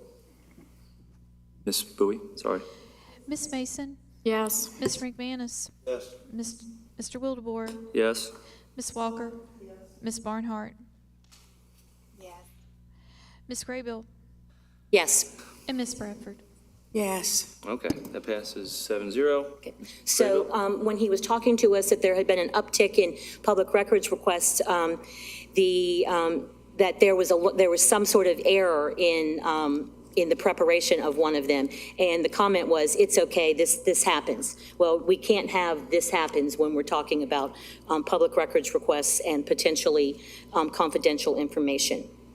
Okay, thank you. So so in point, I don't think that we should be comparing directly month to month Therington and Smith and Vogel, because what is happening in our school district, although at certain months is similar, it is not the same, so it is not a fair comparison. He had promised us that he could offer us all the services. He cannot, because he's having to go out and find other people in order to save costs. He had originally said 22.5, and then made a mention to us that, perhaps if we had gone with a retainer, then we wouldn't be complaining about all of the travel. Well, that's for us to decide and not to be considered for point of reference. But I'm just really concerned that Mr. Vogel is providing advice only to a few people on the board and not to the whole entire board, and that is not what it says in his contract, and it's not what our policies indicate and dictate. That the board chair cannot make decisions on his own, and the board vice chair has no duties other than to fill in for the fill in for the board chair. And so I don't know why the vice chair gets copied on everything, and why even emails to me have to be copied back to the vice chair and the chair. So there's a lot of things in here that I think that they need to continue to prove their worth and to prove their expertise, and I don't think that they've done it. Thank you, ma'am. Ms. Bradford, this last one, then I'll go around to anybody that needs to speak one more time, or anybody that has not spoken, excuse me. Thank you, Mr. Chairman. I'm going to say my couple of points, but I would really appreciate it if you would explain the concept of chair and vice chair, and how if the chair is somehow incapacitated, that the vice chair would then have to take over, and without being informed of everything that's going on, they would be completely in the dark. For members who don't speak to the attorney, I always ask Mr. Chairman for permission before I call an email. I have no control over the information coming out, but if it's silly if you're not asking for the things that you need clarification on. It's just absolutely silly that it's just silly. But as a couple of points here, Ms. Mason did a great job of checking out the math, but I also looked, and somebody said tonight about the highest bill. November 2022, there were 4 public records requests, only 4. And the bill for Therington Smiths was $51,315.92. $51,000. This last month, well, actually in the first month that Mr. Vogel has been billing us, he had 27 public records requests. To me, that's a lot. But we have this, for the public's information, we have this board portal where we can ask a question and everybody gets the answer at the same time, and it's supposed to kind of cut down on time. And I've been off of it because I had computer issues, but I noticed this week, ticket 477, filed on 9/23, was asking for unredacted Vogel invoices. And it cost our staff 8 hours for one person and 1 hour, 9 hours a total, paying our staff to answer that request made by the board member to my far right so that she could find out a piece of information. To your left, FYI. What? And then there's a second ticket out there that's unfulfilled that's probably going to cost us another 9 hours of taking a central office staff worker who's desperately needed at their job to go down this trail of I gotcha. So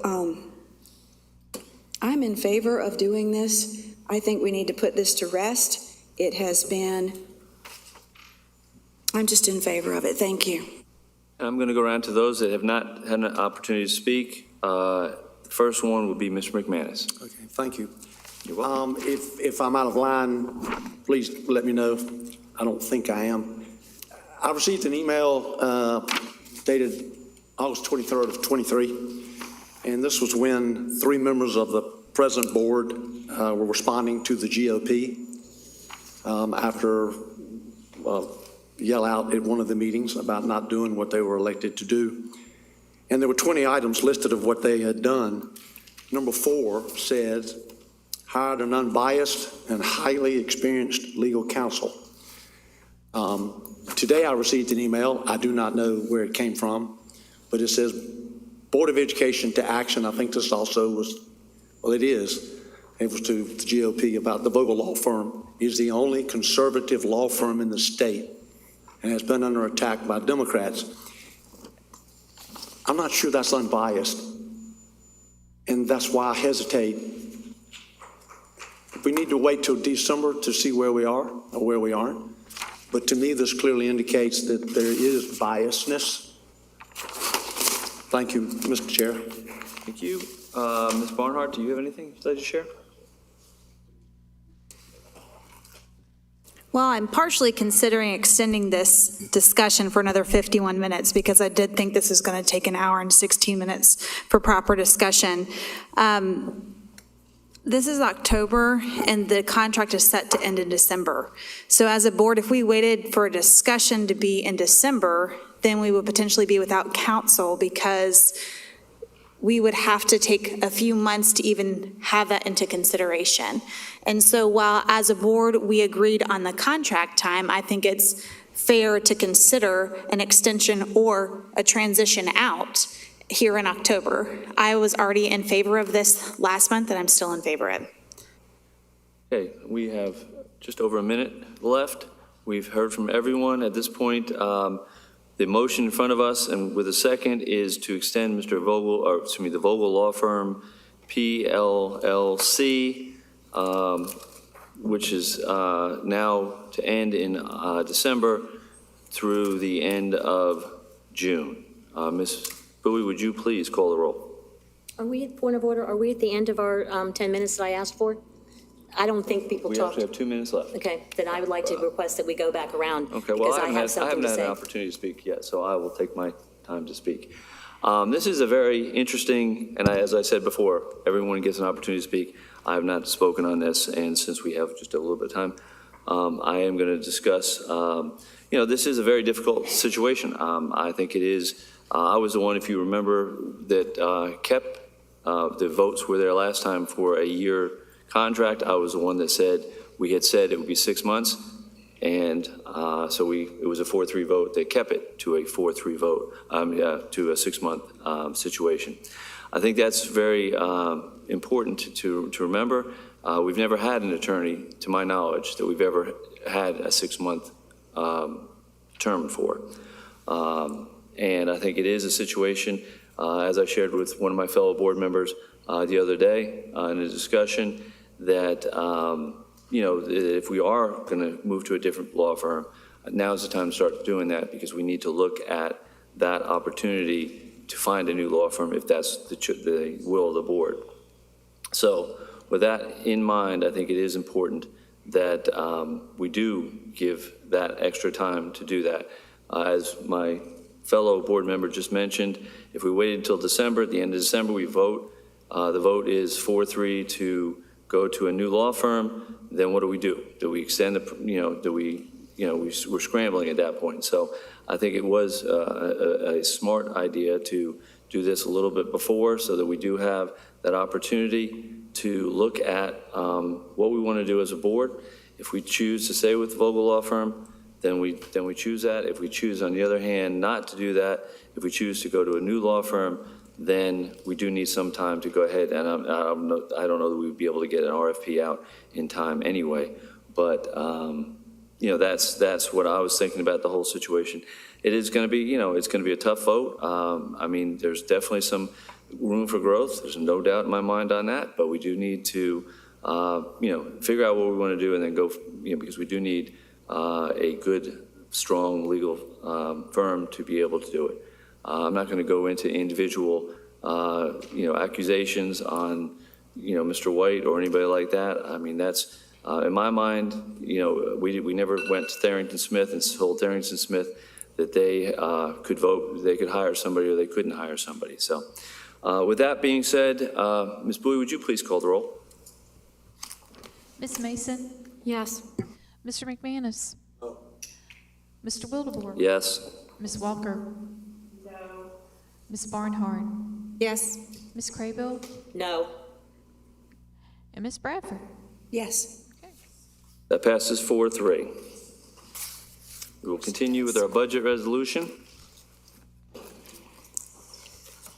I make a motion to adopt the budget resolution. Second. Well, she's got to tell us what it's about first. We don't care. Yeah, come on. I've been looking at it, Ms. That's how Sutton. we do it.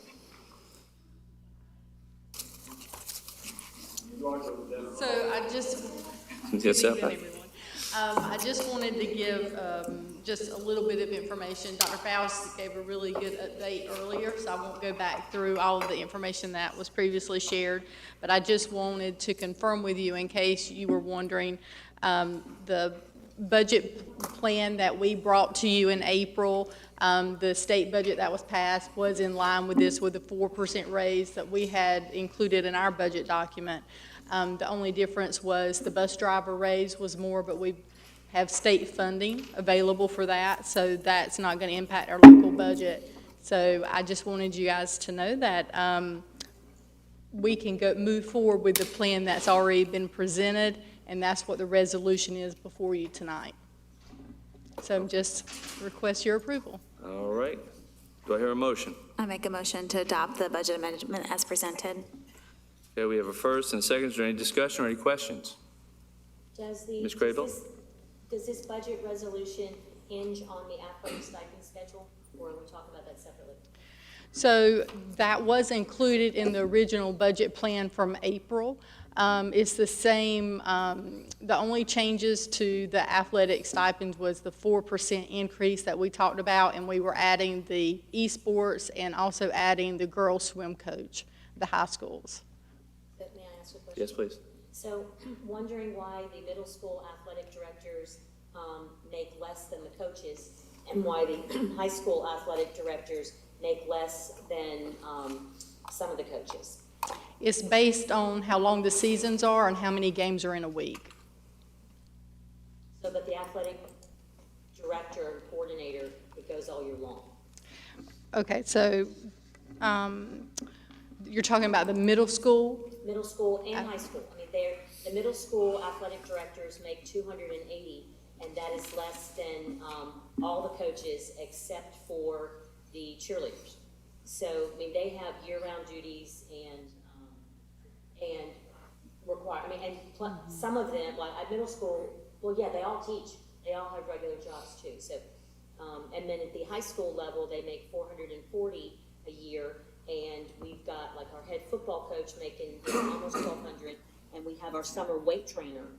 They actually don't. They don't make more. That's through the season. Yeah, the annual if you go amount back is more. up to the middle school, the athletic director is 10 months. you That's for bringing that up. $2,800, and then the baseball coach is $1,140 because it's a season. The annual amount is higher. Yeah, they make more per month, but not. Okay, thank you. Okay, we have a motion and a second in front of us. Any questions? Is that hand up? Yes, sir. Please. Anyone who's ever worked with coaches, be it middle or high school, the hours that they put in, this is zero. They deserve every bit of it. They influence our children. They make them behave. Some of them follow them everywhere they go. They call them. They take them out. They are so key to development of our kids in middle for high school. So you can't pay them enough. So I hope we just keep right on pushing it up, just like teachers. They deserve it. They are teachers. Yes, sir. Agree with you 100%. All in favor of the motion in front of us to accept this, please signify by saying aye. Aye. Aye. All opposed? Passes 7-0. Thank you very much.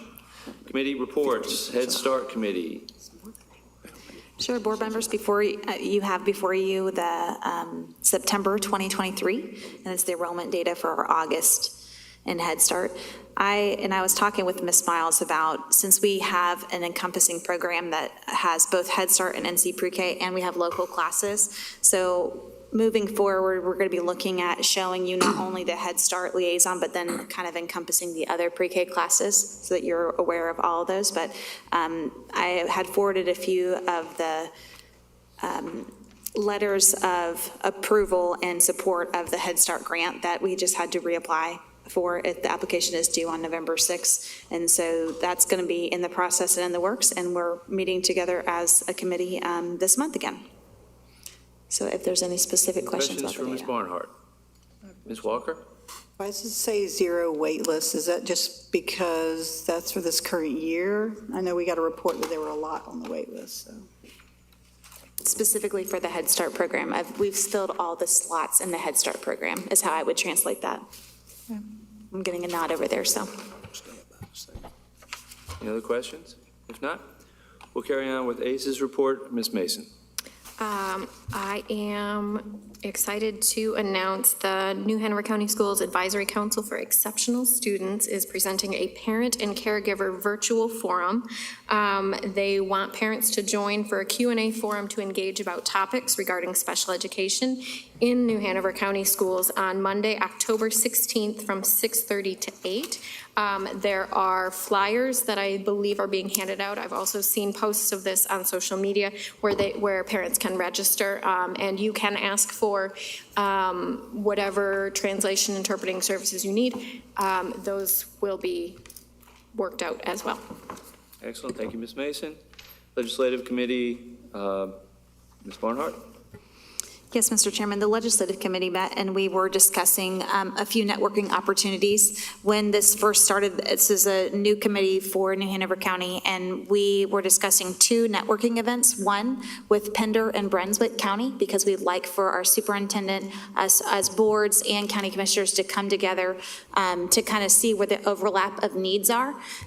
Because on the state level, how some different local bills and pilot programs would work is when you have multiple counties in support, you have more likelihood of something passing. So that discussion, and we're trying to figure out some dates, some things that were thrown out, whereas in December for that. And then we're also planning a networking opportunity for our state representatives prior to them going back into short session, which right now they're up in Raleigh drawing maps and stuff. So we were talking in the January, February timeframe to do that event as well. But those are in the works right now. We had discussed the idea of a legislative agenda, and in the conversation from the committee, it came out since the strategic plan is the will of the board and the priorities of the board, that will be the premise of the conversations when that is concerned. That being said, we know in December, we reallocate and readjust the strategic plan, so that'll give us an opportunity to kind of tailor some questions prior going into that January, February meeting with our state legislators to kind of reprioritize the board's priority and get some questions that are going to be direct focus of that. So with that, we're looking forward to some networking opportunities and some working together with our surrounding counties. Great, thank you. Any questions for Ms. Barnhart? If not, any correspondence? Ms. Graybill. Yes, I'd like to welcome everybody to Banned Book Week, sponsored by the American Library Association. Go out and read yourself some banned books in case you see them on our list. Also wanted to make a note and a shout out to our social workers and our counselors and all of our teachers at school for the National Mental Health Month and also the National Bullying Prevention Month. Just to note that I will be attending the Fall Law Conference, the NCSBA Fall Law Conference next week, along with 3 of my other board colleagues. So we are prepared to bring you back some good information. Awesome, thank you very much. As we move into announcements, I would like to take just a moment to ask the board what their will is for the November meeting. There's been a suggestion made to me that we move it just one day ahead to the 7th? No, that's from 6th, from the 7th. Is that? Would that mean, Mr. Chairman, that our agenda briefing would be on the 30th? It is on the 30th already. It's already planned for Oh, the 30th. that's true, okay. Yeah. So I'll make a motion that we move our our November meeting from the 7th to the 6th. Is there a second? Second. First and second. Any discussion? Yes, ma'am? To get back on a regular schedule, the EDI committee is trying to meet the day before a board meeting, so that would conflict with the EDI committee meeting. Okay. Is there a possibility for them, well, we can go to another day, but yeah, is that possible? Yes, ma'am? Is there can we still do, I know it's election day, but are we still able to do it that day, or are you just saying for preference wise? Legally, we could, but it's at the will of the board. I mean, legally, we could just meet that day. Well, it's just city, it's the city Right. municipal, so it's not the county, so we're not talking about everybody, but I mean, I wouldn't want anybody to have to choose if they really want to listen to us and vote, but this is not a polling site, so we could, or we could look at maybe the Wednesday and not the Tuesday, not the Monday. Do that too? Again, will of the board. Any other suggestions? This is kind of a little bit more. I would prefer to do it the Monday. We can reschedule the EDI committee meeting. You can reschedule that Monday? Okay. Well, then my motion's still here. Is there a second to move it to Monday? I think I seconded it. You seconded it. First and second. Any discussion? If not, all in favor, please signify by saying aye. Aye. Aye. All opposed? Okay, the meeting will be moved to that Monday. As I've mentioned before, we do have a need for a short closed session. I call for a motion to enter into closed session pursuant to North Carolina General Statute 143-318, 11A, 3, and 6 to consider personnel matters and maintain the confidentiality of personnel records under North Carolina Statute 115C, 319 through 321 to prevent disclosure of student records rendered confidential under the Family Educational Rights and Privacy Act, 20 U.S.C. 1232, and to consult with the attorney employed or retained by the public body in order to preserve the attorney-client privilege. Do I hear such a motion? So moved. Do we hear a second? I'll second. All in favor, please signify by saying aye. Aye. All opposed? We are in closed session.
The moving of the regular board meeting, I did not read all the rest of the announcements, so the calendar committee will meet on Wednesday, October 4th at 4 o'clock in the Board of Education Center. The audience seating capacity is 150. General public will have an option to view remotely on the New Hanover County YouTube TV YouTube. The Equity, Diversity, and Inclusion Committee will meet on Thursday, October 5th at 5 p.m. in the Board of Education Center.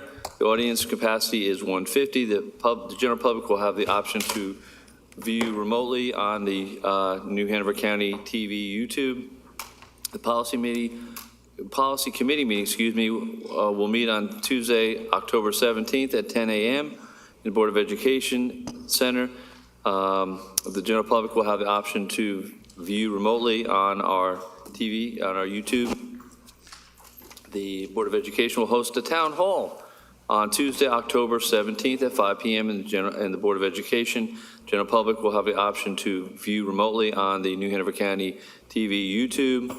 And the Board of Education will hold an agenda review meeting on Monday, October 30th, 2 p.m. at the Board of Education Center. The general public will have the option to view remotely on the New Hanover County TV YouTube. At this point, I would entertain a motion to adjourn. So moved. We have a motion. Is there a second? Second. Second. All in favor, say aye. Aye. Aye. We are adjourned.